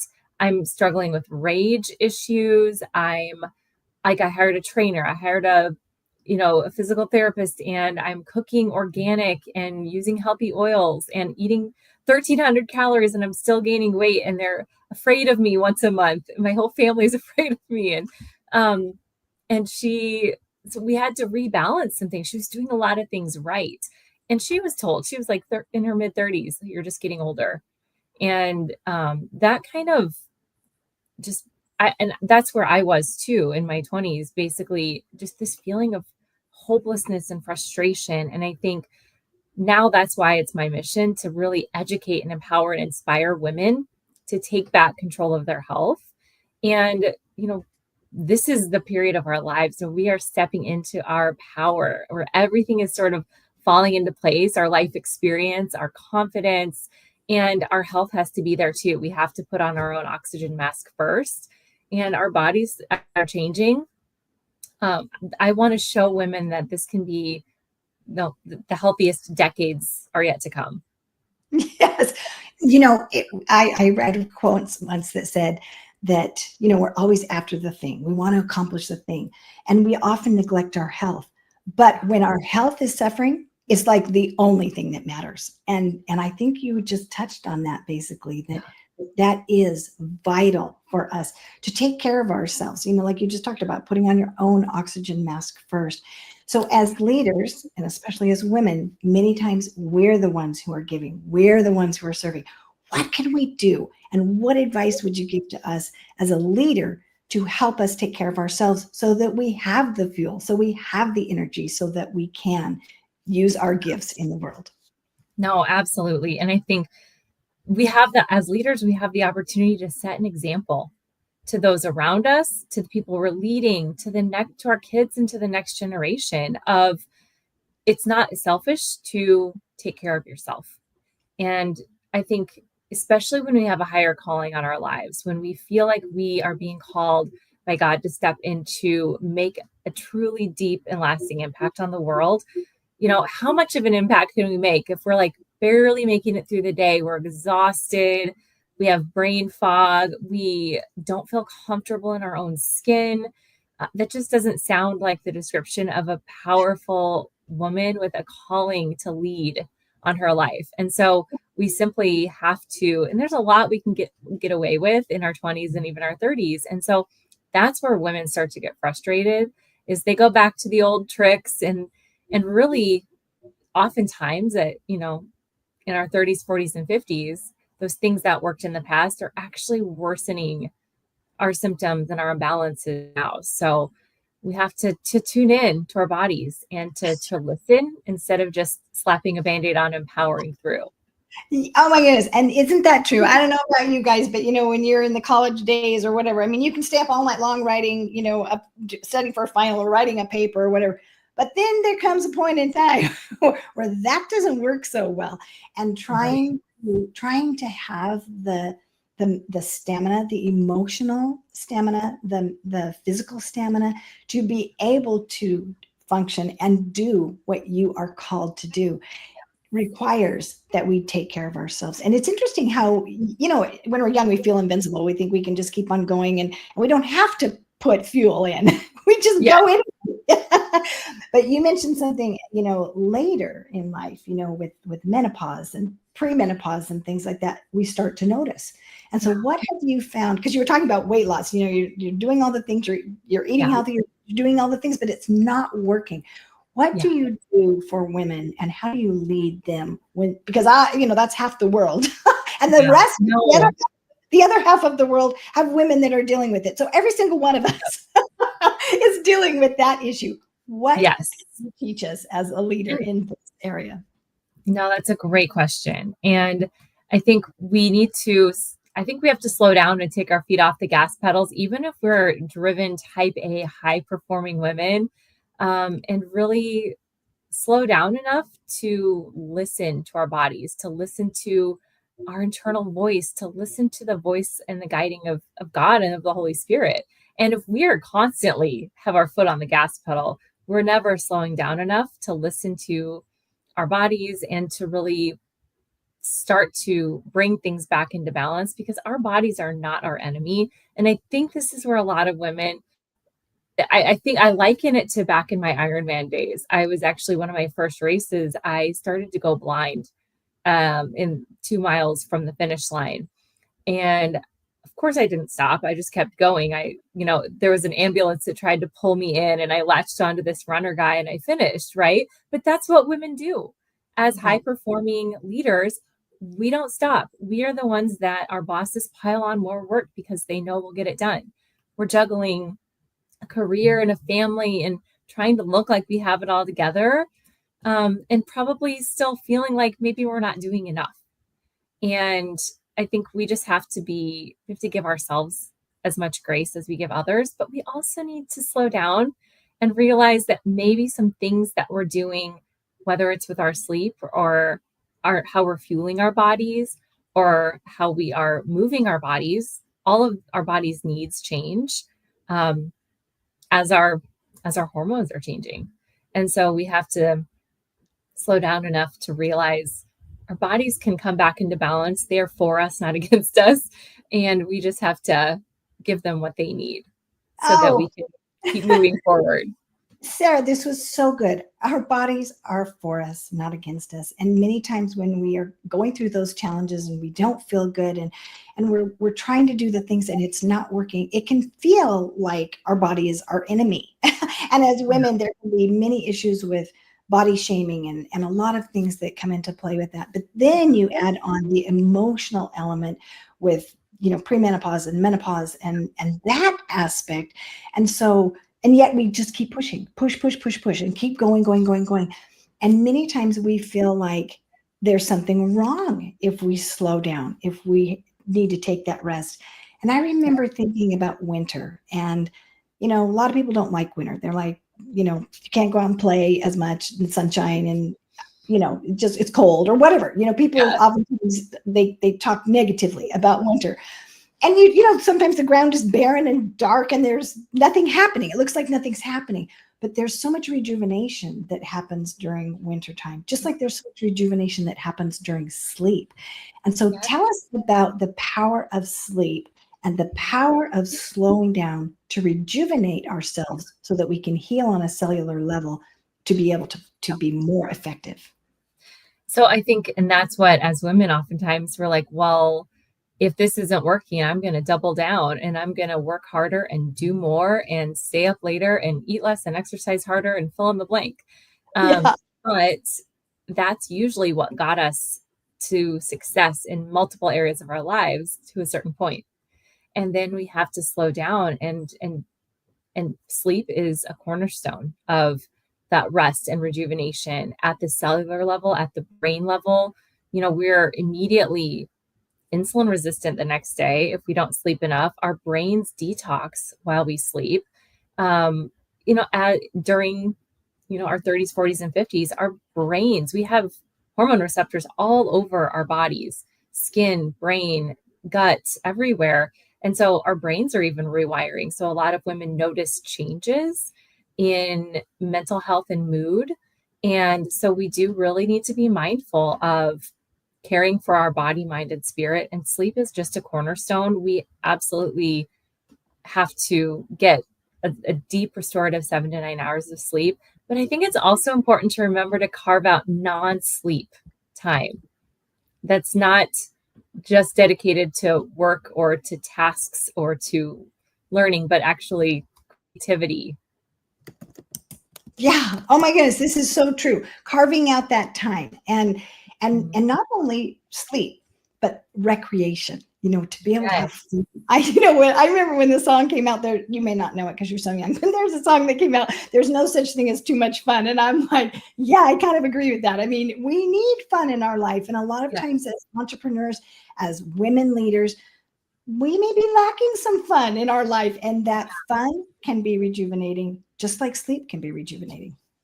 Yeah. And I try to convince the women I work with to weave in moments of joy just for pure joy. And it doesn't have to be going to the spa. I'm just trying to convince them to do something like sipping a cup of tea out of a mug that, like a beautiful mug you like, or like reading a couple chapters, or, you know, stepping outside to enjoy a beautiful view of nature, just these little moments that we often don't weave into our days. And it really is powerful and important for It is. mental and physical health. Yes, because we are not a one facet person. You know, there are so many sides to us, and we need to nourish all of the sides, the physical, emotional, mental, you know, spiritual. There's so many sides that we need to take care of. And what's interesting though is if we take care of our physical constitution, it affects all of them. I'm fascinated with the way that our physical health affects our mental and emotional health, and vice versa. Our you know, when we are not well emotionally, it depletes our immune system. When I learned that depression caused us to have a weakened immune system physiologically, I was blown away that our emotions could affect us that way. Do you deal with women that are suffering with depression and things like that as well? And one of the things that I have noticed is I even stopped running lab testing on neurotransmitters because it's usually not an imbalance in the brain. It's usually like half something like going on in their environment, but then half of it's something in their body, physiological, that feels like a stress response. And so what I mean by that is like cortisol and stress hormones and blood sugar surges. And like when we've got imbalances in our gut microbiome, 90% of our happiness and calming neurotransmitters, they're made in our gut, not in our brain. And so we have to look at all of these different areas. And I think that's part of it too, is pulling out the moral piece. Like, you should be happy. You have a lot to be grateful for. Why are you feeling this way? To, if we can show areas that our bodies need to rebalance, it empowers them to, and it kind of takes off the pressure of feeling like it's their fault or that they shouldn't feel this way. That's so powerful right there, because I don't know about you, put a one in the chat. Have you ever felt like something is wrong with you, and yet to take out that moral part of it? That's so empowering, Sarah. And for you to do that as a leader for your clients and for others, even to teach other leaders to take the moral part out of it and to have grace for ourselves, for other people, for what we're struggling with, and then to empower people in their struggles to regain their health. And then to have that ripple out. I see you as being a healer in many ways in your life. Well, I appreciate that. And it's something that when you were talking about your kind of flipping the script on your sensitivity and empathy as a weakness versus a superpower, I think that's part of leadership and strength as well. Is I've always loved being around people who don't have a filter, who don't care what people think. I have always been extremely empathetic. And in fact, my first master's degree was in counseling psychology. And I remember being like, this is a burnout career for me because I feel things so deeply. And I think when we can turn that into a strength, now, as I'm working with women with their health and giving them space and listening and praying for wisdom and discernment, not only I've spent thousands and thousands of hours in school and learning the nuances of labs, but also the other side of like the emotional piece and the creating space and tapping into that wisdom and discernment of what do they need. And it's not always just physical. We are physical and spiritual, and there's so many layers of health. And that's where I think functional medicine shines, is we're not just looking at one area. We're looking at, everything from what we put in our mouth to how we sleep to who we spend time with. It's just so important. Oh, Sarah, you are just a wealth of information. So for all of you out there who have a loved one, or if you are the loved one that want to feel better about yourself, about your physical health, about your mental or emotional health, functional medicine is a very powerful tool. And so I encourage you to look up Sarah Barthell at Vibrant Via and learn more about how you can improve your quality of life, because isn't that what it's all about? The quality of our lives. And so thank you, Sarah, for being with us today. You're an amazing leader. And I can't wait for all of you to read her story in the Los Angeles Tribune Global Women's Journal. Thank you, Karen. Thank you, everyone. Thank you. We'll hear from you again soon. Looking forward to it. All right. Oh my goodness. It's so fun. So fun to have you with us. All right. We have more amazing guests that are coming on. And so we are going to be joined by Cheryl. And Cheryl is the founder of Joy and we're going to hear more about her. And Crystal Prevett, the queen of crystal clarity. And we are so glad to have Crystal with us. And Nicole Crowley. And so I am so happy to have these wonderful ladies on our panel today. And so I am going to have you tell us a little bit about each of you, and so that our audience can get to know you. These are three powerhouse women that have so much to share, and they have some really interesting things in common as leaders. So I'm going to start with you, Crystal, because here we are talking about healing at the cellular level, with several people. And that is, Crystal just recently gave a talk at the Biomed Expo about healing at the cellular level. And she has published a book about crystal clarity. And who doesn't want more crystal clarity in their life? And also, Crystal is such a heart-centered, generous soul. So Crystal, thank you for being with us today. Thank you, Karen. First of all, happy birthday again. Wanted to wish you, give little extra wishes. Love celebrating my friends, and I feel like the Los Angeles Tribune has kind of become this beautiful family as well. So we're all celebrating you. Thank you for having me, but I wanted to give you a little credit first. So my name is Crystal Prevett, and I'm known as the Queen of Crystal Clarity because as someone who lived a life of pain, trauma, sexual abuse, and suffering, I turned that into being a 9-time best-selling author, featured in New York Times Square, helping Fortune 500 companies and individuals just like you to remove those things that are holding us back, the pain, the suffering, the traumas that are hidden below the surface, so that we can have more clarity, more confidence, and do the things that we're born to do. There is a component of suffering is necessary in our journey. Nobody gets out unscathed, but if we can turn that pain into power, it can just catapult us to areas where I believe we truly belong, because as below, so above. Those people that have been in the trenches can soar even higher. And I think that's one of my superpowers, is being super compassionate for other people and helping them at a cellular level remove those things that are holding them back. And it's so beautiful to see people transform. So I'm blessed to be on this panel with you lovely ladies. I'm sure they put us together for a reason. I always love when that happens. I do too. And how amazing to help women to heal and to turn your pain into power, because you have so much credibility because of what you have gone through, and now to be able to share those lessons with others. Thank you so much. And thank you for your compassion that allows you to be able to do that. Well, Nicole, I am going to introduce you next. And Nicole is a hypnotherapist. She is the CEO of Next Step with Nicole.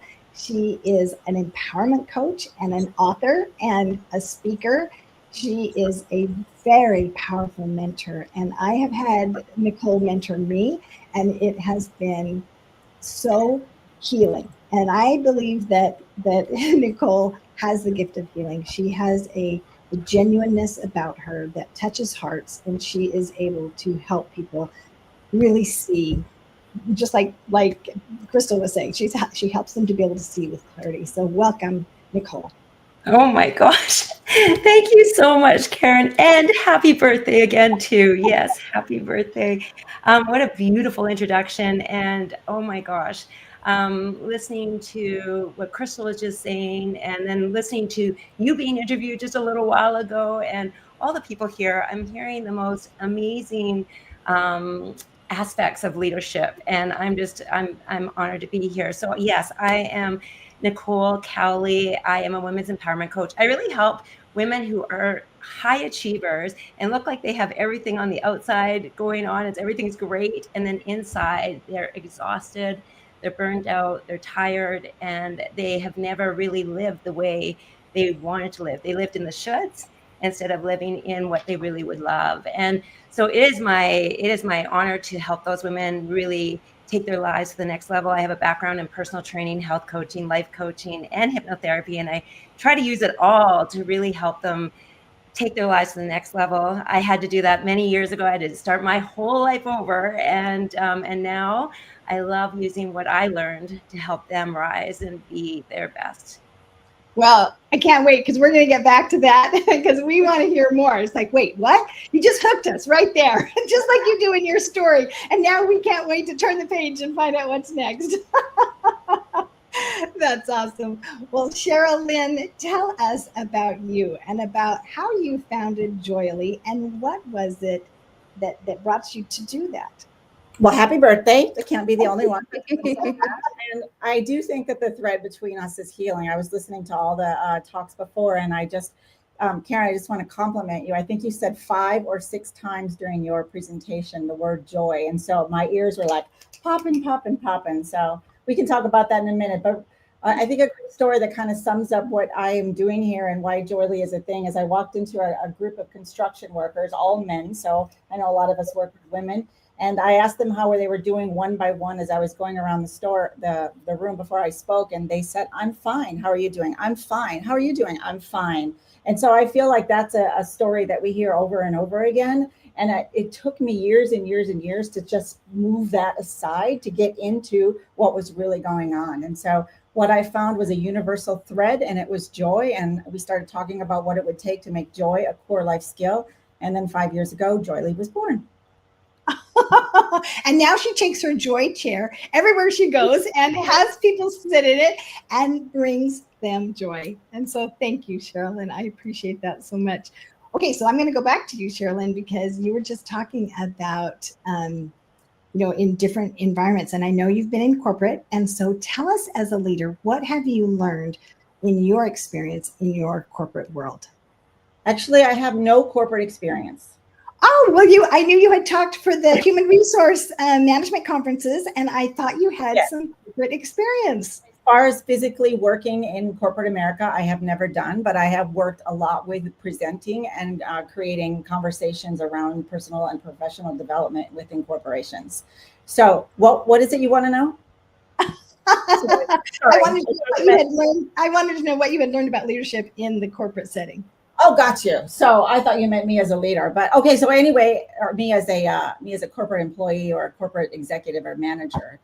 But what I have learned basically is that there is a lot of communication that could be much more solutionized and engaged if people were open to the conversation around emotions. So what I've learned is that we can check off the box about problem. I know what to do. I know what to do. Step 3, step 4, step 5, really good. But what we don't know, for example, in a corporate America, there's something that has to take a great deal of risk and the problem gets solved, but then the emotion around that problem never gets addressed. And so I think that's what really is a broken model in our society is we always have to move past that emotion maybe until we get home and then we get into pseudo joy, right? Which is around maybe drinking or shopping or eating or chocolate or whatever the thing is. So yeah, so that's my continuous conversation with not just employees or engagement or corporate America, it's with everyone. So yeah. Oh my goodness. Pseudo joy. Did you all hear that?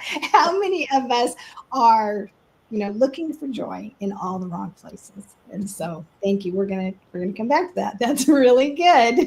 How about you, Nicole? Tell us about, because I know you've had some corporate experience and you've worked with people in the corporate world.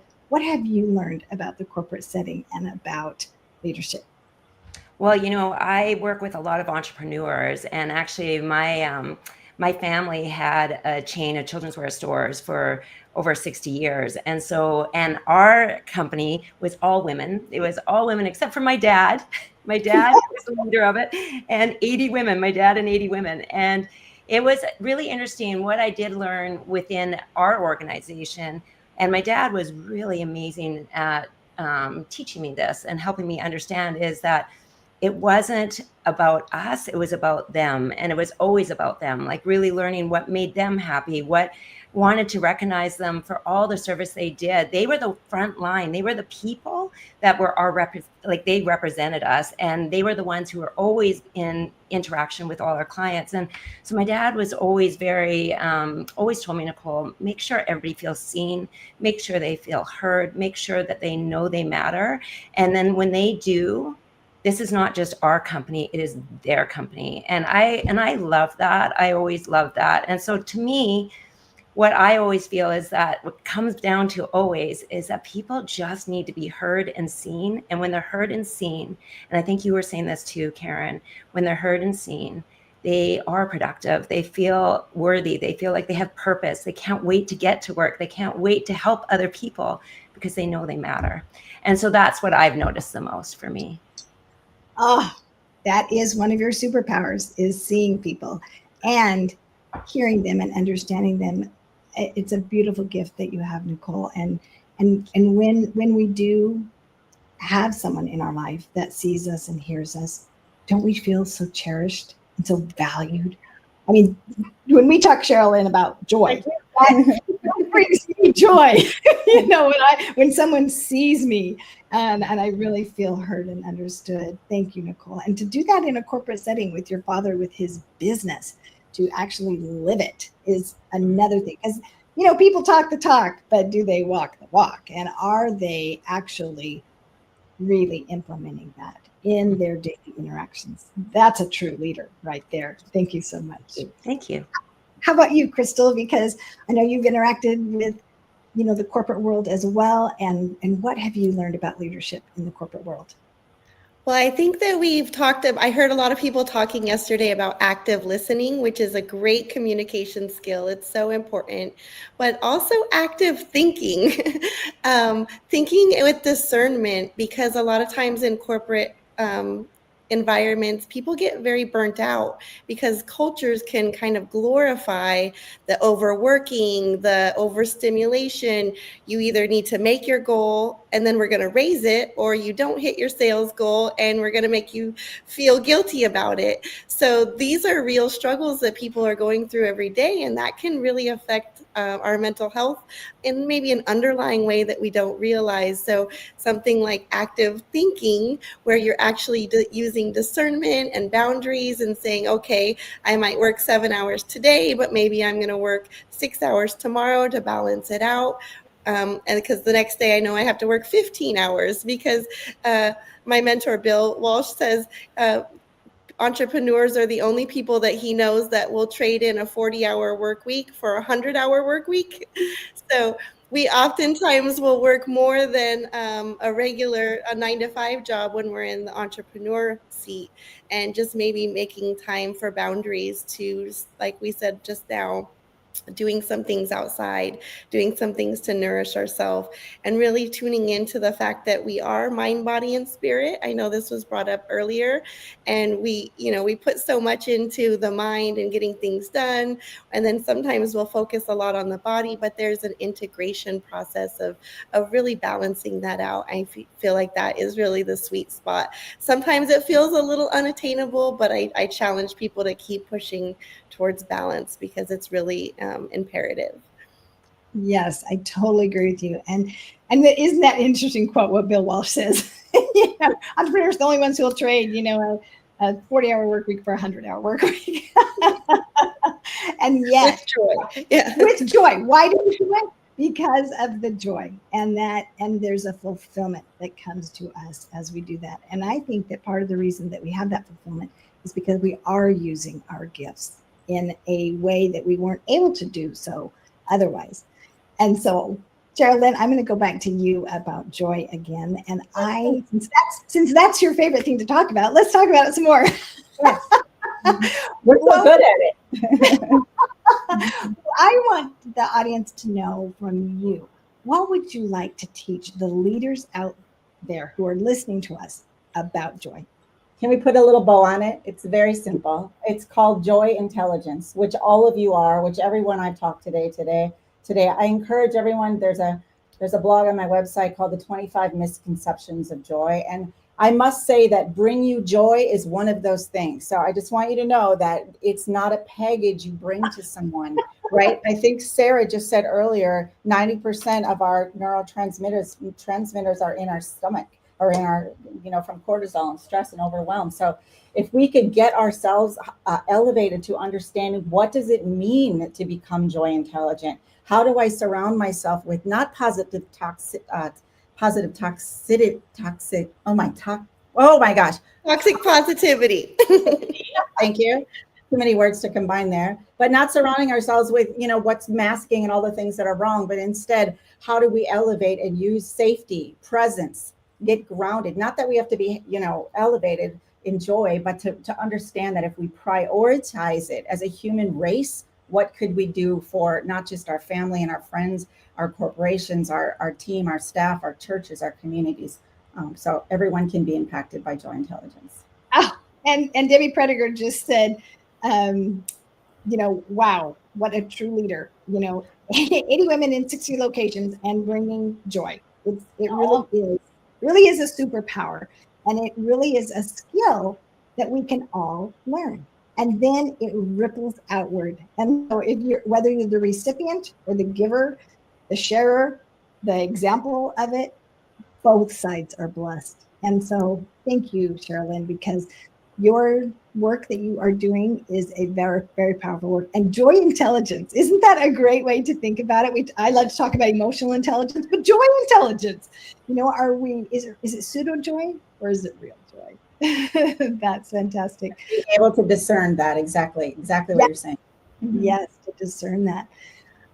Okay, so I want to ask Crystal about this journey that you have had of the trials in your life and about how you have found joy, because you exemplify joy as well. I remember the first time I met you, we were at a hotel and it was a speaking event, and I had seen you on stage before, but I had not, met you in person, and you just glowed. I haven't gotten to meet Cheryl yet in person or Nicole in person either. I've just gotten to talk to them, online and on the phone, but Crystal, I got to meet you in person, and you had such a glow about you. And I feel like many times when we're struggling, it's hard to feel like, is there happiness in my future again? And you may have asked yourself that. How did you find joy in the midst of the very difficult challenges that you've gone through?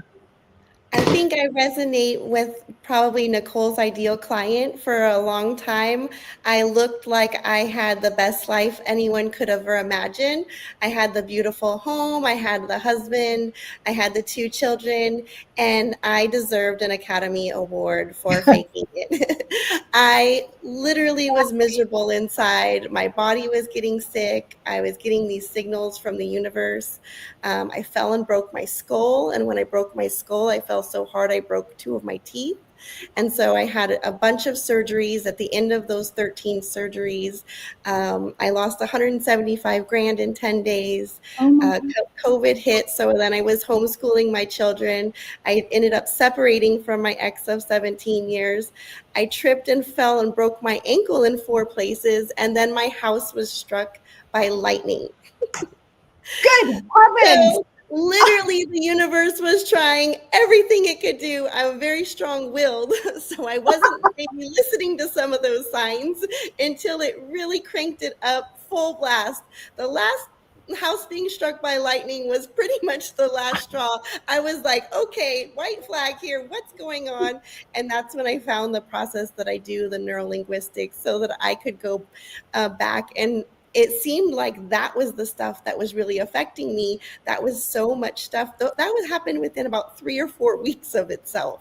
All of 3 that or 4 weeks. Yes. But in reality, it was my childhood trauma that was surfacing that I had shoved in for so long. I'm just at a point where I'm able to start talking about this, but I was actually dealt with a lot of sexual assault as a child. I even became human trafficked at a very young age from my own father.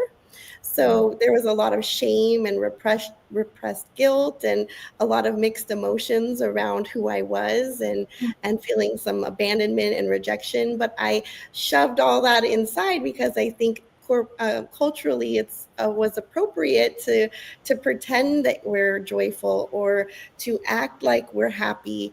And even my ex told me that I was damaged goods and things that made me feel like I could never really let people know the truth about my story. And now if you don't like my story, like, you can take it or leave it, because I am who I am. And I think walking now in my authentic energy and really, realigning through lightning strikes and traumas, pain, my pain really did turn into power, physically and emotionally. So I just hope that my story can help other women realize that even though you've been through a lot of horrible things, that you are more than the sum of your past experiences, and that can be turned into the most beautiful future, and not to feel guilt or shame around things that might have happened to you, especially in the past. I mean, my first 6 years were riddled with trauma, and 6 years is not something you can really affect your environment very much. So I just want to be an inspiration and lead from the front and let people know that you belong and that you are incredible. Yes, and I just want to know the comments are just blowing up. I mean, Barbie just said, "Go, Crystal, go! You're a rock star." And Jackie Wilkinson said, "Crystal Privet, so brave sharing your story, pain into power." I mean, so many people are just saying the same things because it's resonating with all of us. We all we just love you for sharing that part of your story with us, and I can't wait to read your book. Well, the next book, I'm on book number 10 and 11, so those books will be starting to talk about it a little bit. But I want to give one last little hope of inspiration is not all of the story will probably come out at first. The first time I just barely said I had a trauma, and I broke out into sweat on stage, and I was like, I can't believe I just said that. So it is part of a process. Be gentle with yourself as it's unfolding. The bravery will come as you kind of expose yourself. Thank you, because it is scary. I mean, every woman that writes her story in the Women's Journal it's scary to share that. And so thank you for validating that and for giving us permission to allow it to unfold and to gain courage and to gain the confidence, baby step at a time, Yeah. So thank you. That's very powerful. Debbie Prediger just said the whole story doesn't come out at one time, or at first it comes out in times as you heal, as you move forward. That's so true. All right, Nicole, because you have had an interesting story of overcoming, could you just wrap us up with our last comment for our panel about how you have found joy despite the challenges you've been through? Sure. And Crystal, my gosh, thank you for sharing that right now. My heart, I just can feel you, and you're so powerful and so strong, and your journey is just going to help so many people. So thank you for sharing. That was beautiful. I think back lots of times. So I was a stay-at-home mom, and my marriage basically almost ended overnight. I had been in our family business for many years and then made a decision to be home, and literally my marriage ended almost overnight. And I had let go of all my finances, all the things. And I all of a sudden had these two beautiful children looking at me saying, "Now what, Mom?" And I literally didn't know. But one thing I want to share, when I look back on my story, and I had to build myself, because I did build right from scratch all the way through to what I'm doing today, which I can't even believe I'm here today with all of you. Like, if I was to think back 10 years ago, this is not where I would have been. I'm like, oh my gosh, amazing. But what I want to share that I think is so important is when you're going through something that is so traumatic and you're going through things that are so hard, one of the things that I see really helped me was to find something I was interested in, find something that I wanted to learn, find something that made me excited again, something that got my passion going again, so that I could focus on something else than instead of focusing on all the other negative things that were happening in my life. And so once I started to find things I was interested in, that started to take over. And every time I found things that I learned things, I'd start to gain more confidence. I'd start to see there's more out there. I'd start to see there's expansion, there's growth. And so I always think, like, let's find something or a charity, or find something where you can move towards giving and from service, instead of being so in and seeing all that isn't going well, and instead try to give out.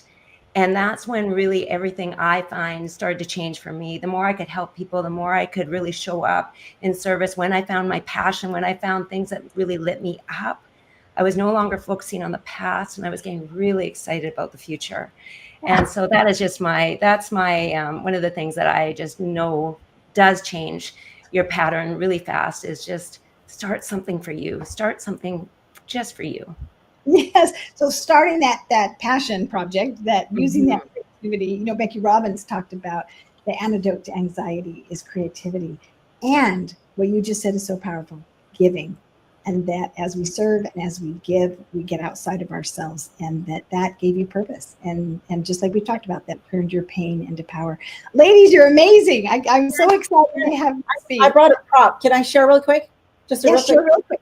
So this is a prop. So when she said that, do something inspiring, I wore this out to an event last night, and somebody came up to me who I now have an appointment with the superintendent of Las Vegas. So stand out, do what you love. Stand so I out. wanted to Yes. share that. Do what you love. And look at her sunshiny yellow jacket, her yellow sunshiny hair that's all joyous. You ladies are great examples and wonderful leaders. Thank you so much for being with us. It was great to have you. Thank you, Karen. God. I could just have all of you talk and talk and talk some more. I just love having you here, and it was just very fun. Our next guest is Elizabeth Canty. Dr. Elizabeth is an author, a podcaster, and an inner transformation coach. And Dr. Elizabeth has written the book Living Enlightened, and she is an expert on mind, body, soul. So we are going to have the privilege of hearing from Dr. Elizabeth. If you could tell us more about you and what brought you to the point that you're at today. Oh my goodness. Well, that would be a long story. You've got time. So you just go right ahead. How much time do we have, Karen? Go. But thank you so much. And I am an inner transformation coach, an award-winning author, a podcaster. And I help people to love their life and live their passion. And what I love, what I was just hearing in the last panel, and honestly for the past 2 days, is really hearing about how everyone is finding their passion through challenges, through pathways, through turning around, whatever it is that they had to do. And Nicole just talked about being interested, what she was interested in. And I can just imagine what Crystal had to do to really find her passion coming out from under that trauma. But that's what we do.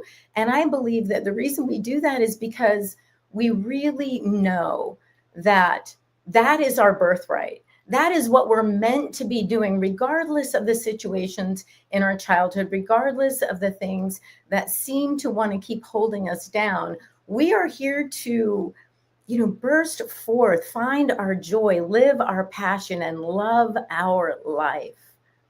And that's what I love helping people do. Well, I love that too. And I love your passion, and I love your energy. And as we have talked with Dr. Elizabeth about her leadership, for those of you who got to hear her at the Global Women's Leadership Symposium, she told some amazing stories of some challenging conversations. And so I wonder if you could share with us another example, a story of where you have had a challenging moment as a leader that you had to deal with. Gosh, thank you. And you know what it reminds me of? I had a lot of challenging stories in my early, through leadership, but certainly early on, right when I really made that decision, that commitment to step into leadership. And some of them I told before, but one of the things is, I think what Crystal was presenting and many others have alluded to or spoken out loud about, outright about, is that sometimes when we make that commitment, the universe shows up to really say, are you sure? Are you really committed to what you say you're committed to? And for me, that is living in peace, living in joy, living my passion, but living from who I am being. I just don't want anything out there, anyone, any situation or event to really pull me off my center for too long, right? So I just want to be that person, show up as that person for myself first. And so when I finally realized that all the things that were happening to me, those stories that I was telling, and there's a few more, that they were happening for me. They were literally happening for me. And I had this surreal realization. It was almost like I was walking through a dream, and it's like I'm on a stage and people would enter, stage left, stage right, and they'd start doing these things that were just like, I can't believe they're doing that. I see you nodding your head. It's like, I can't believe this is happening in a spiritual organization, or that people are treating each other this way in this environment. It's like, wow. And then it was like, oh, I'm supposed to do something about this. I'm the one they're looking to for leadership. And I was like, I get to show up as who I say I want to be. And so it was the realization that was creating me being a true leader. And, I had those events, several that we've talked about, and I encourage people to go back and look at the recording for the Global Women's Journal of the Los Angeles Tribune. It was such a beautiful leadership symposium we had. But then I don't think I told this story that right when, it just seemed like I was really flying high, just so many things had happened. We were expanding, we were growing. And as a leader, you just have this vision, this gratitude that so many people are sort of enrolled in your vision, and they're all, it just feels like family, like the Los Angeles Tribune family. It's just amazing. And then my son got sick. And in high school, he got really sick, and it wasn't just passing. It felt like it would be, and it wasn't just passing. And it got worse and worse. And I'm very, I forgot who mentioned that earlier. Was it, I can't remember. You might remind me. But talking about the spaciousness that so I create a lot of space for myself. So I know that divine answers come in that space. Inspiration, resolutions come. We step outside of the box that is thinking, and we create that spaciousness. And I'm in this spaciousness, and I'm just deciding that the way this should be resolved is Spirit will send me, another co-leader and spiritual director, and I can still do this and this and this, and they can come in and help me. I just had these ideas of what that would look like. And I ran into a friend at the airport. We hadn't seen each other in a while, and we were talking about being prayerful and somehow prayers being answered. And I almost spoke the words out of my mouth that I was like, I've been praying and my prayer hasn't been answered. Before I could speak those words, I heard that small, still voice that said, no, your prayer is answered. The answer is no. Because I knew that I had to step down. I had to be full time with my son. So sometimes being a leader isn't about moving forward in that particular vision, in that particular way, in that particular event or whatever's happening. It was like, oh, I get to go back to my truth, my beginning, that I believe we lead ourselves first. We lead those who need us most first. We show up first for ourselves and those nearest to us. And it was like, I just was, in a way, it was a relief. It's like the answer was so clear. It was so powerful. And I stepped down from something that had just brought me so much joy and so much passion and so much clarity. And yet what I was stepping into, being there for my son, being his advocate, being in the situations with hospitals and insurance and medications and so many other things, his school, everything.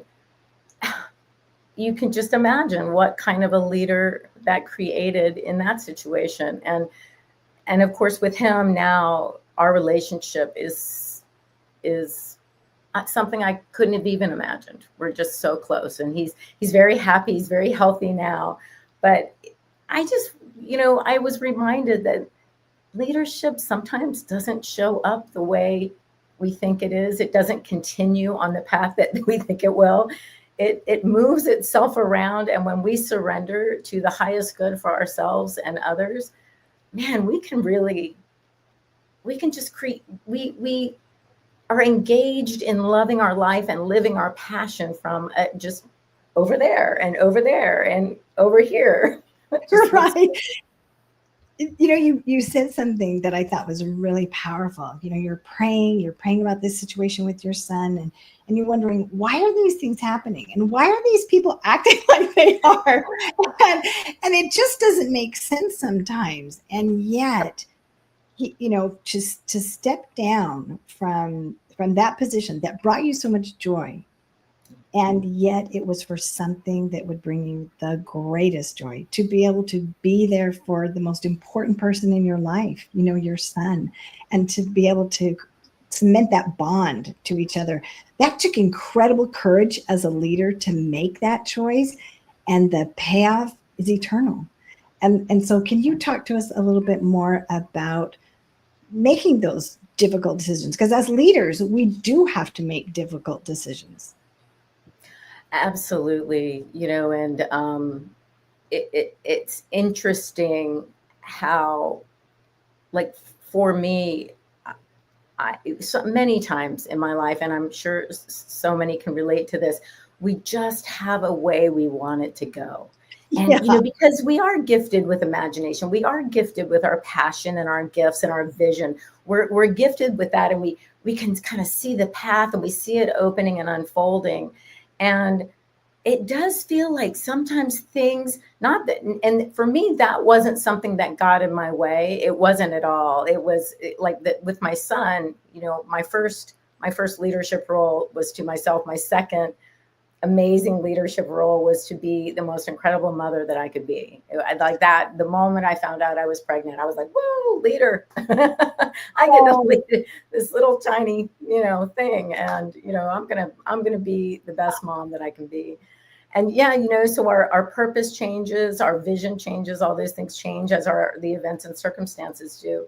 But really, to make those decisions, I think, is to really be aligned with our inner, that inner voice, that inner still voice. As a matter of fact, Karen, I think I heard you say earlier that awareness, you talked about awareness. And if you said, I think literally, if you're not aware, you can't do anything about it.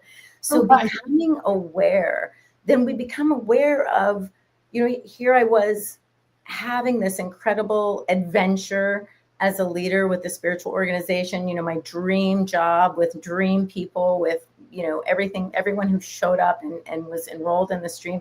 And I had this dream child and this dream home life. I really did. I have a beautiful family, extended family, siblings, parents, all of that. And it felt like I had to choose, but it wasn't. It was Spirit guiding me to, just stand over here for now, do this for a while, be here for a while.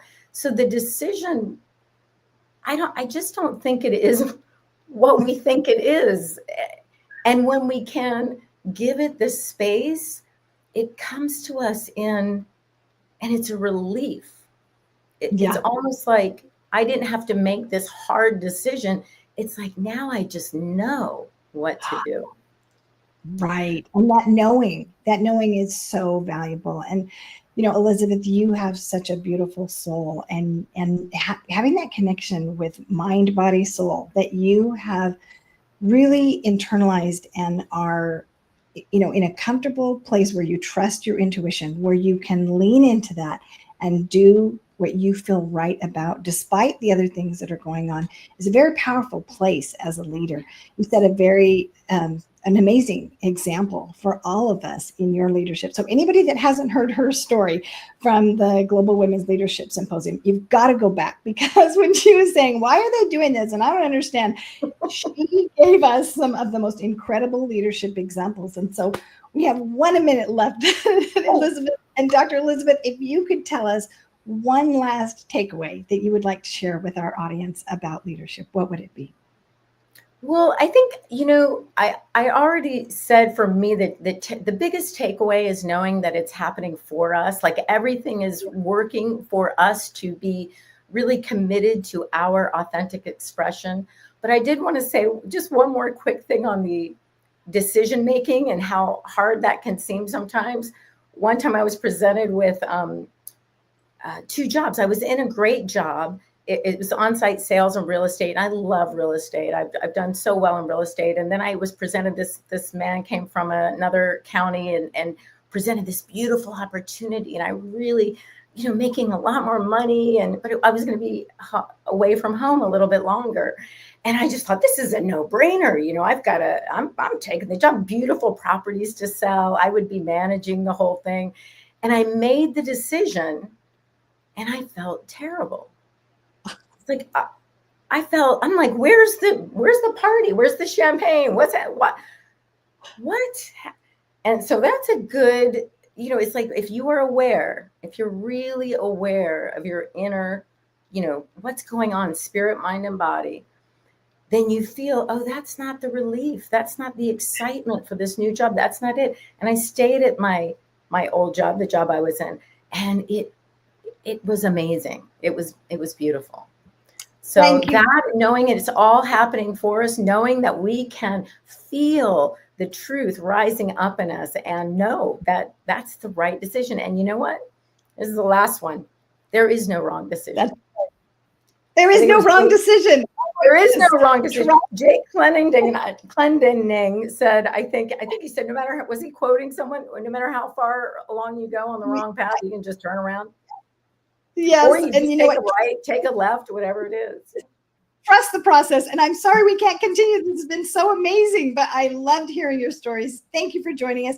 Thank you for teaching us about the mind, body, soul connection, trusting ourselves and recognizing there is no wrong decision. It's all happening for us. Thank you, Dr. Elizabeth. It was wonderful to have you with us. Thank you, and happy birthday. And I hope you're having a wonderful birthday week. Celebrating Thank you so much. Can't wait to hear from you next time. Bye-bye. All right. Well, that was very fun. Well, we have got another host. Donna is on, so I'm going to remove myself. Have a great time. I have to say, everything that I've been listening to in the green room, that was so impactful. There were so many little mic drops there. There were. That was amazing.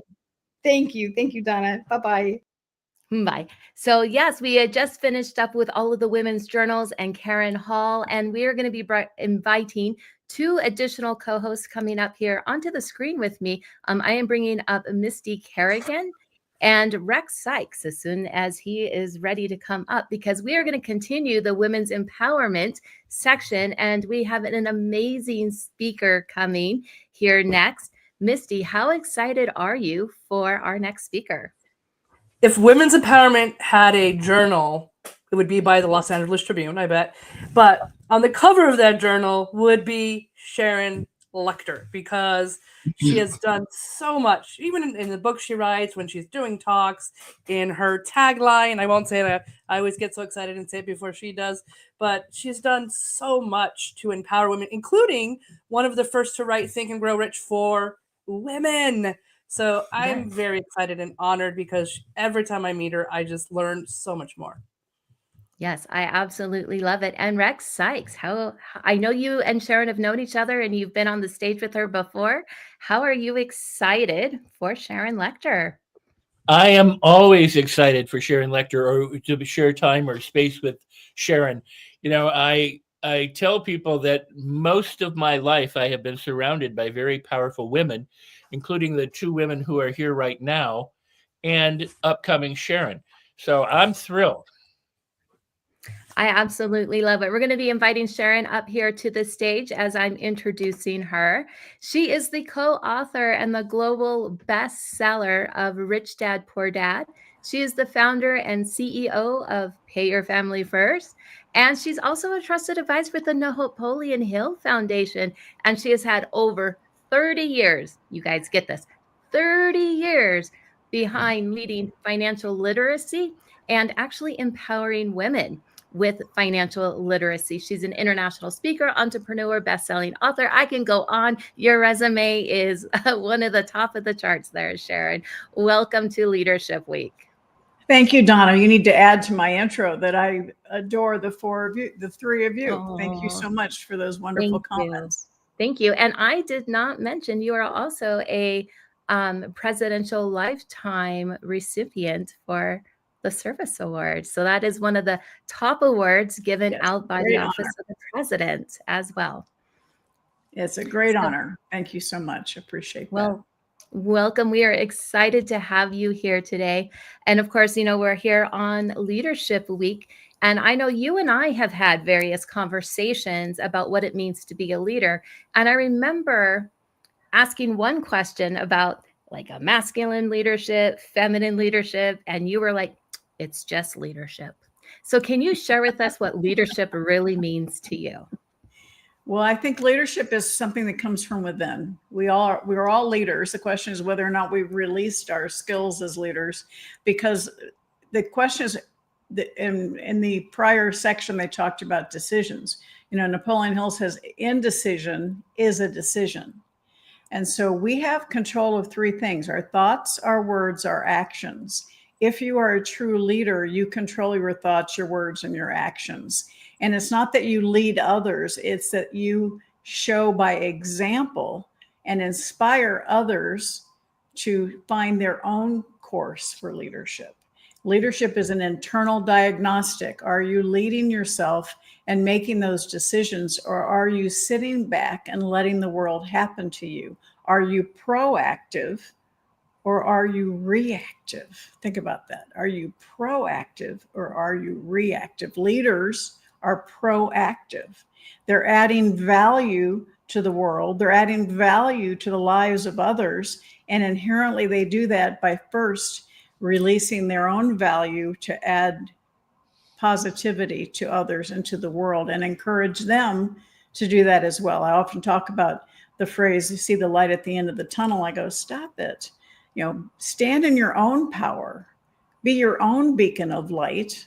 And as you do that, you'll attract others to come light their light from yours. And that is leadership. Wow. I don't know which one there to emphasize, because there was like 5 things about leadership. Rex, out of that, which one stood out to you the most? Well, yeah, what can I say but all of them? But the one thing about Sharon, and correct me, Sharon, if I'm wrong, I don't think I've ever heard you ever say, I, Sharon, am a leader. You demonstrate being a leader, but you don't say you're a leader or brag about being a leader. And I think that distinction, what you said before about leading by example, moths are attracted, or insects are attracted to the light, that kind of thing. That when you are embodying these principles and these practices as a leader, you don't need to advertise it. You will attract the right tribe. And I think that's such an important statement, because there's so many people who go, I want to be a leader, like I want to lead people. And I'm like, who wants to lead people? You know what I mean? I mean, we want to help, we want to inspire, we want to uplift or edify, but I don't want to lead anybody. You know what I mean? So I think you demonstrate by who you are, Sharon, the very principles you just espoused. And so all of those are incredible. Well, thank you, Rex. That means a lot to me. I had another interview this morning with somebody, and they said, they asked me about my definition of integrity. And I go, well, anyone who tells you they have integrity, you have integrity by showing it, not by saying it. And it's the same, kind of the same thing in leadership. How can you lead others if you can't lead yourself? So thank you. Beautiful. Thank you. Misty. Well, I would love to know. You do so much. I've seen you speak at 500 people or more. I've seen you speak with 10 people. Whenever you're invited, it seems that you just make it a priority to show up. But I also know you have an amazing marriage. You have phenomenal businesses. I have to know, how do you prioritize with all the books you write and co-write, and the amazing marriage and the family and the businesses? Where do you set those priorities? How do you do it? Well, thank you, Missy. I appreciate that. Well, in Think and Grow Rich for Women, I talk about balance is BS, which I don't say bad words. That means before Sharon, because I think balance, people that try to seek balance will never be in balance. We're never maybe in the yoga studio, but we're constantly moving forward or back. And we have lots of aspects of our life. We have our physical, we have our financial, we have our faith, we have our business or our field, we have all of the friends and family. So all of those work together. And so think about, if you want to have all of them working together, and don't separate business from family. That's all who you are. You're the total of all of those aspects of your life. And if you get up in the morning and you feel like, I didn't spend enough time with my kids yesterday, you have a choice. Do you spend precious time today beating yourself up? Or do you say, okay, I'm going to dedicate more time today for my children? And particularly for women, we tend to love to worry and have guilt. It's like we just define ourselves by that. And I go, the definition of to worry is to pray for what you don't want. Did you get that? Let's repeat that. The definition of to worry is to pray for what you don't want. So stop it. So I happen to be the queen of worry. My mother taught me very, very well. And when I saw that definition, probably almost 15 years ago, I stopped and I said, okay. So when I still have my worry storms, but I stop and I go, okay, Sharon, instead of focusing on what I don't want to have happen, let's retool my software up here. Let's retool my mindset to focus on what I do want to have happen. And it really is a miracle, because your mind cannot hold positive and negative at the same time. So jettison the negative, bring in the positive, and your world will change dramatically, because you're in control of your thoughts, your words, and your actions. And yes, I have a 45-year marriage, and thankfully we are absolutely not alike, but we have 100% respect for each other.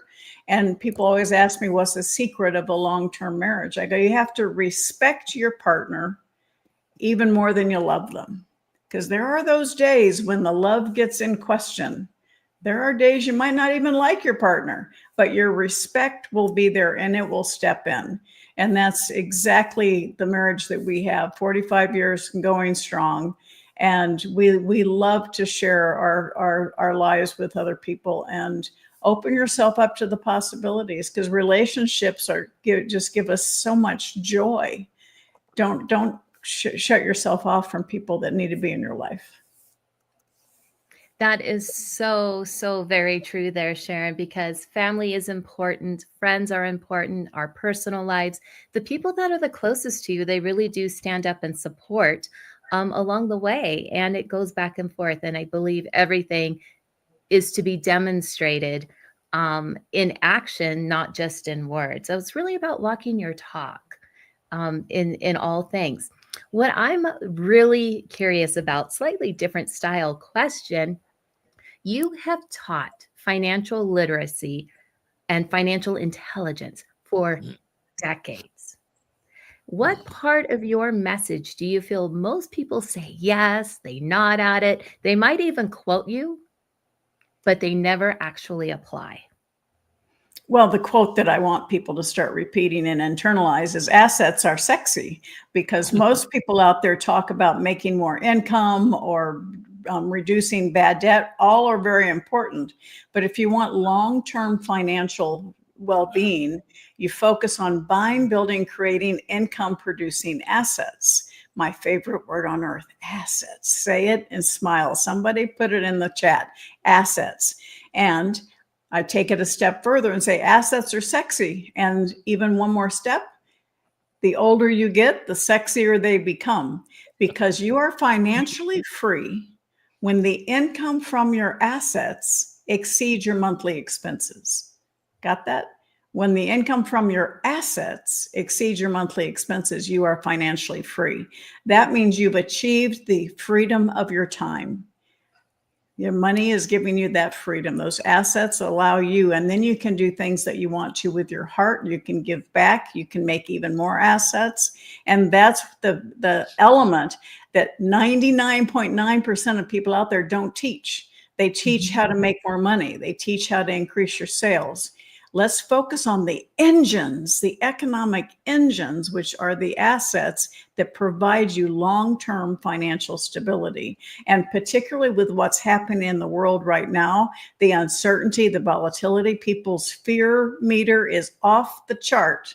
And it's really important to understand how to study and learn and learn how to invest in uncertain times.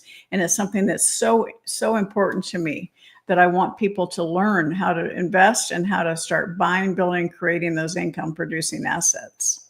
Yes. And I love that phrase, assets are sexy, because we're always building, and you're building the empire. Do you think that there is like a financially independent number? Like, if I made X amount per month, I would be considered financially independent, or so much per year. What's your take on that? Well, there's a lot of pundits that will give you numbers that will say, well, this is what you want. Some people say it's 4 million. Other people say 10 million in assets. Others, 1 million would make them, lovely. The issue is how old are you? What size is your family?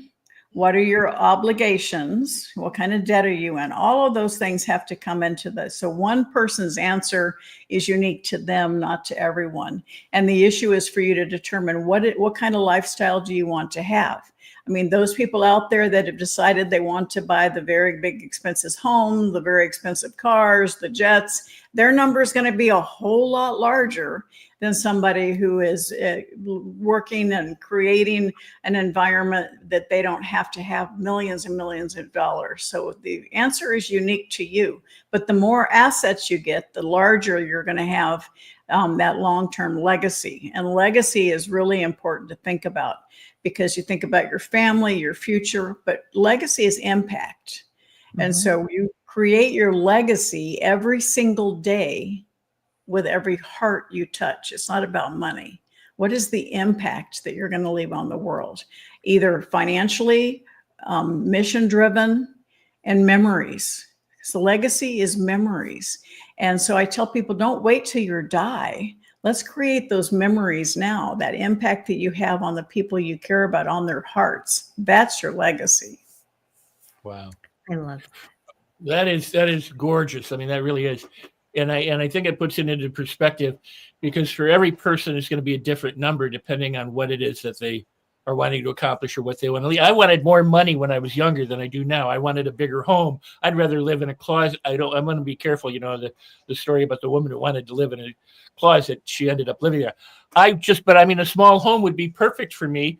And then the money could go to philanthropy or somewhere else. It doesn't have to be, in paying, to keep upkeep of a large home today. But one of the things that I wanted to ask or address with you regarding that is the notion of what you just said. So many people teach money making, but they don't teach assets, and they don't teach investing or having money work for you instead of you working for your money. And what you just said is get your money working for you. So how does somebody who has zero money build enough money to start investing in those kinds of assets that you value so much? So Rex, it's not what you do for your paycheck that determines your financial future, is what you do with your paycheck that determines your financial future. Every dollar you receive, you have a choice for it to go away, flow through your fingers, or for you to invest it.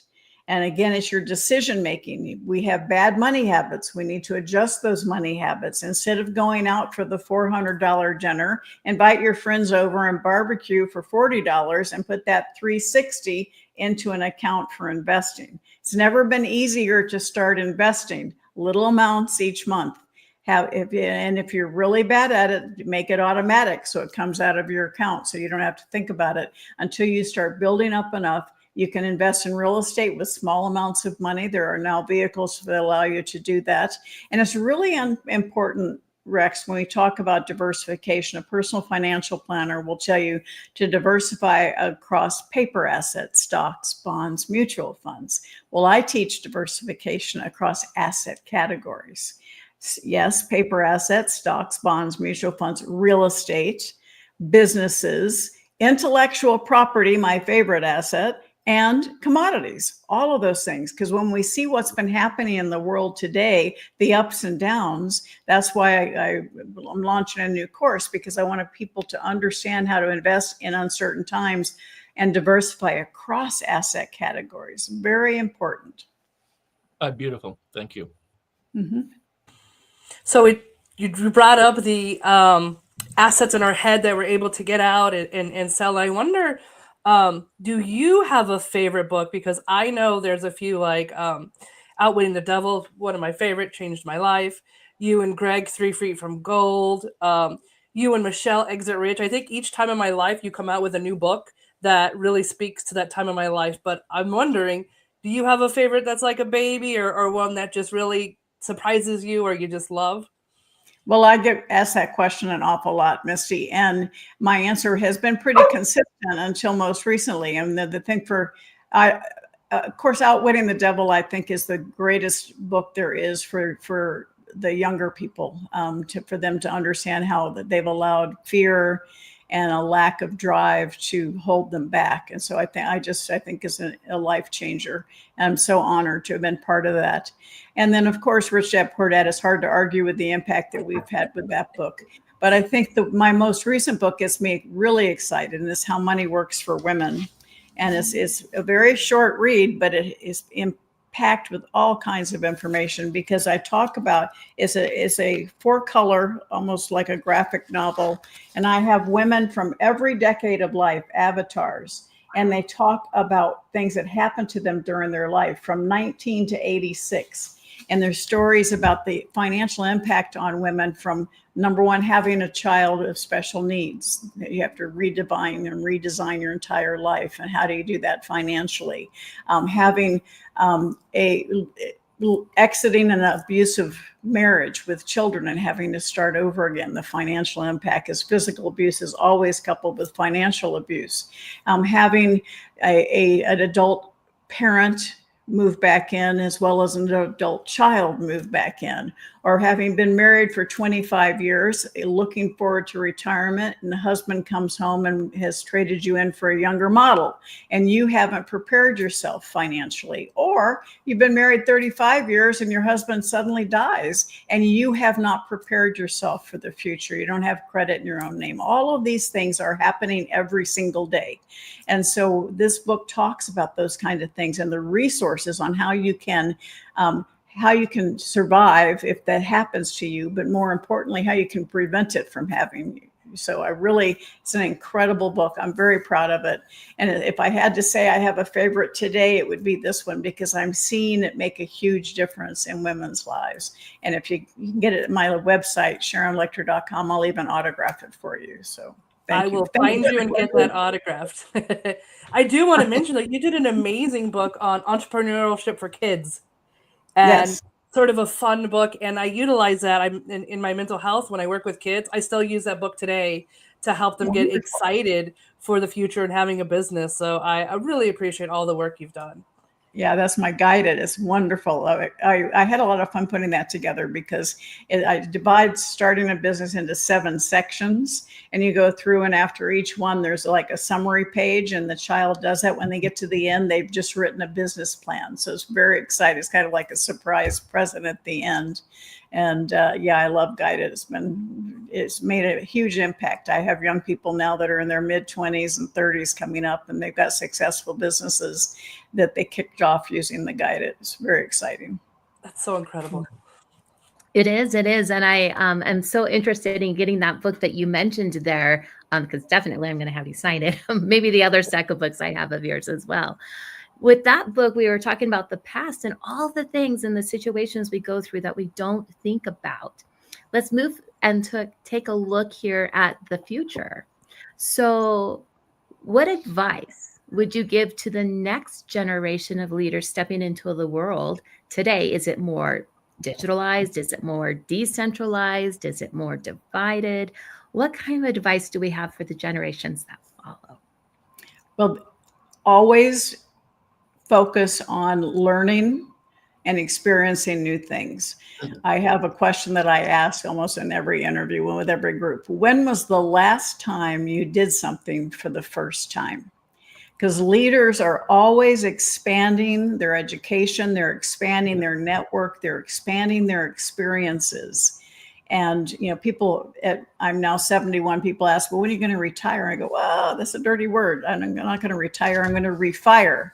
And I'm constantly challenging myself to do new things and experience new things, to expand my experience, to expand my knowledge. And that keeps you young. It keeps you curious. So for the younger generation, I want you to embrace curiosity, embrace reading, embrace expanding your network, step outside your comfort zone. You're not going to find the next greatest opportunity inside your comfort zone. So challenge yourself to keep stepping out of your comfort zone. And my tagline since the moment I started my career, when I decided to leave public accounting, was why not? Why not do something different? Why not take the path less traveled? Why not solve a problem or serve a need? The most successful businesses all solve problems and serve needs. So I challenge all of you and the younger generation to come back to the question and ask yourself, why not? If it's illegal, that's a good reason why not. But otherwise, go out there and do something new and solve a problem, and you'll find yourself adding value to the world. Wow. So I got something Lorna said earlier, you know, wealth is one thing, but health and relationships are important to her and to us. Steve Jobs, you know, at the end of his life said, you know, the millions and billions I have are saving my life.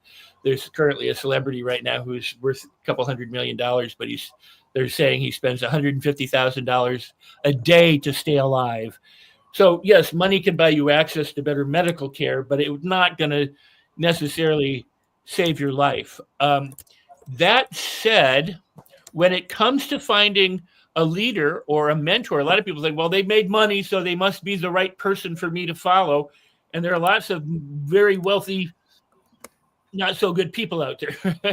And there are very wonderful poor people out there that, you know, may not have any influence. Gandhi, for example, in terms of legacy, didn't really have a couple nickels to rub together, but he's left an incredible legacy of peace and of presence and of doing things together that has changed the world in many ways. So when it comes to choosing a mentor or a leader or someone to learn from or study from or follow, if that's the word, what would be the criteria that you would recommend to people to pay attention so they don't get, you know, with the wrong person? Rex, that is an incredibly important question.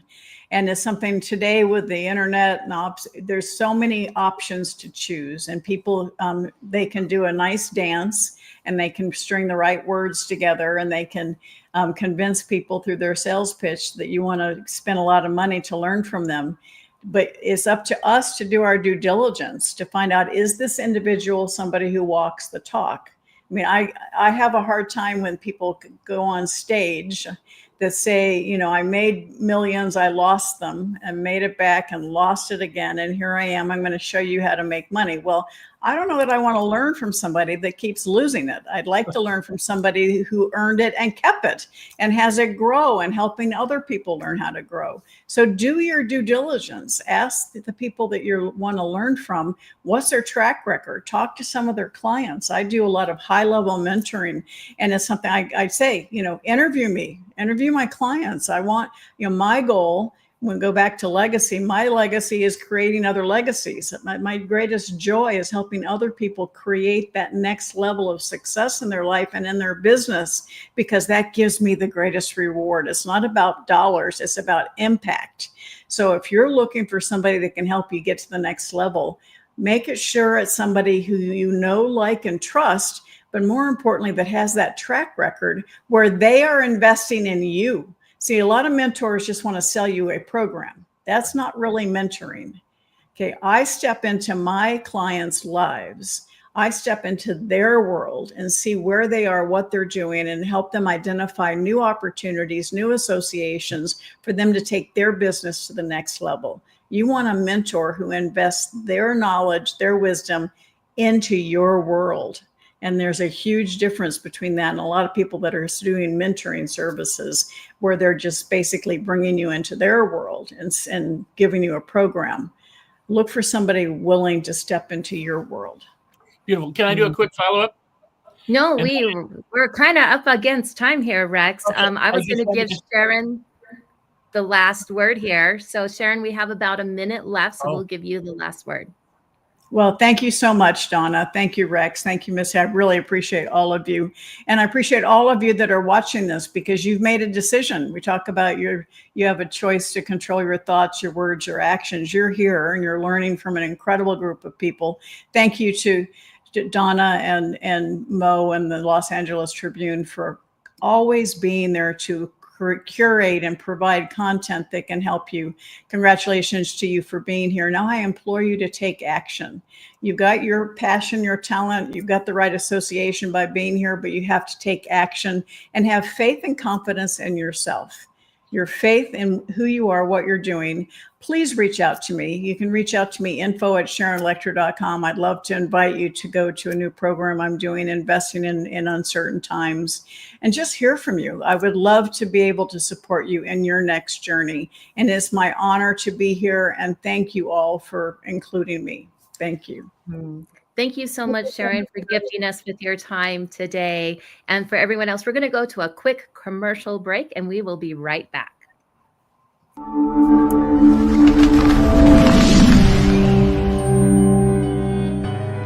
Welcome to the Los Angeles Tribune page.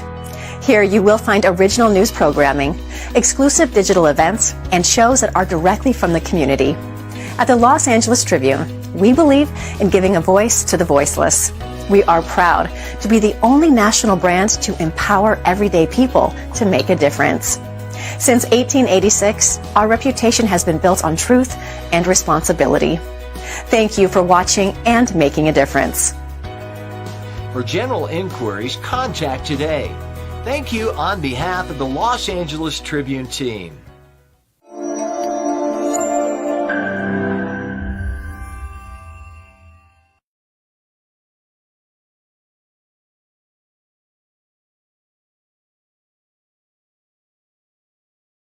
Welcome to day 2 of Leadership Week, and we are about to step into the Stage Masters Leadership panel. You guys, do not move from your seats. We are about to give away some of the best secrets in the industry. My name is Jason Antelek, and I am the director of the Speakers Bureau with the Los Angeles Tribune.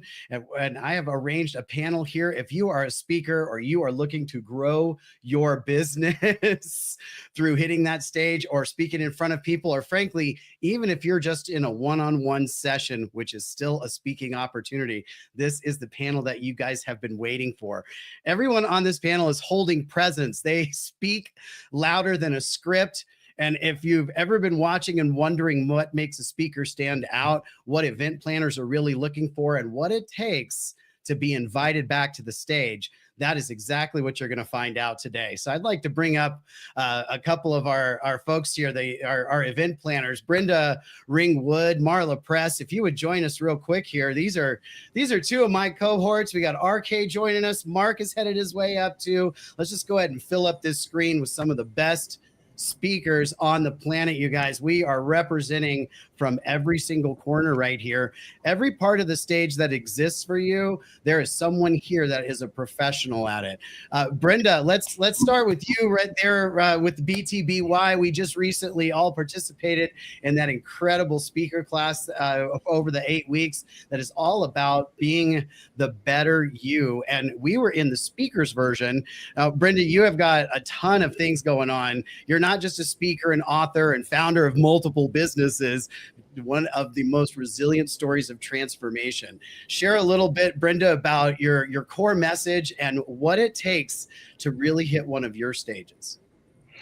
So I believe that people can change if they want to, but they have to want it or it's not going to happen. It won't be real. So I teach people to rule their own kingdom, to not let fear, doubt, insecurities, what other people think, rule your life.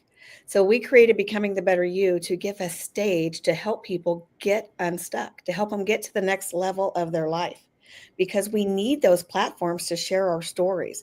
And to get on our stage, you just have to have a phenomenal story. and want to help people. I know personally that Brenda does have a phenomenal story, and I'm hoping she'll sneak that in as we move along here. Also, another cohort on the screen with me, Marla Press. We are lined up to do some fun right here in Colorado in September, and I know that you are always creating stages and bringing speakers along, and everybody's got kind of a core message that happens in that. But Marla, you're really helping people discover their voice and express their message with authenticity and impact. So those are words that we hear a lot. So take us to the next place in that. What does that really mean?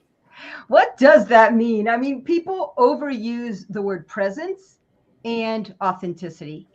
And we kind of know what that means, but we don't really know what that means. And presence, I like to give people example because it's hard to intellectualize about these things, right? So the example is someone walks in a room, whether it's a Zoom room or whether it's in a meeting or wherever, and no one really notices that they're there, or maybe they forget you're there. That person doesn't have presence. And someone else, they walk into a room and everybody notices.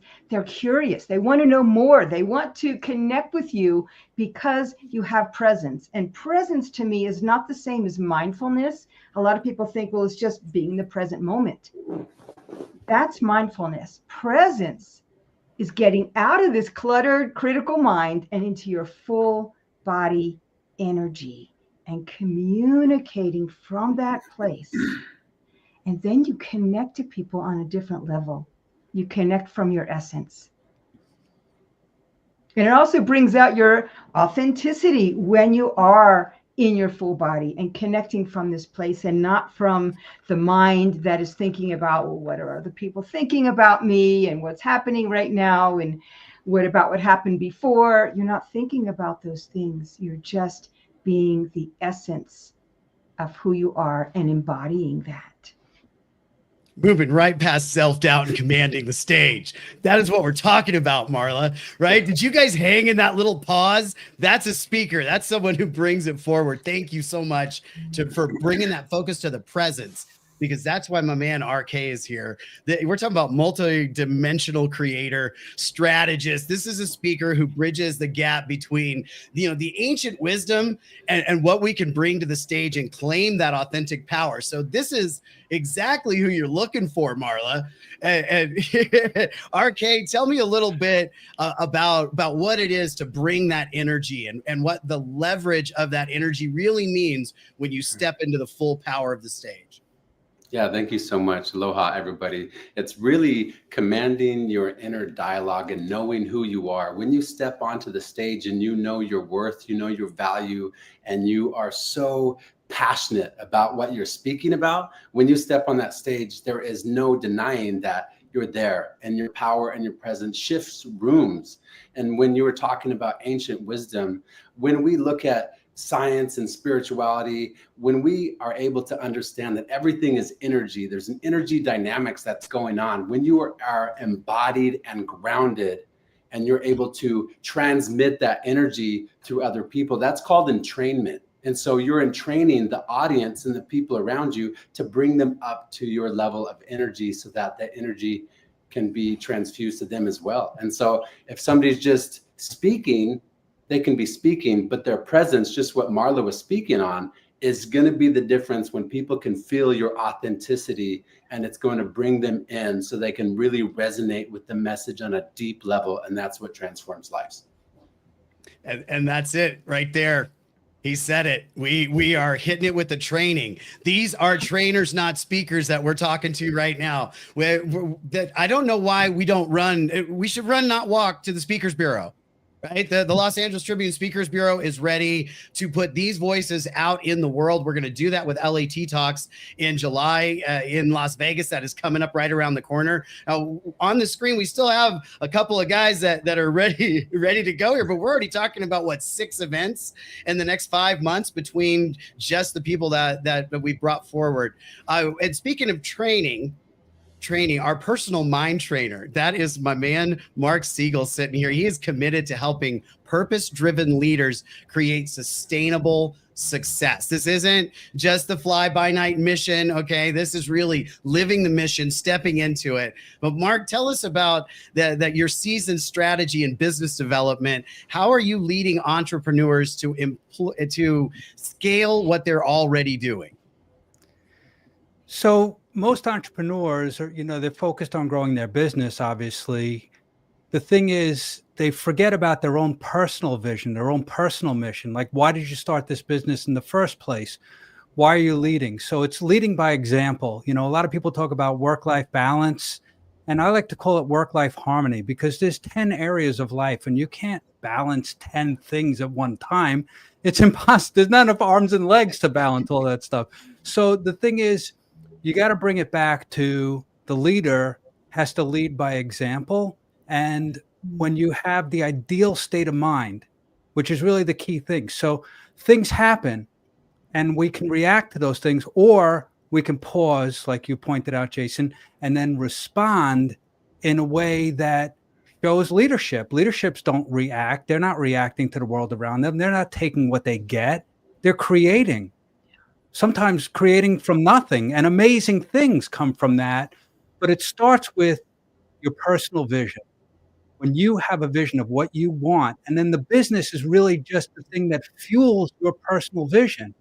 And people can feel that. When you're purpose driven, people can feel that. And then it's not just about you. It's not just about the leader. It's a mission. It's a purpose. It's a core quest. And people want to join in on that for the quest, for the purpose of the quest.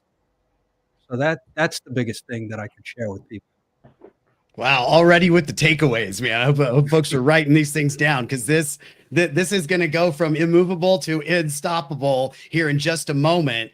Because I got to tell you guys, all day long, we've been hearing some of the things that have just clicked off. Joesph McClendon opening the day for us today, shared a little bit of what Mark just delivered. Part of Knowing What You Want came up with Karen Hall's cool, like we had that come up several times during her segments today. So some of the things that we're talking about are just the foundation, not just of being a human, right? But actually showing that presence and becoming that unstoppable force. Now, a man who knows a lot about that is my friend Terrence. Terrence, it is so glad to hear you and have you today. I've been waiting all day to hear it, man. I got to hear that unstoppable from you. Hey, Jason, it is an unstoppable day. It's an unstoppable day wherever you are watching us on this phenomenal day. Just the second day of Leadership Week, and I'm already geeked up and excited to be in your presence and in all of our people's presence this afternoon, this morning, this evening, depending on what time you're watching us. Terrence, I'm glad you made it in, and I know you're unstoppable, because no matter what it is that gets in your way, you still show up, no matter how that's going to happen. And thank you for being present today. Now, I want to ask you, because you're always instrumental in facilitating events. One of the things that I love to do as well. We've got so many cool things coming up, and I know that you are a master MC. So for an event, say like the BTBS, the Be the Better Speaker that we have coming up, and you guys we're doing some of that in Kansas City. You guys have your annual event that happens in September as well. For another event like LAT Talks, those live opportunities to hit the stage, that A-roll, that time to be able to deliver to an audience when it's always there. Tell the folks how important it is to have that one thing that really hits, that thing that everybody wants to write down, that needs to be clipped and sent around the world, that message of the moment. Help the speakers understand how important that really is. You know what? I think you said it right there. I can actually get off camera because you just said it. The message of the moment. And as a leader, and specifically as a leader who speaks, you always want to make sure that the message for that moment isn't about you, but it's for the people that you are talking to, that you are communicating with. It's important for you, especially as an MC, to have that confidence that when you walk in the room, that you know you're going to communicate with everybody in the room, and that you're going to read the room so that you can deliver a message that is for the room. It's nothing worse than coming to an event with an ideal, wanting to receive something, and everybody that comes across the stage is not giving you what you need. And it's only as leaders and leaders in the speaker community, leaders in the communications business, because speaking is communicating at its core, being able to communicate to the people that you are charged to speak to. And when I think about leaders, Jason, I think about servant leaders. Because ultimately, at the end of the day, my job as a leader is to serve the people that I've been charged to be leaders. And I can only do that two ways. First of all, I've got to be a leader of one. I've got to be a leader of myself. I've got to have confidence in myself. I've got to know that the message that I'm going to be giving is not for me, but for the people that I've been charged to speak to. And then number two, I have to give that message and also give myself the opportunity and the freedom to change that message if the audience needs to hear something different. Wow. Again, we could just close up the screen right here.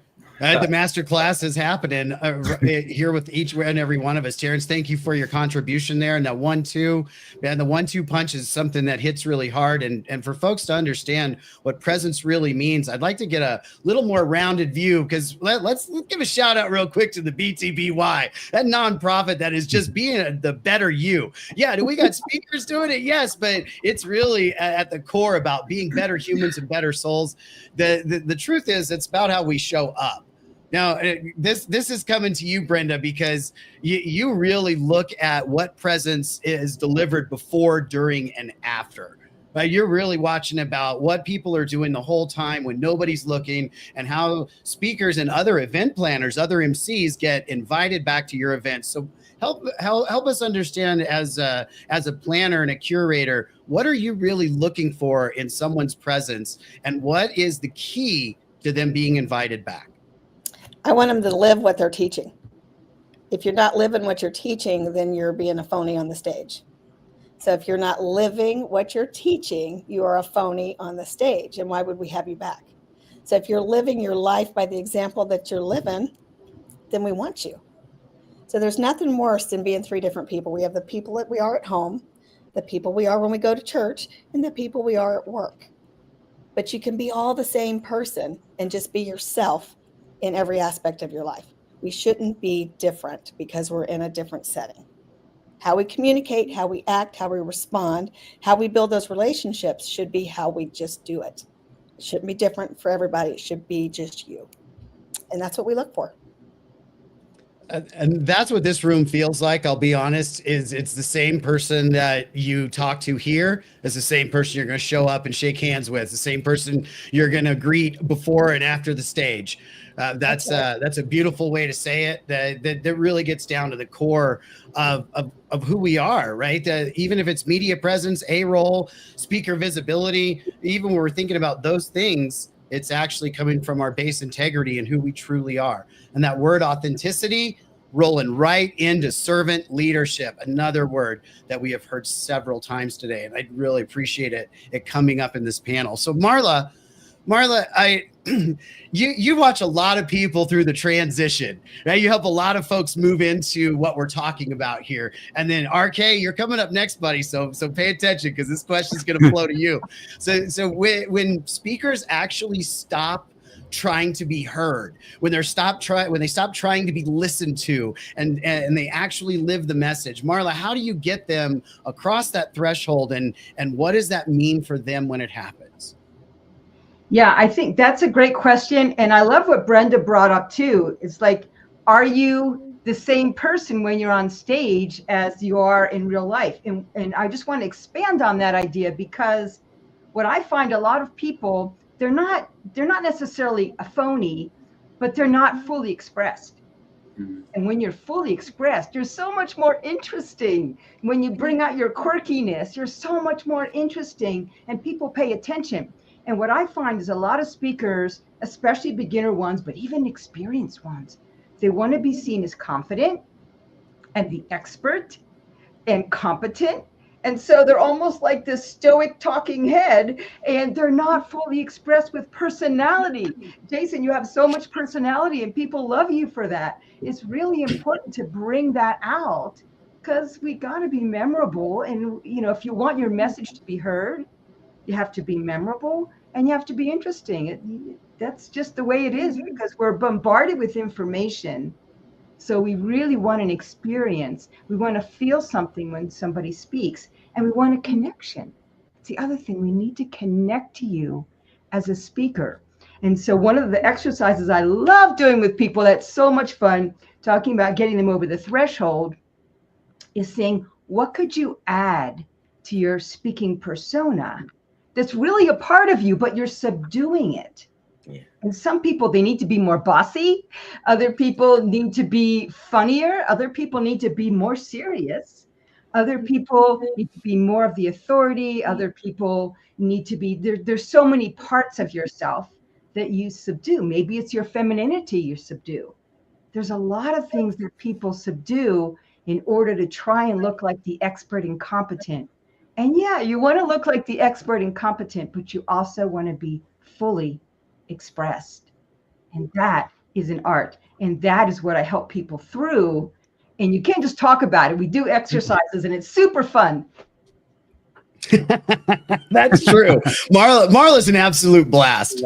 That is a real thing. And the real expression, the full-on expression and the authenticity, I mean, that's really what does happen on the stage. And speakers are crazy. We are whack-a-doodle, man. We will build the entire roller coaster, stand in line for hours, and then get on it and act like it's a good time and get off and tell you, man, you should ride this thing. It won't kill you. It'll be fun. So speaking of riding, it could kill you. And here is where the personal part comes out. RK has recently been digging to find out who he is, which I'll be honest with you, when you start down the speaking journey and you decide you're going to get on the stage, and we do this through the Speakers Bureau, we help people understand what this transition does as well. So do these trainers right here. So make no mistake, this is an A list, but you're going to make that transition. You are going to look inside yourself.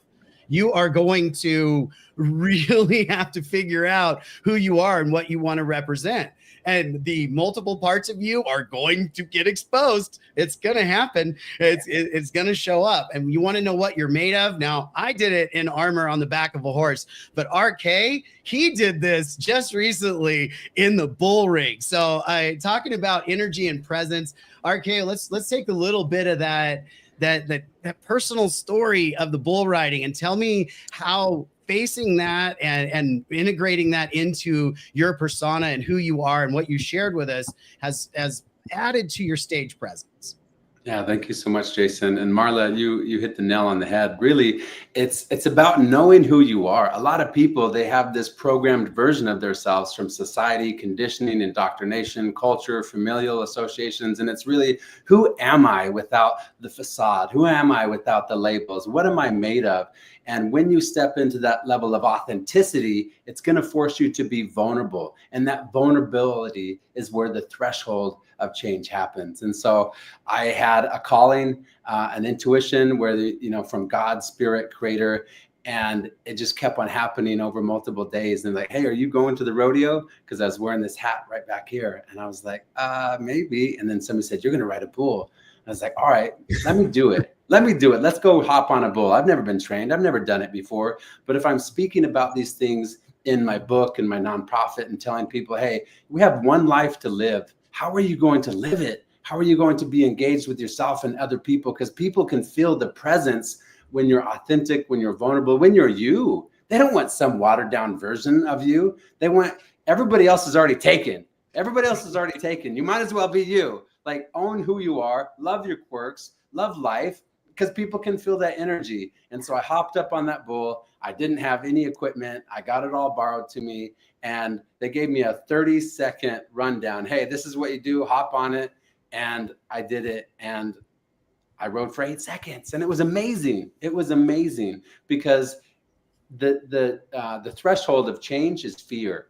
And are you going to, the guardian is fear. So are you going to step through and move past the fear? Because everybody's fearful. It doesn't matter if you're a billionaire, if you're a president, if you're, we all have things, because that's the humanity inside of us. And so being courageous and brave and saying, hey, I'm worth this. I can experience something. I can change my life. Just like BTBY and what Brenda was talking about. Everybody has the capacity to change.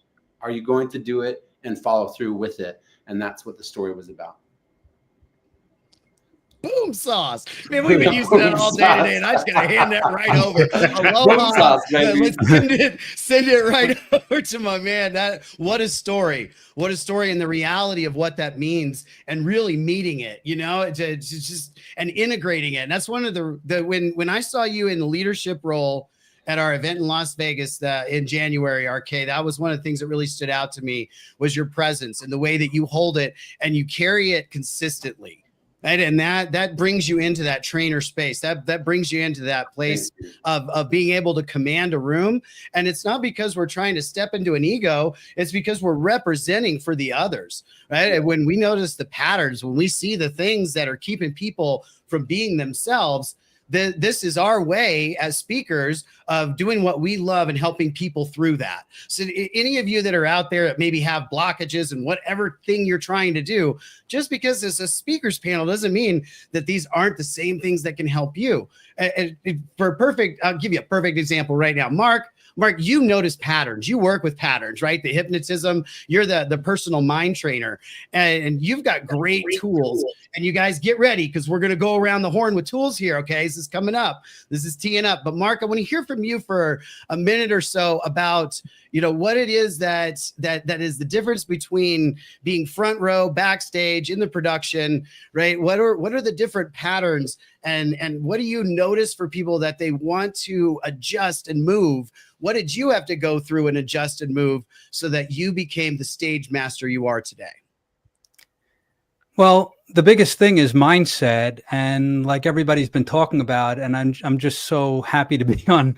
I feel like I'm on with a bunch of friends, because I've met all of you in person, shy of Terrence. Sorry, not yet. In a couple of weeks. It's coming. And you're all just like who you are, how you show up. And I think that's a key thing. So on stage, off stage, who are you? And one of the biggest things that you actually taught, Jason, by example, is that leaders are servers. I mean, I watched you at that event in Vegas, and you were just serving. You were like, how can I get that chair? How can I move this? How can I do that? Who needs a micro? Who needs, it's just helping out. And it's, for me, the level of authenticity starts with your state of mind, right? So to be you, like, you don't have to put on this big persona. I'm not this overly enthusiastic person like a lot of speakers are.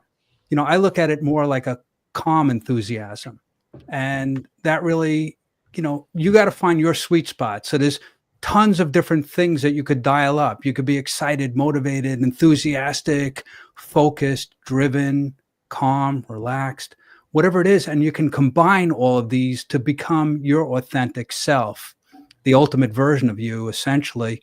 And this is really, it's a mindset. So for me, I was afraid to speak to a group of one, and then I had to get over that because I was put on stage in front of a lot of people.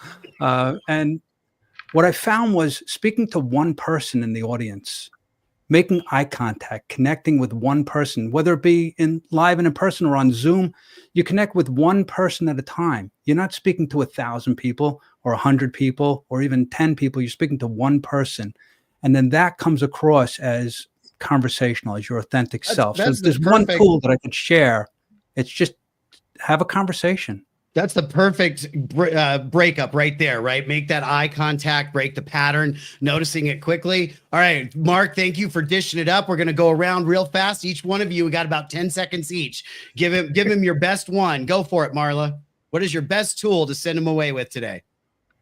Oh, you want to be embodied in your body and not in your critical mind, not in your head. And Brenda. That will create magic. Put your crown on and rule your kingdom. Live your life. Get out there. Terrence. The most important part of being unstoppable is knowing your own abilities. That's why it's at the end of it. ABLE. No one else has it but you. Mark? Focus on the intention of solving a big problem that your audience needs solved. RK. When you realize that nobody else is like you, that's when you step into your superpower. Right. They do not wait for permission. They make the point. They are not doing this off of a script. This is a signal. I would love to bring my man Jeff up too real quick here if we could. I want to say thank you to this panel. Thank you guys so much for your contributions, for being the stage masters that you are. Jeff Ross, ladies and gentlemen, this man right here has been delivering since the wee hours. And I mean we before us, because he is in Australia. So I'm going to give up a huge props for Jeff, his team, and the folks behind the scenes that have been doing this. He's been working with Parisa, with Mary Glorfield, with Michael Silvers. Without Jeff, these things wouldn't have been possible. So that panel that we just enjoyed, you know, that he's part of the reason that we got to do that. So Jeff, I wanted to bring you up and just say thank you and publicly say that folks really, really need to know and understand and appreciate. Nah, thank you very much. And hey, if you're all watching this and you want to make sure that you stay in touch with us, go register at www.latleadershipweek.com. And I just had to get on and spend 60 seconds here with Jason because I know both of us have got that high energy, right? So Jason, what's just in 30 seconds, what's some of your tips around being the thermostat of the room and not the thermometer? Well, 25 years in the DJ booth would have changed me from the thermometer to the thermostat because I have to pay attention to the room. And I maybe didn't really understand fully, but the music, and I learned how it could hit and why the right moment and drop it out and bring it back. And that is sort of the way that it is in life. No, there's a lot of me like you, Jeff. We turn up way too loud.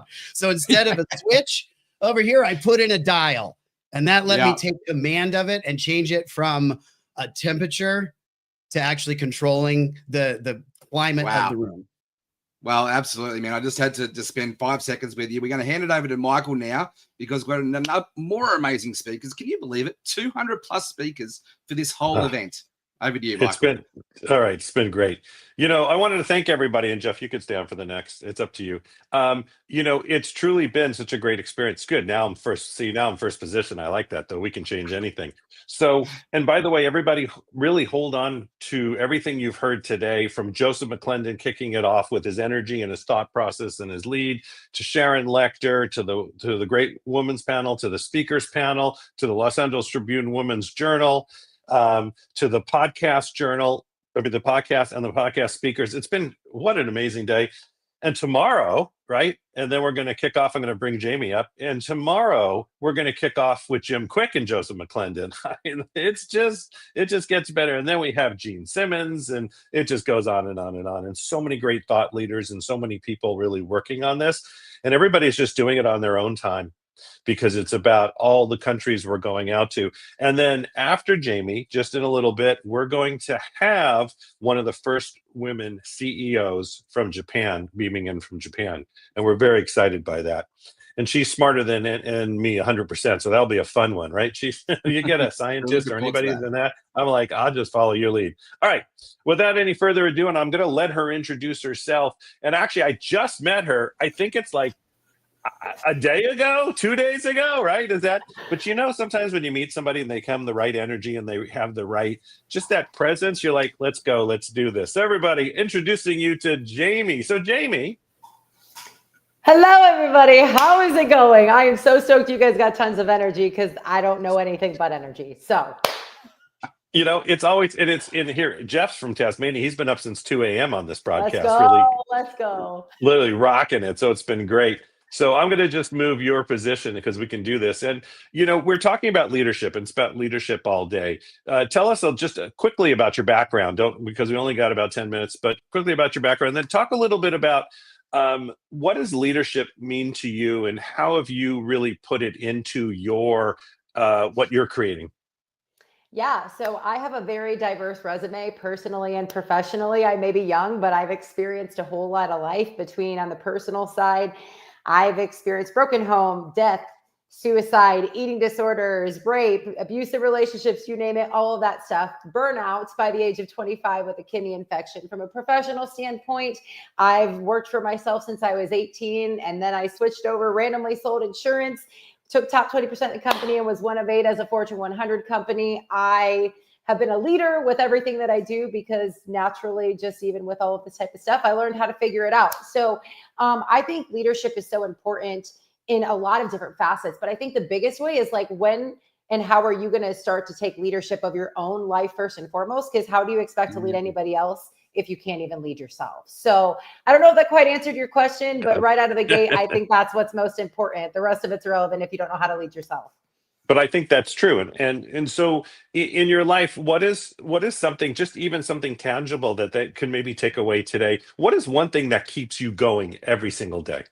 Oh, so I am a very, very strong in my faith. I wouldn't even be here if it wasn't for my God, my creator, right? So like, he has glorified the good and the bad in my life. So I have to give all credit to that. I am single, never been married, don't have any kids. So I didn't want to keep going in full transparency, but there was always little messages. There was always people. There was always things that literally just drove me to make sure that people didn't hurt or experience the things that I did. And that's what kept me going. I want to jump into there. So, faith, right? It's a really powerful motivator, but unless you're actually taking action, you're not going to get the results, right? You really need to partner with faith. So faith plus action is where the results lie. Absolutely. Have you got any tips to be able to help anybody really lean into that?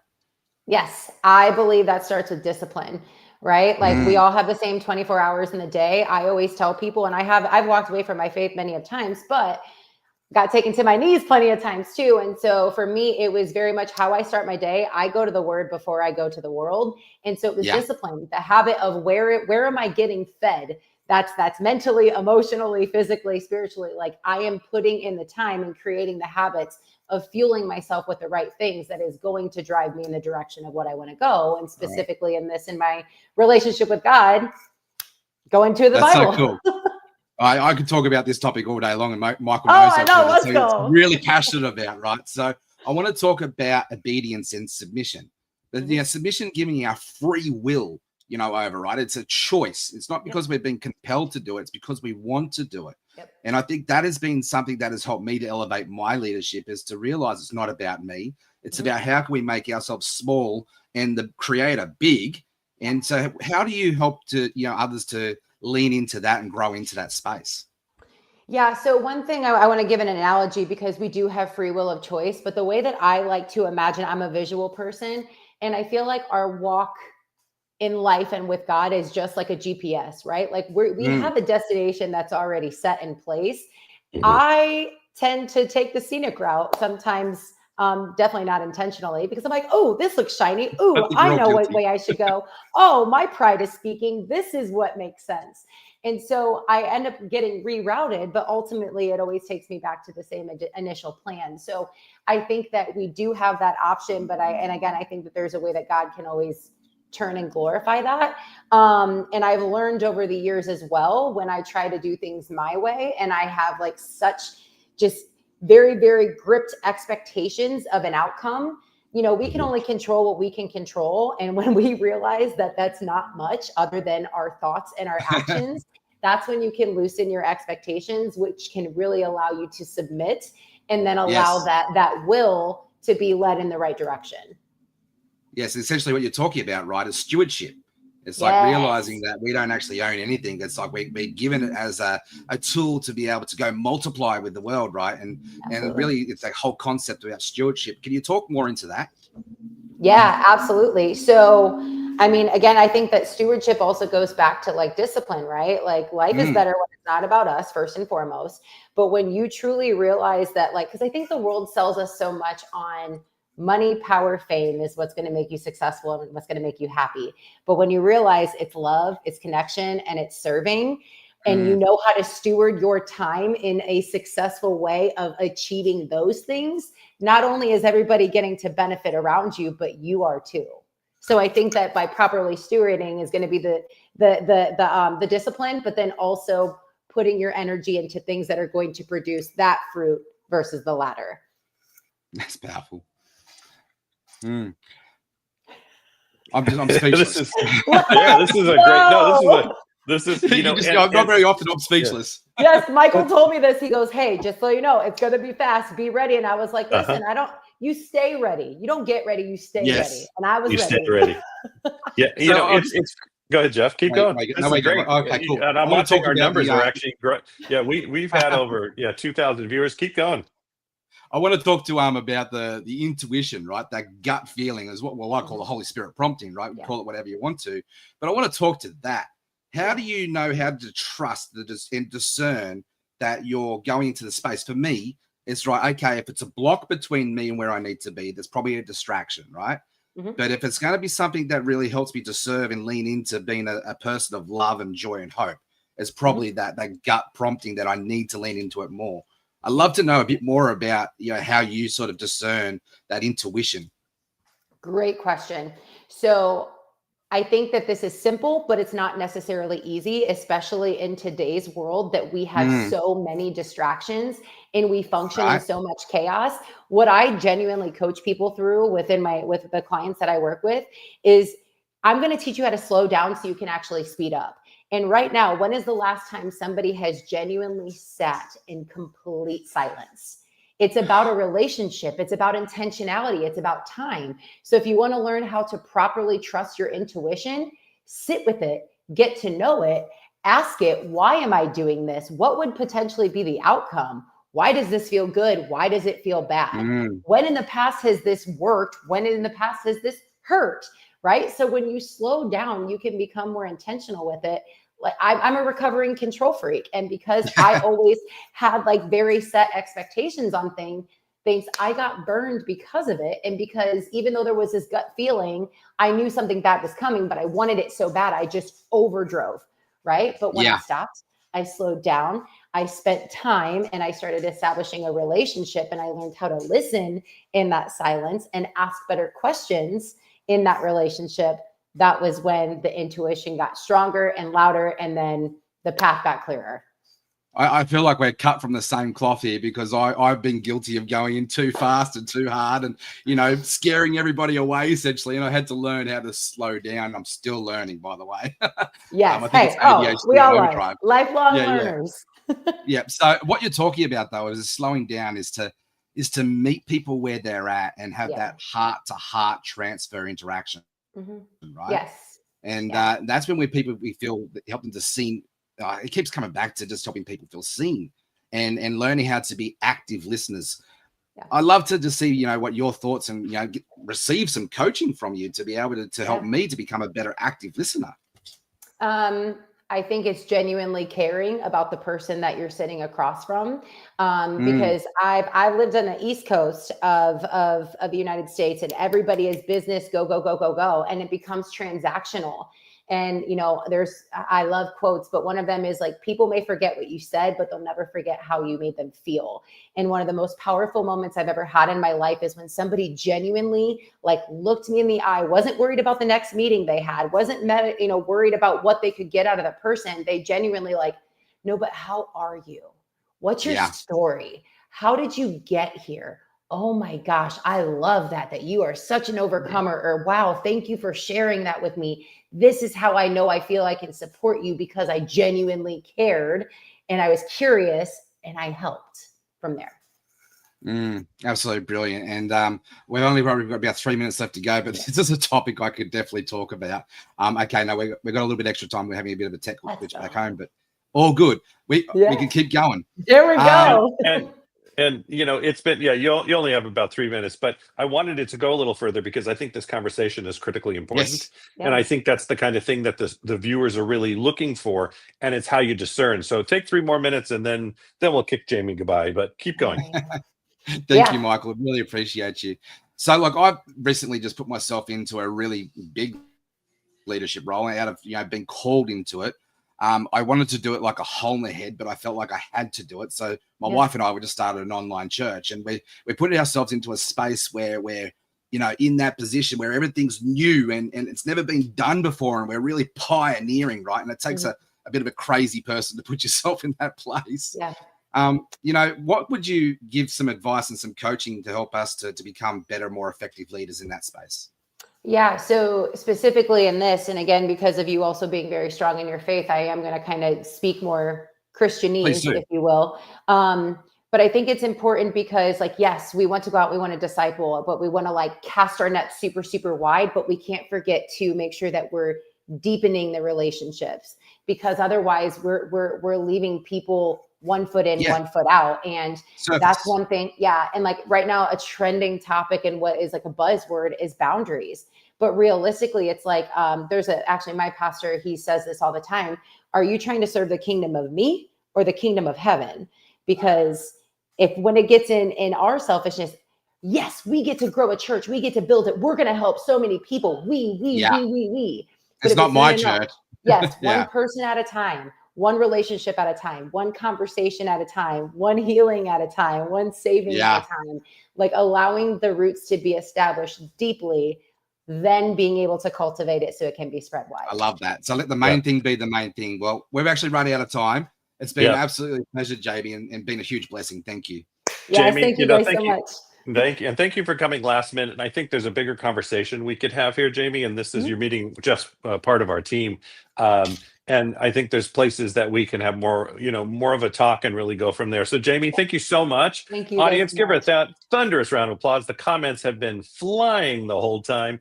And Jamie, we will talk to you very soon. Thank you again. All right, here we go. So Jeff, we're just going to keep rocking and rolling here. Let's keep going. Because when you got somebody, as I say, beaming in, isn't that always funny? But beaming in from Japan, it's such an honor. And one of her good friends, Motoko, is just, I do calls with her almost every 2 weeks because we've developed this relationship of honor and respect in what we're doing, what we're building. So I'm going to bring up Lina. There you go. Hi there. Hello. And I'm going to tell them a little bit about you, and then we're just going to sort of have an open conversation for about 18 minutes. How's that sound? Okay, great. Thank you so much. Good afternoon. Good afternoon. You are the founder of a startup that transforms food waste into bio-based materials using fermentation technology. You used to work at a bank. You left finance to pursue this mission. You studied microbiology at the university and then launched your company. You believe it is possible to achieve both a business success, and social impact. You aim to help improve the status of women in business, both in Japan and globally. The biomaterials we produce at fermentation can be used in food and beverages, and our work contributes to solving these issues: food security, public health, and food waste. Thank you so much for being on the show today.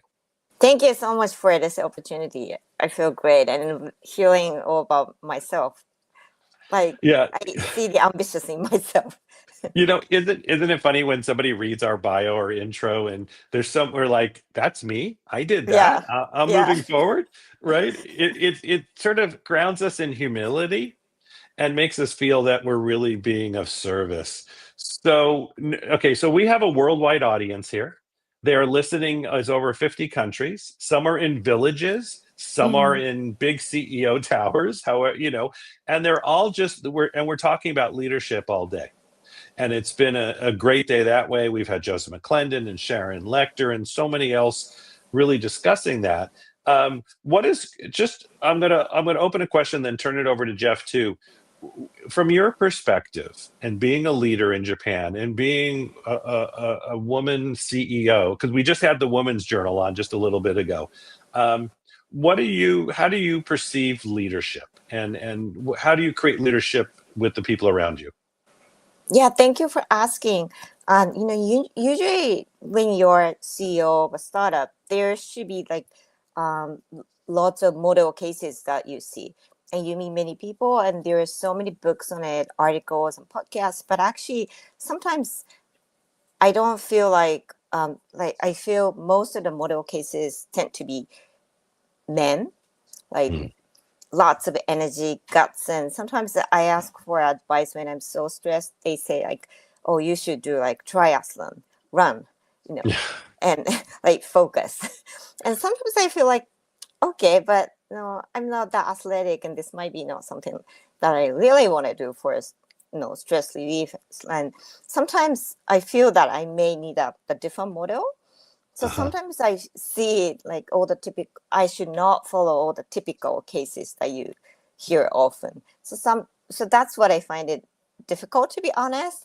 But right now in Japan too, there start to be a lot more female, no, women founders, not many. So that helps me a lot. Sometimes try to have conversation with her, and especially like the person Motoko that you mentioned. She's been my mentor, and trying to be like so natural about her, but still the really the great person trying to pursue both being herself and the making the business that she wants to do. So that's the challenge, that I'm seeing right now. I love that. And, as leaders, right, we're all growing and we're looking to aspire to be more like, our mentors or people of history or something like that. So, as a woman CEO in Japan, who are some of the mentors in history or the leaders in history that you aspire to be more like, and how have they impacted your life? To be really honest, I don't have much, but the one person definitely that inspired me was somebody that Michael just mentioned. That the Japanese founder and the CEO in media. But Okay. Yep. So let's talk about some leadership qualities, and I find John Maxwell is one of the guys that I've learned a lot about leadership when he's talking about his 21 laws of leadership. And as one of the laws there is the law of the lid, right? We can only have our people rise so far between, if I'm an 8, our people are only going to be a 7 or a 6. So what are some of the things that you can help, leaders to raise that ceiling, raise that lid to become a better, more effective leader? What are some of the qualities that, leaders can lean into to learn how to be more effective? It's difficult. I'm trying to think. Well, if you take a look at what you've created already, right? This is great. This is where we all sort of think about it, as a CEO up and coming, and you have now a team around you, right? Because you're creating a startup, so you have to create a team. You're helping them sort of rise up because of your leadership. And I think it's that type that the mentors around you, like Motoko, right? Someone like that. And they're going to start to look at you as a mentor. What are one or two of your, would you say, best qualities when it comes to building a business? It could be the knowledge of, what do you see for yourself? Okay, I think the fact that I never give up to things that people find it challenging, because what I've been doing, that I started my startup 16 years ago. It's kind of long, and it's all about sustainability and trying to achieve both business growth and the social impact. And turning food waste into like bio ingredients is something, if you hear it now, it sounds pretty like something that you can make money, but back maybe 5 years ago, the people, even like the VCs, or almost most of the people in business were like, are you sure that's what you want to do for business? It might be good for social, that things like nonprofit, but I was so serious that this will definitely be something for business. So just keep on doing and believing in what I do. That seems to mean something for it. Not just my people or a team, but also other people. What drew you? Hold on one sec, Chip. Let me just finish this. What drew you to wanting to create something that really would help the planet? What drew you to that? I just had a feeling that the gut feeling that this will definitely be a big business. And if I, from my experience from working for a bank, I knew that I like doing business, but at the same time, if I'm spending so much time, like sometimes stressed out, it should be something that I can feel that I'm doing good for, not just for myself, but for like other people or for community. If it just feels good. And then looking at what I'm doing, this will definitely make money. People, I couldn't see any reason why people don't really see it. So it was simply my gut feeling. Okay, because you looked at, I look at your bio, right? And you talk about contributes to food security. Talk a little bit about that. Okay, yeah. Basically what we do is we work on the food waste coming from the side stream, the waste, coffee grounds, or all kinds of residue coming after you make drinks or foods and stuff like that. And with that technology, we can turn them into something that you can use for the food, cosmetics, or food additives, all sorts of things. And looking at what's happening in the world, the population is growing, meaning you have to source something. And sometimes that you should use for like additives or fashion or anything should be used for something that people eat. And also, there's a lots of security reasons and like disconnects globally, like tariff issues and things that you may want to source things in your own country. Then my point is, why not use all the residue that see in front of you? So with that technology, we can use the waste that was not being utilized at all into something that you can use internally, and also it's good for the environment as well, and it makes good business too. Yeah, go ahead, Jeff. You had a question.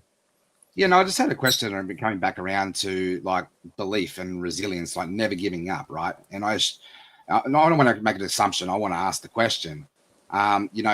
Being a female CEO in doing what you're doing in this space, you would have had to tune out the noise, right? And the distractions, like people saying you can't be doing this, you could, so you've got to really have a strong belief in what you're doing in that space. So what are some of the things that you use to help you to tune out the noise and stay focused on the main mission? Yeah, thank you so much. That was exactly the struggle that I had, especially at the beginning stage. People will say, I don't see the business model here or stuff like that. And first I was listening to all these people, but I'm pretty lucky when I'm have issues. I happen to meet like a great mentor that can say, you can forget about it, so you can trust me. So the first person was somebody who had the experience doing the business, supported like a listed corporations. And he said, okay, no, you may hear all the noises, but I see something in you. That means he actually said that I think you can change the world. And now that I'm like, why did I believe 100% that much? But that was the word that I really needed to hear. And especially now I keep on meeting that kind of people. It's definitely one person that I met, Lisa Dyson from Air Protein. She's like a super, super great person, and had a chance to meet her. And she told me that you should follow your gut feeling. But of course, it's based on all my experience. I've been doing this for 16 years. I should know more than other people who keep on advising me, right? So sometimes I try to be really open and honest and open to new ideas, but I try to be selective who I should hear from, who is okay not to hear. Right, that's right. And every time, it is true. We have to like tune out the noise, because the noise will always, and there's a tendency of they want to bring you back to their comfort level, but you're extending yourself out. But you keep saying you've been doing this for 16 years, and I'm like, what an honor. And I keep trying to go back to what keeps you going, right? Because 16 years, and I understand there's missions, like we can look at a lot of business stories that it took them 30 years to get to where they want to go. But what keeps you going? It may sound funny, but it's just so much fun. Yeah. Because first, because nobody almost believed I started use our ingredients. We do have a factory, so make ingredients, turn them into cosmetics, and was selling. I was at the select shops, department store all day, and it was kind of fun talking to the people you never know, and then going to the B2B business. Now I'm talking to almost every day, talk to the large corporation, or I have a chance to go global. I just came back from France and going to Spain next week, and it's just exciting, and have this opportunity to be with you. You never imagine, unless you keep on doing, have that opportunity to talk with the people online. I talk about leadership, and so it's just fun and exciting to all these opportunities. And I keep meeting the people that inspire me, saying that, oh, what you're doing is great and interesting. And so I'm like, why not? Right. there's something here. I love this story because we are, in America, let's be honest, we're very impatient. And I know this broadcast is going all around the world. And if like something doesn't happen tomorrow, we do something else. And what you're showing is, especially because you're going to change the planet, you're going to make a difference, you're going to help with sustainability, and there's a business model with it too. And you're willing to do whatever it does to make it work, and you're having fun because you're learning a lot, you're meeting a lot of cool people, and you're doing that now after 16 years.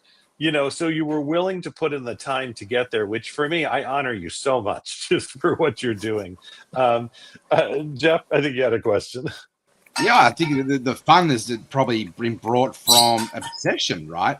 So I've almost got to be obsessed to keep going, 16 years after that journey. So, obsession's a bit of a different quirk to, mission and focus, right? It's how would you describe obsession and having fun with it and really just digging in for 16 years?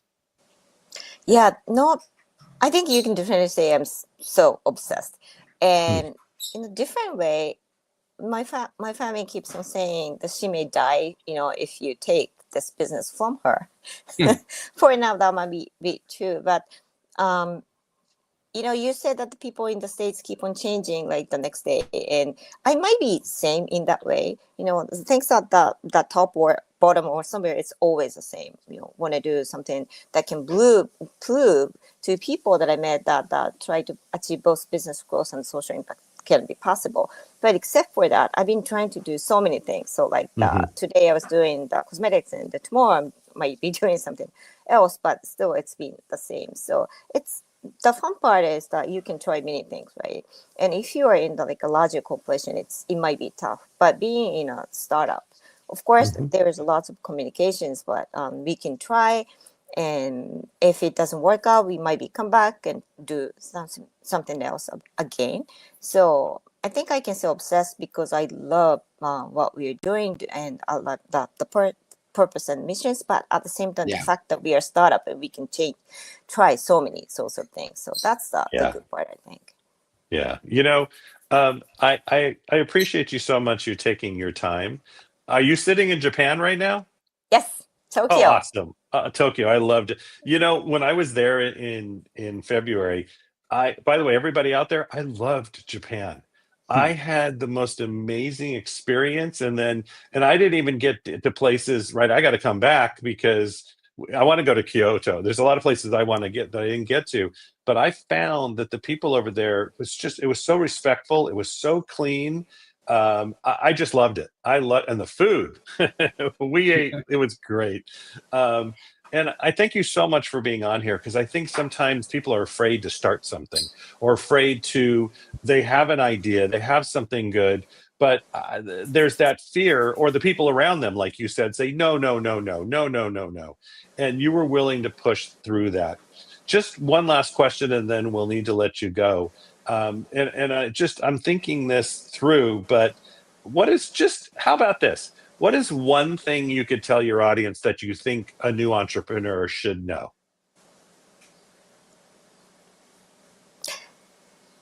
Talk and meet the right people and follow your gut feeling. Yeah. I love the gut feeling part, because we talked about that earlier, right? And people don't do that sometimes. They're fearful of their gut feeling, and that doesn't move them forward. So, Linnea Sakai, Linnea-san, thank you so much for being on here today. Motoko just thinks you're amazing, and Motoko's amazing. And this is the end of the show for us today. But I think what you've done is you've given people really that thought of, I can do this. I can do. She's doing it for 16 years already, right? And she was a bank and did all this, and you're continuing to do it to make a difference, to make a business.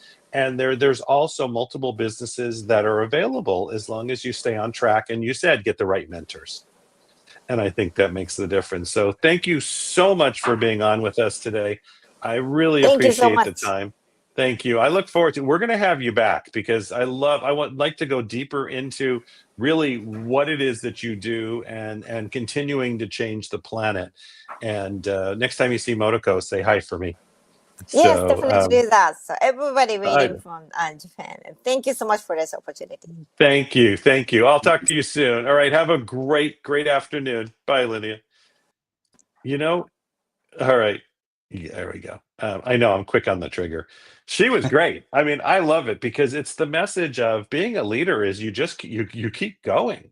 And I Yes. love that the day started with Joesph McClendon talking about PTSD and how we all have it.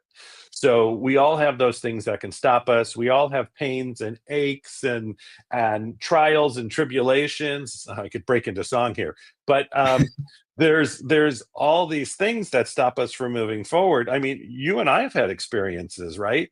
Between you, Yep. you're trying to take your neck out, right? And Yep. between my back and hip and things, and that's why I'm moving a lot today, everybody. But we're still here. We're That's still it. here, and we still show up.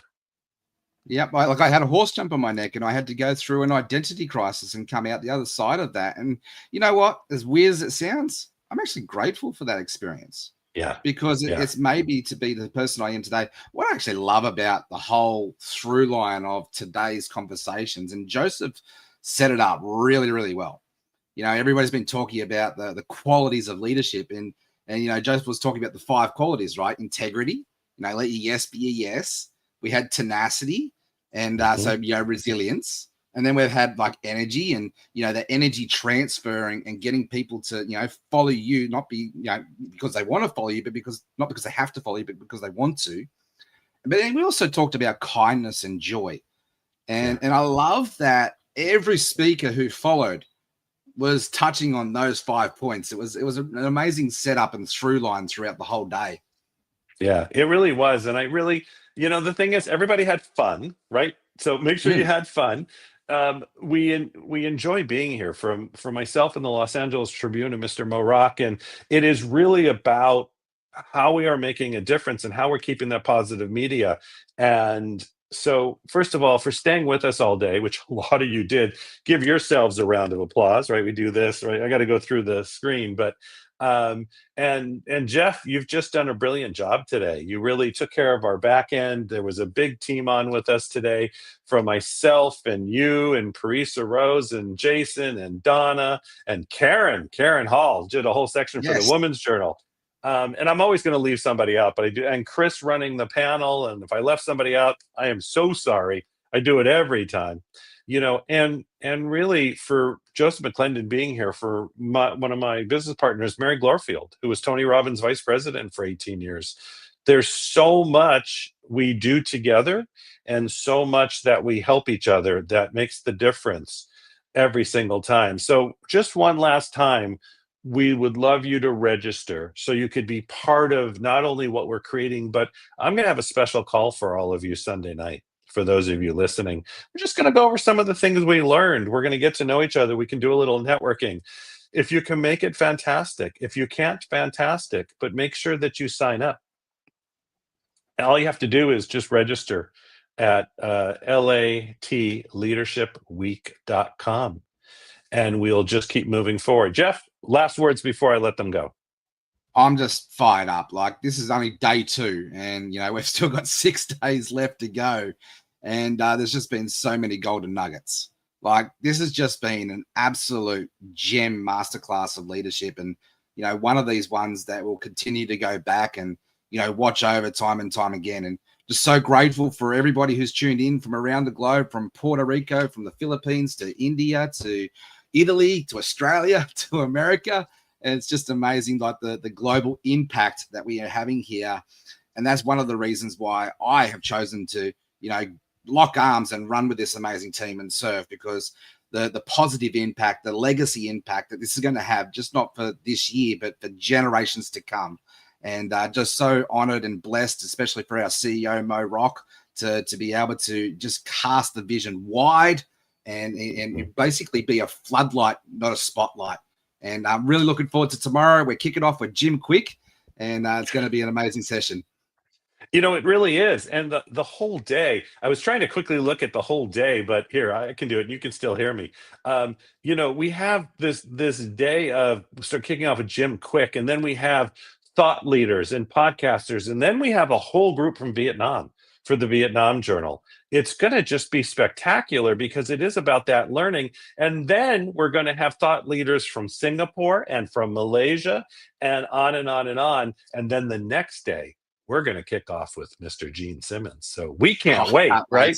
Worldwide marketing, and it only gets better. So, all right. So from myself, Mr. Mo Rock, the Los Angeles Tribune, Jeff, thank you for co-hosting and helping. Thank you, everybody out there. We're gonna basically take this out. You can re-listen. You can get the information. 10 a.m. tomorrow, 10 a.m. tomorrow Pacific Standard Time. Be on early. Share it with everybody you know. Let everybody know that this is the right place to be. And you are our family, one team. And I'm going to count this down, and then we're going to let you go. Jeff's got his finger on the button. Here we go. 3, you're all amazing. 2, we'll see you tomorrow. 1, here we go.